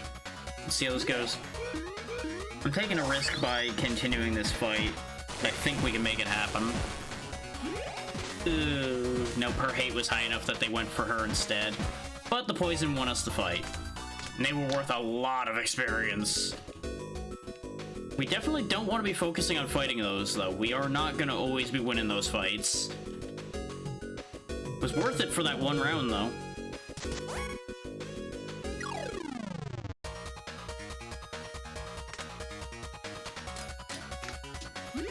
Nice 5,000 experience is hard to argue with.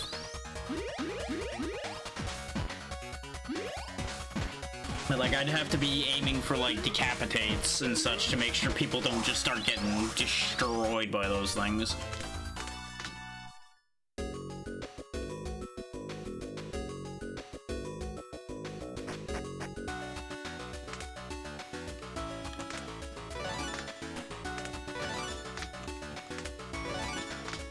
Not quite enough to get her to level 20. Like, Gotz's continued presence on the team really relies on what Echo gets at level 20 right now. Nunchucks, 15 base power, okay. They come with Roar, dual wielding, ooh. Yeah, these are really good. They also have Rapid Strikes, which is ridiculous. Yep, nope, I need to put those nunchucks on somebody, like, right now. I think we might be giving up the Fire Axe. Because the Morning Star's a blunt instrument, so dual wielding will apply with the nunchucks with it. And what dual wielding does is just increases the number of attacks by 1. As long as you have 2 weapons of the same category. They're not ideal for him because they're Dex Pure instead of Dex Melee or Dex Vitality. But I can just have him carry these as a stat stick to get the other 2 bonuses, and so he can use Roar. Like, he could turn into a monster because of this if we swing it proper.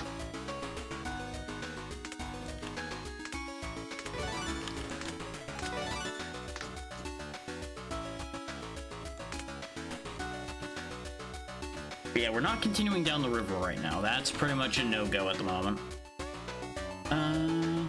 Welcome back, X-Worm. We took out the crabs, found nunchucks. Nunchucks are good.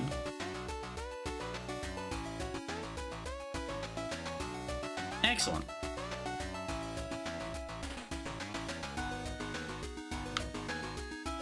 You know what? I might go be brave and fight yet another boss while we're on this hot streak of boss killing. I'll need to go to that camp, probably. Hell yeah.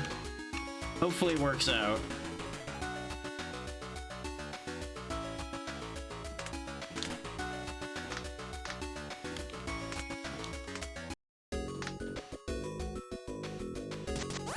Well, yeah, there's always going to be some extra question marks here and there. But yeah, with Rapid Strikes, I might want to just...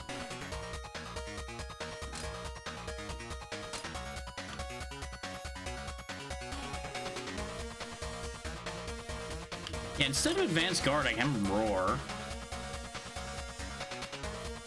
This way he gets a higher attack success. He still generates hate, but Advanced Guard would generate more. But between that and Patience, he should generate enough to pass most people regardless. And that'll make his attacks way more effective.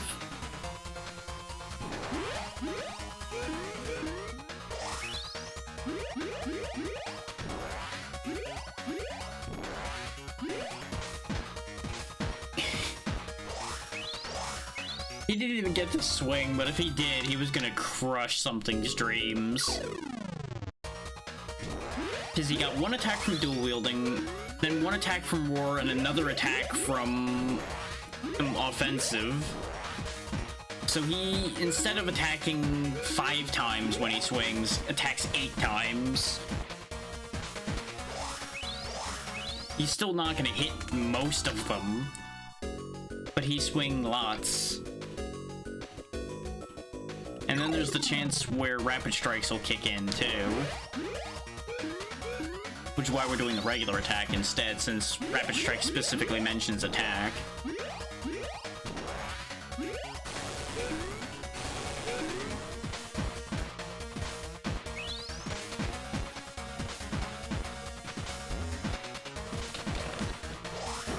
Six hits on that one. Looking good, looking good.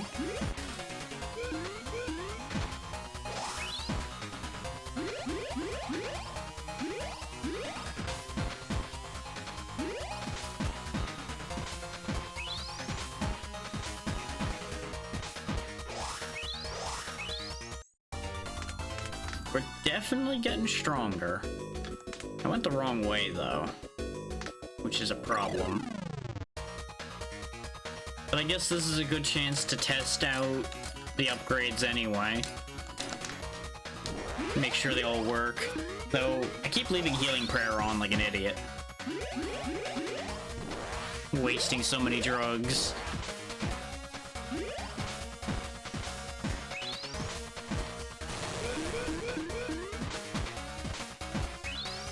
Like, we need it at this point in order to fix the damage that was done, but... we don't even really need it that badly.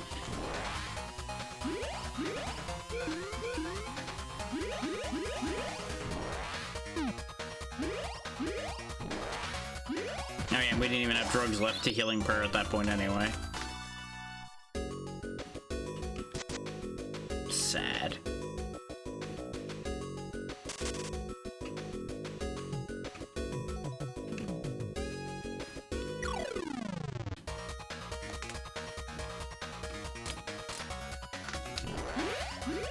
Just keep tearing through.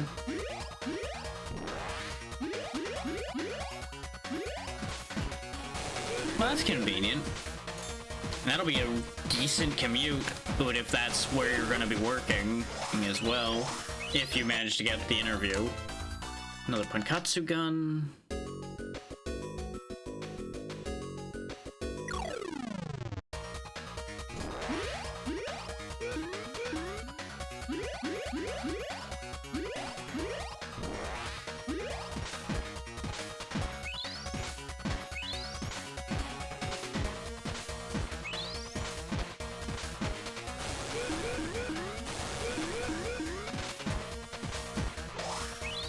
I feel like they increased the rate at which poison scales. Then again, I didn't use poison that much in the first game, because I didn't need to.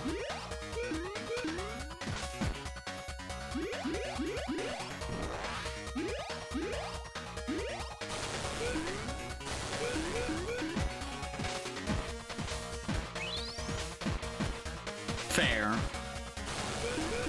And overqualification can be a double-edged sword, so we'll see how it plays out.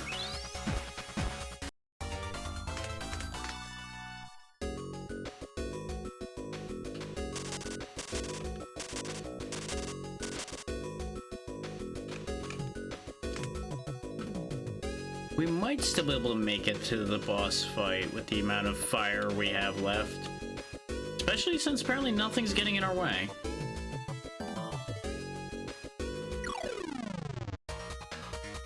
As I'd say, a commercial driving license should be good enough to at least get your foot in there for driving shuttles. It really just depends on whether they are being really specific with what they're looking for or not.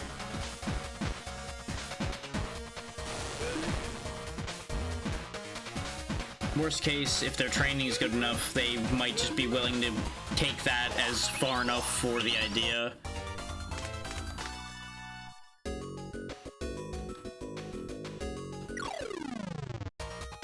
Let's go ahead and kill this crab because I don't want to try running from it and trying to make it up there.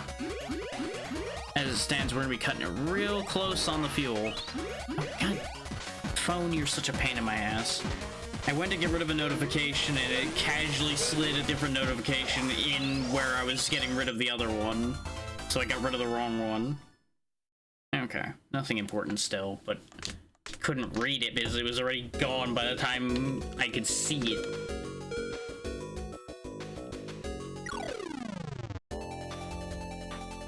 Okay, this isn't terrible. This isn't great, but this isn't terrible. Yeah.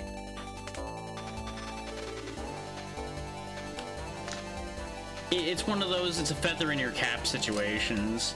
Let's go for the wide swing.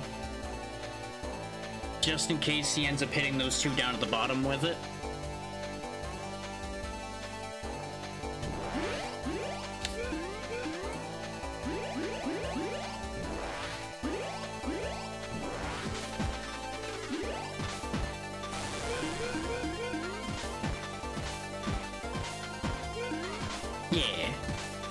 So you can prove that you are a safe and capable driver by virtue of your record.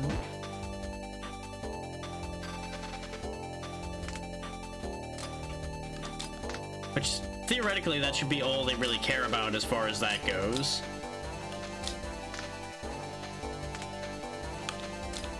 I mean, from a logical perspective, it sounds like you're in a good spot for it, but we'll see how they feel about it. I might have been supposed to fight this one a little sooner than I did, because this went really smoothly.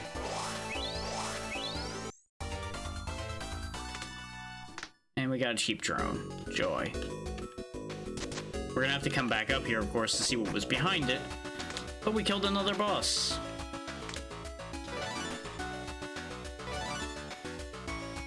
Well, that was a useless level 10 move. Move somewhat. Because there's plenty of items that give drug formulation. See, that's where you probably start sliding into overqualified.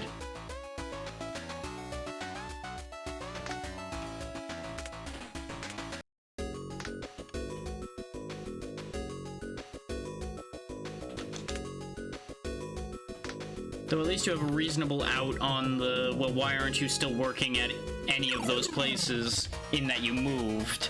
So that at least makes that an easy question to answer.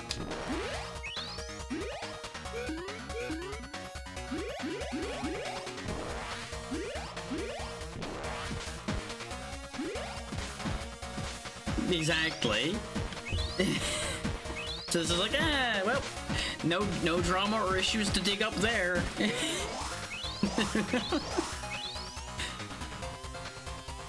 I forgot to poison them. We still have this, it's just gonna be slightly awkward.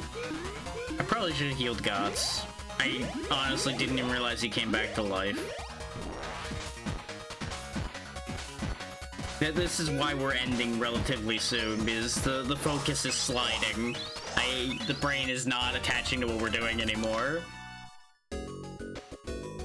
The autopilot is just getting stronger and stronger.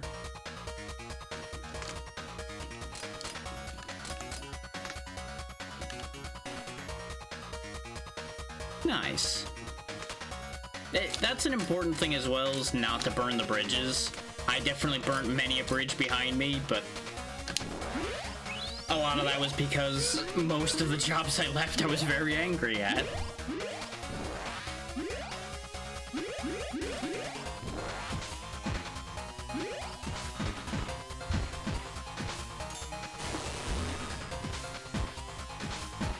Oh wow, he blocked the entire flurry of blows from the plant there. Yeah, Gachiyama really is taking over Guts' job, like, entirely.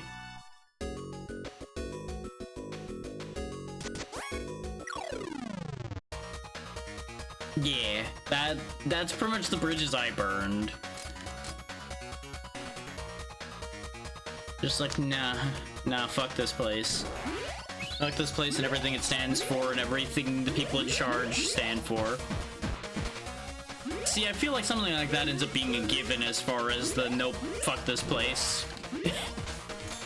Any kind of, like, fast food or direct food service or anything like that tends to lead to just, no, fuck these people, fuck this place, fuck this everything.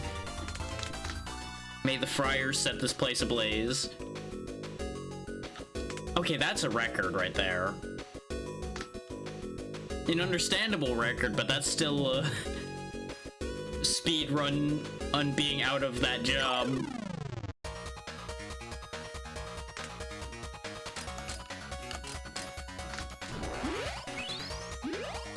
Again, completely understandable on the basis of how those places usually are, but just like, wow.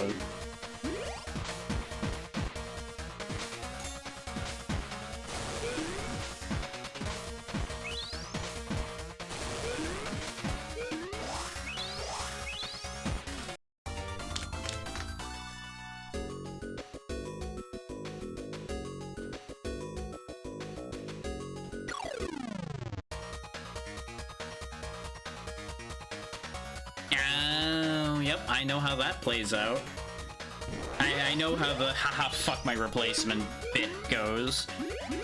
Like, even at the jobs I hated, which were basically both the jobs I ever had, I didn't screw over the one replacing me because it's not reasonable to the one replacing you. It's just like, it's not their fault this place sucks. You're just gonna make their experience worse than yours was at that point.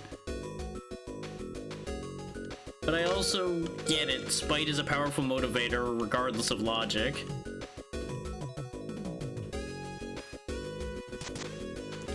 Wow, we're gonna have a really hard time getting up there in a meaningful way, huh?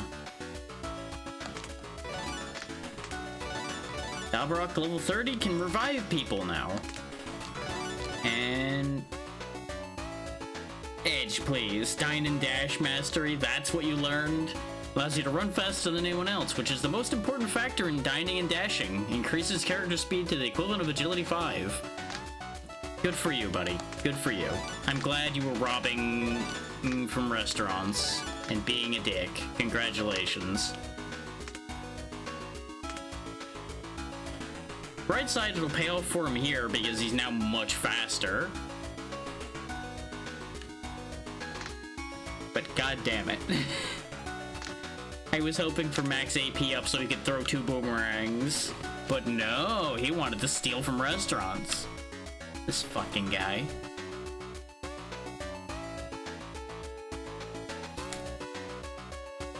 Yeah.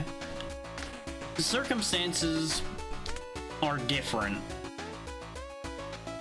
Does that means that it wasn't a malicious thing? They're just like, no, I can't still be here. It's probably easier if I just take the river across instead of going that whole other way around. Then I might be able to get in up there somewhere. I know I just wasted food switching around, but it's fine. We already had, like, double what we needed.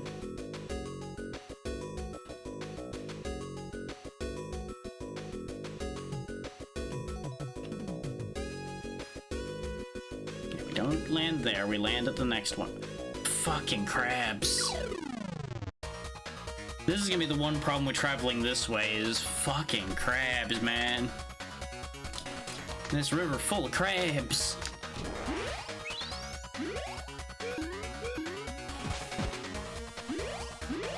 Yeah, exactly.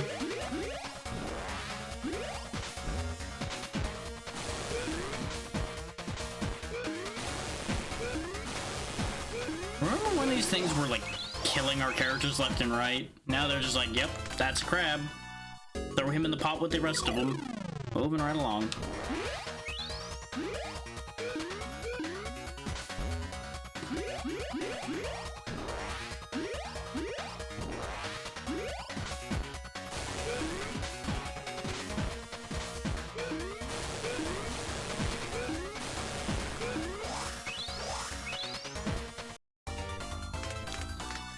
There we go. We're almost there. Okay, yeah, we have way more fuel now for traversing this area. We just gotta find a camp up here, if there even is one.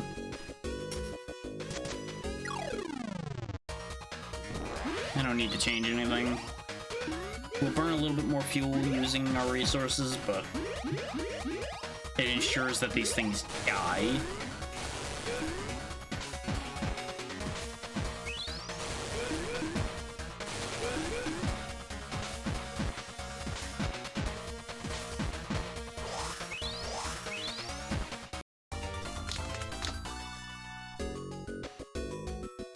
Yeah, well, you start every fight with the max of those resources down there, because the purification fuel replaces all resources every time you end a fight. Just like everybody gets healed, all of your resources go back to full. The thing is, the more resources you use, the faster you burn through your purification fuel and have to go back to base. This is why you don't want to burn more resources than you have to, so you can actually travel further. Right now, we're actually getting screwjobbed because there's a lot of debris in the way here. And you can't see very far. So we still didn't actually get anywhere meaningful there.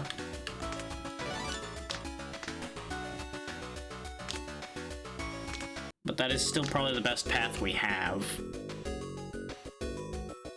At least for going that way.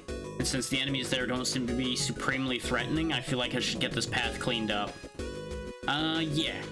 32 is the current max because of all the bosses we killed back to back.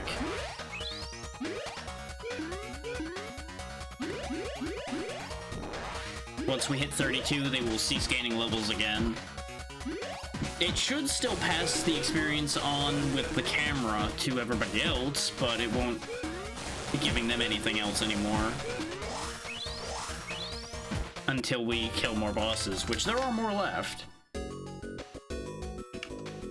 We just gotta find them.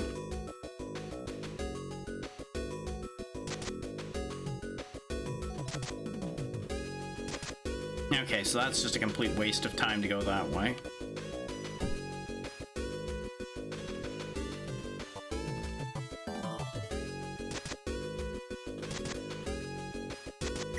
Now, it looks like this entire upper corner might just be for one of those USB ports. That's upsetting.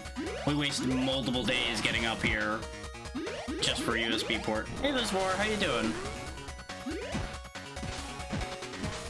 So far, so good. I'm getting tired now because we've been going for a bit, but otherwise all's good. Just sitting here, just powering our way through as much of this map as we can. Yeah, there's been a lot of crabs, and a lot of plants, and a lot of crabs, and a lot of plants.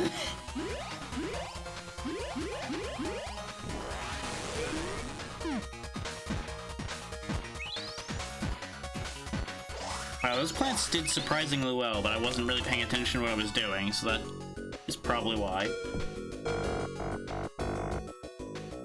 Looks like there's a USB port on the wall. Can you connect me to it? Access to server somewhere. It looks like there used to be a laboratory in the area. It's located to the southwest. Looks like it's where the stadium used to be. That's the place I was curious about. I don't know why, but I feel like something's calling me there. I wonder if it was a facility where they were researching the disaster. Looks like that's all the information available. Perhaps some divine will is driving me to this place. And the device is once again working better, so we got 5 more fuel. What's next year relating to crabs? Or do you just mean coming back around to the season where you can get more crab? protection. I'm glad things went better than expected.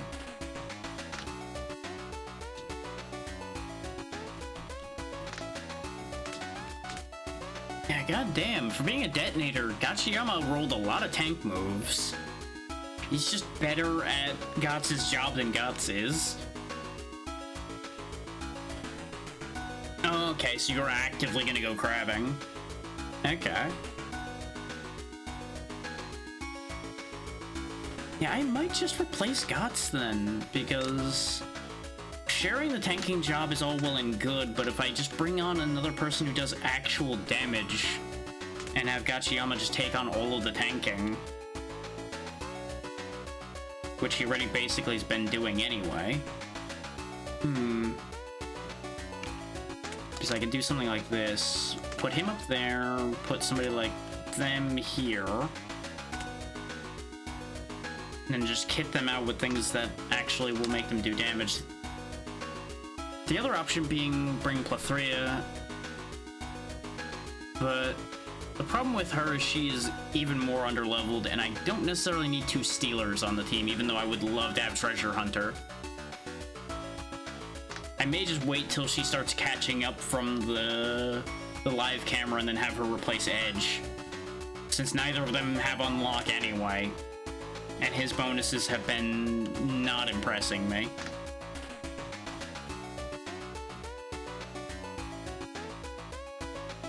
Yeah, we'll give Echo a chance. If Echo doesn't work out, we'll switch Itch out.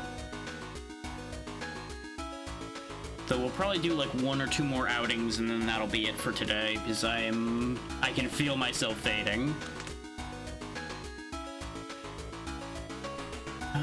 I would love to use the modified electric heater. His force current's really good. Hell yeah. I could have you use the old throwing dagger, but by that same logic, I think I can give you the boomerang? Oh wait, no, we only had the 1 boomerang.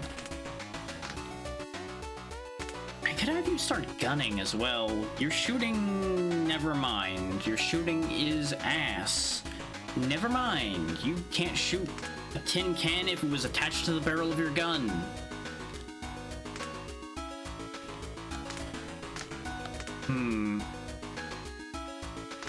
Maybe you aren't the replacement choice. Maybe you don't get on the team.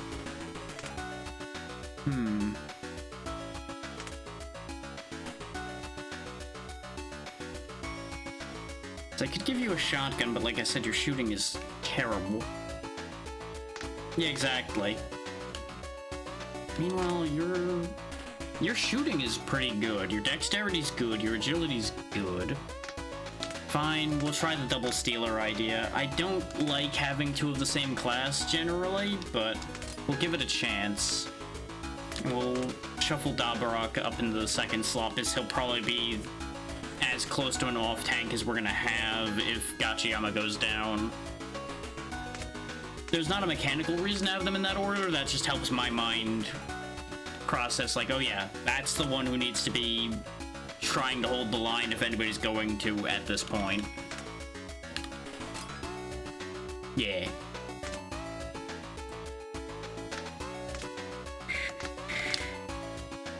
It's probably gonna end up being pistol and pan gun. But I am tempted to buy a Pankatsu gun, even though it's not a great idea. Just because machine gun funny.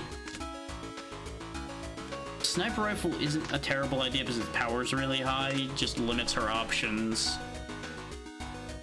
But she's probably not gonna have that many options per turn anyway, so yeah, we'll go ahead and do that actually. The most dangerous thing about that is the fact that it is going to impact the amount of times we can use our defense reducing thing.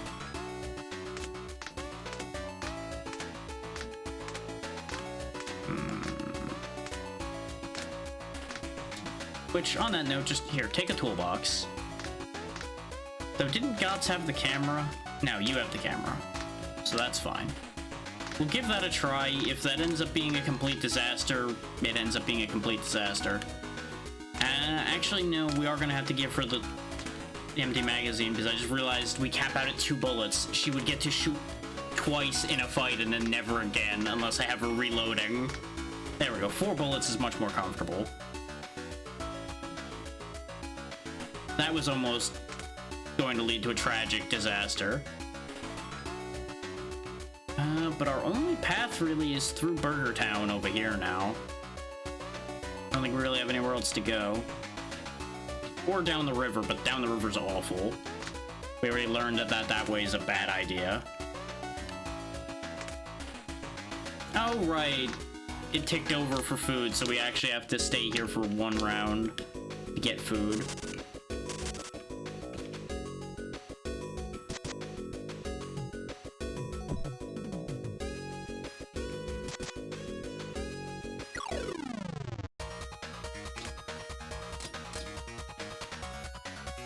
Bang bang goes the guns.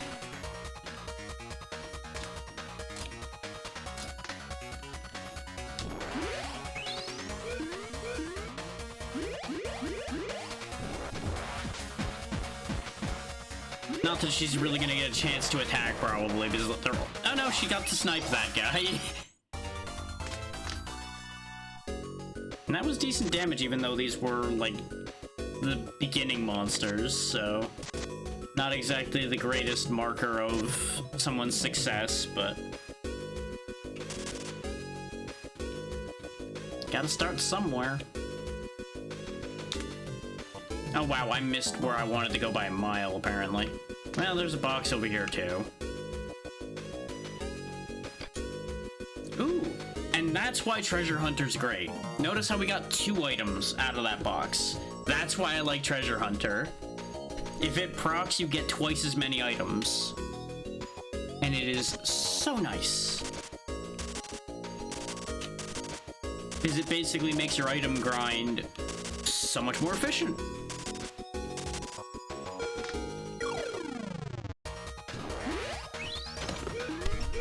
And this is why, if she could get Acoustic Ball, she would be an immediate replacement for Edge. Because that's the only reason Edge is still on the team. Is because he throws the funny ball that makes the enemy's defense go down. Oh yeah, the drug-making spear is a decent injection spear.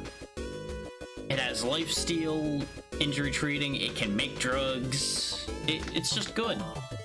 It is just useful.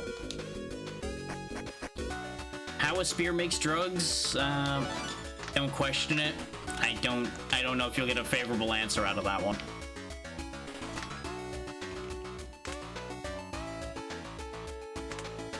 Now we'll move over here. And now is where things might go horribly wrong for our new thief. Because we're going to be fighting more dangerous enemies. Yeah, but even with just Patience Roar, he should be able to keep their attention. Though these attack randomly, so they may just slap her.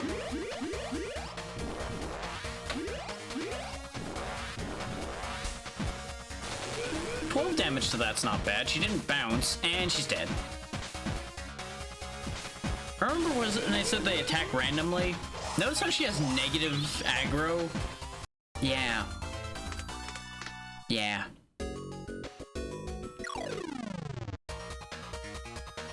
Don't you love that?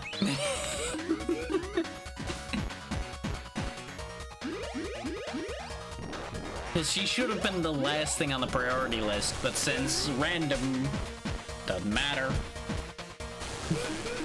they'll just hit whoever they want.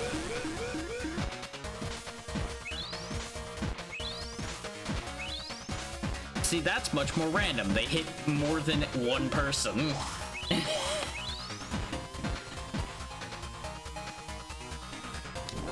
Doesn't matter. First swing that happens of this turn ends the fight. There you go. Now she actually gets the experience. Which should get her a couple levels already. This could be bad. I need to actually pay attention for this one. Except, I say I should pay attention, but there's really not that much I can do to change their moveset here. Other than, instead of roaring to advance guard to guarantee that Actually, no, Advanced Guard won't help here because it's the random fuckers again. Here, do two attacks instead of roaring. It'll lower the amount of hate he gets immediately, but the attacks themselves will generate him enough hate that he'll probably end up about the same. But he should get more work done towards clearing this mess. And they just really didn't like Edge, so Edge is dead anyway. That's fine though, he's either at level cap or really close to it, so I don't care if he gains any levels right now. That's another thing you can kind of do if you want, is whoever's at level cap out of the team or really high, just start handing them a helmet that gives them advanced guard and have them just get bodied every fight. Oh, and of course, I get rid of our mobile police and we get a better shield. This is actually a really good shield too, because it gives you the fire protection and you can give people resistance. The resistance isn't that great because it's only 1. But the heat shield's the more important one, since it's equal to half strength. So you can basically block fire from being an issue. Wow, they just made sure I wasn't allowed to go this way, huh? Can't you tell I'm training somebody here? Yes, and that's why we sent the big monsters. You know, this makes nothing but sense, and I don't appreciate that.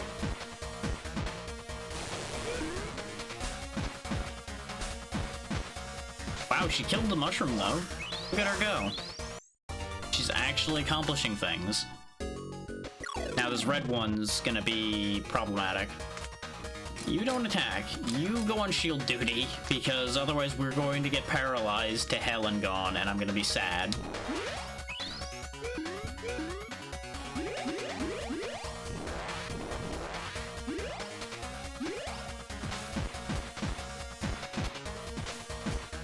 Okay, we got rid of one of the ones that'll make people bleed, so that's good. Ow. Poison for all of you. Fuck you. You can't poison me, but I can poison you. Okay, you know what? You're throwing enough of that down that you still got through, and that upsets me greatly. But it didn't matter. That actually went better than the other fight, and I don't know how to feel about that. Aside from the fact that they did kind of hand me a softball there with the fact that it was just 2 big mushrooms. It could have been much worse than that. Now, admittedly, those mushrooms would be a nightmare if we didn't have a means to hard counter their attack. If they could actually get that paralyze off and stop us from having turns, you can imagine how badly that would go for us.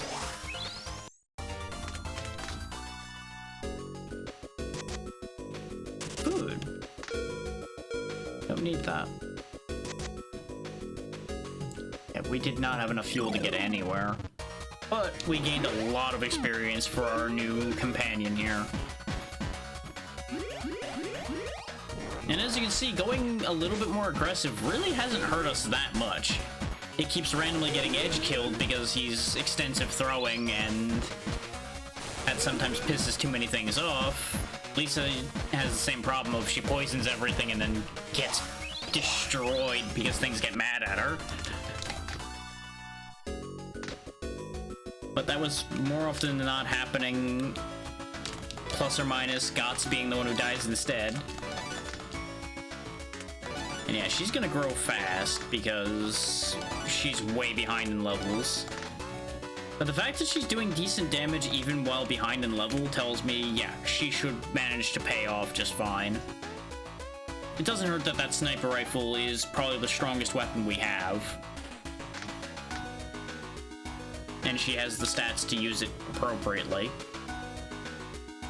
Maybe I should move us to that camp over here, actually. Because I wanted to peek up here, but... Now I think even this camp is slightly closer to that area, too, actually. Like, by a couple tiles. And we've got 8 days to make up more food, so... Just gotta find it in the list. Oh, right, it's technically in a different section. That's why we didn't end up going to that one in the first place.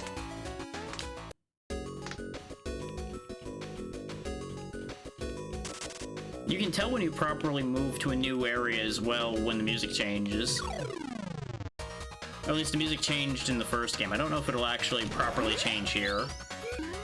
Hopefully it does. Some of the areas had some kind of neat music to them.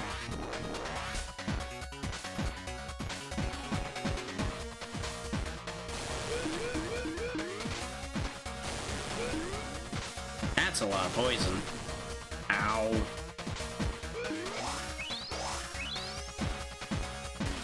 Could you stop killing our scientist? We need her to learn things. And all she's learned right now is poison hurts.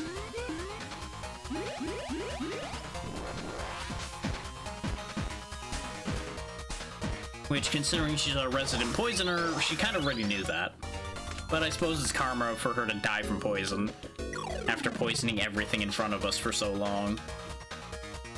But if they're throwing down so much poison, let's throw Poison Shield out there. We don't need Paralysis Shield as they're not throwing out any paralysis, but poison is an issue.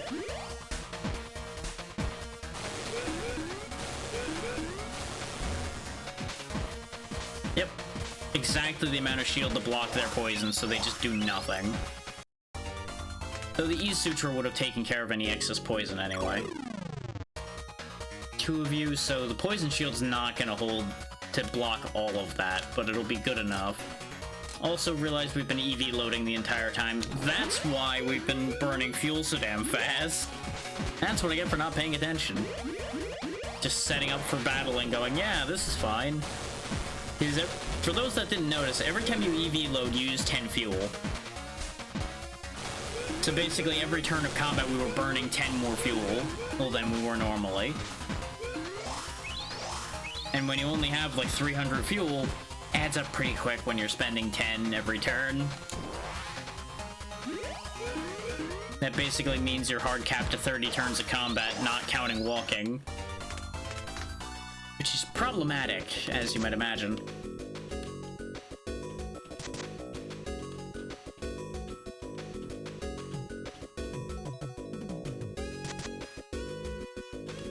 Okay, this connects back up to there, sort of.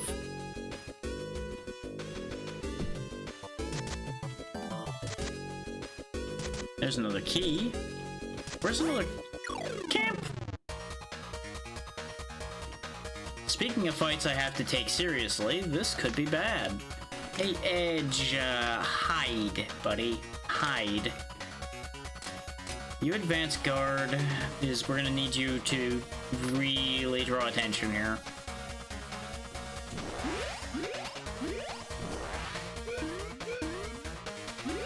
Okay, you won't need to advance guard next turn probably because he has a lot of aggro on him now.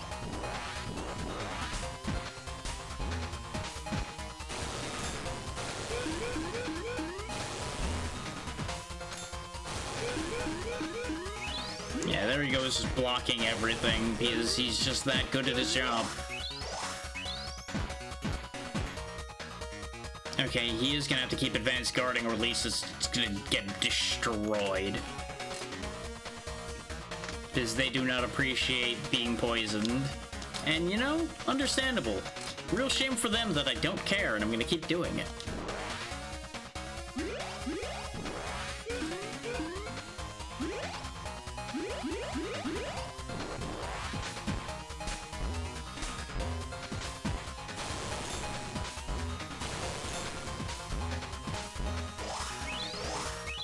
Of course, we're doing no damage to this thing because its defense is disgustingly high, and we've been failing to manage to reduce it properly.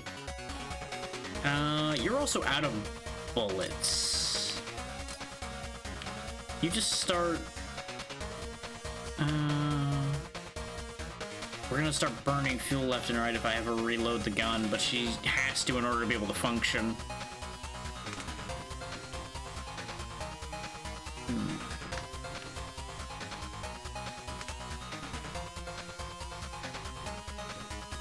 Like, if we could just break through at all, we'd be in business. Go ahead and roar so you get a little bit more of a shot at breaking through.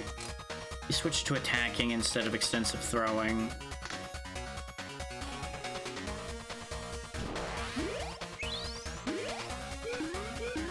Okay, good. We actually lowered its defense this time. Not that it mattered because you bounced even with a defense reduction, huh? It doesn't help that everybody wasted the defense reduction it had going with what attacks happened right after the defense reduction.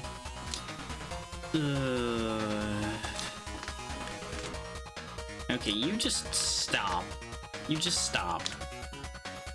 We're out of gadgets now. How about you help out with that idea?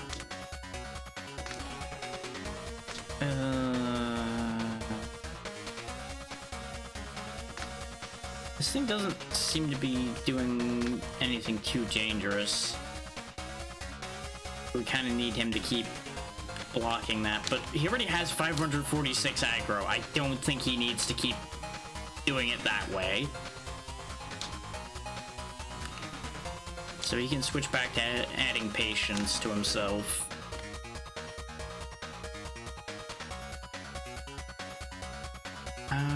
Looks like we don't need to keep poison shielding either, because it looks like it stopped trying to poison us for the moment.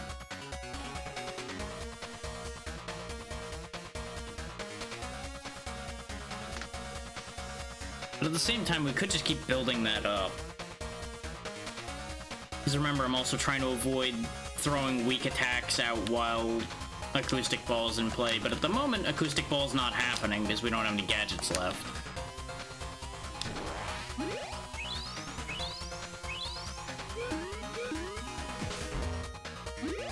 Oh wait, no, the gadget was made in time. Okay. But there went all the defense reduction again. So, doesn't much matter. Though destruction went through, so we did actually lower its defense that way too.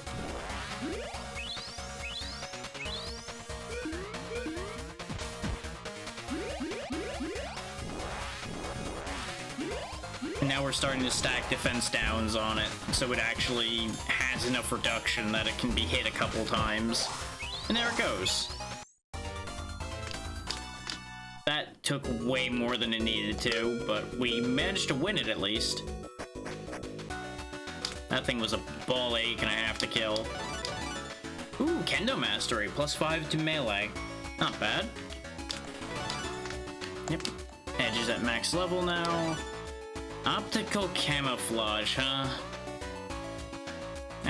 Activate the optical camouflage device attached to your clothing, making you indiscernible from your surroundings like a chameleon.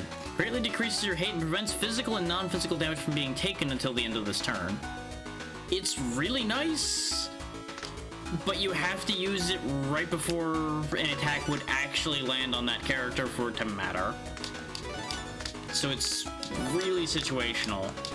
Really powerful if you make it work correctly, but it's not super good, in my opinion. I'm sure there's people out there that probably swear by it. I do not. I just swear. Ah! But I think that gives you all a good enough idea of how this game is. Because we've been going for 5 hours, and I am probably starting to fall asleep in the chair a little bit. So that'll probably be a good wrap point.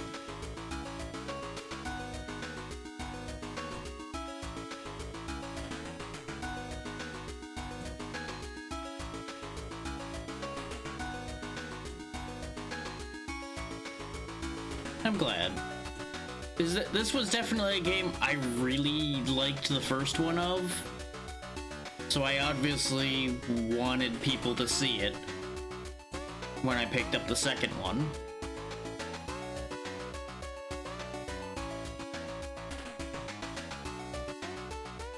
Because I had considered doing runs of the first one, but I already kind of knew that one backwards and forwards at that point, so I wasn't really sure how much value it had.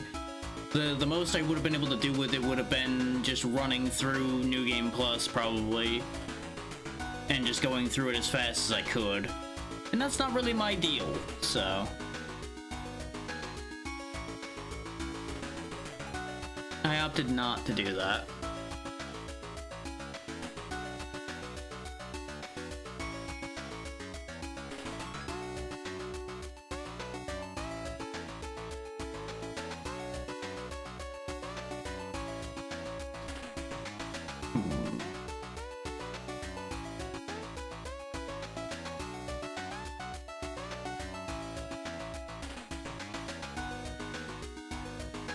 quite a few people on right now, just the classic, okay, where do I actually want to go? The situation, as usual.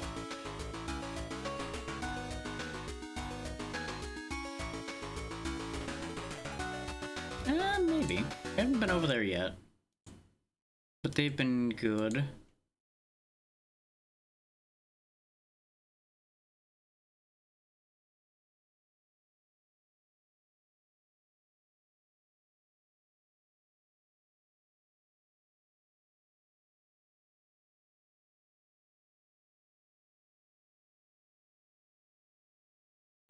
Yeah, maybe. We might go there. Let me see what my other options look like. But that's currently the front-running new choice. Urgh. Sit up so I don't just completely have my brain die on me here before we actually finish. Because that would be awkward.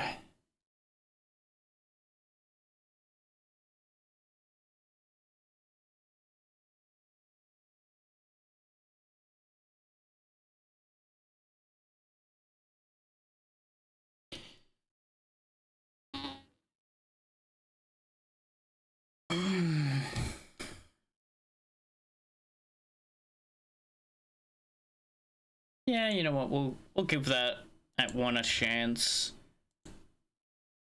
It's the same business as usual of late, where it's like, I've had good interactions with them on Blue Sky. Sure, we'll give their stream a chance. Why not?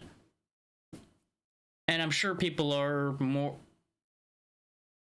probably interested enough in the new Mario and Luigi game, which is what they're playing. So that'll give some interesting viewing, hopefully. And that all works out. So I'll go ahead and get that started. Thank you all for taking the time to be here for a kind of self-indulgent stream. Though most of my streaming is self-indulgent, plus or minus some of the decisions I've made.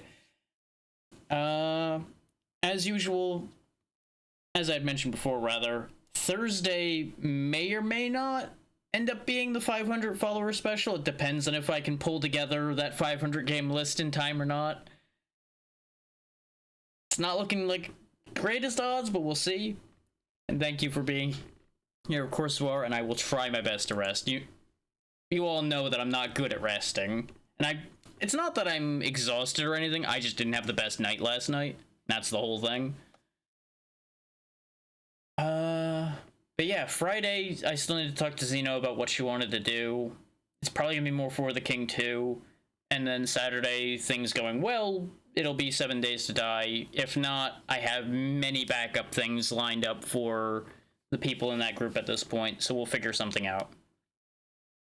And based on the reactions I'm getting, it seems like Unite will have some people joining me on Monday, though it may end up needing to be a later Monday stream. We'll see how that plays out. I'll have more information for y'all later on that one. With that said, have a good one, everybody. Be good to Nixie, and I will see you tomorrow. Not tomorrow, Thursday. Good night. Almost told them the wrong day, because I'm good at that.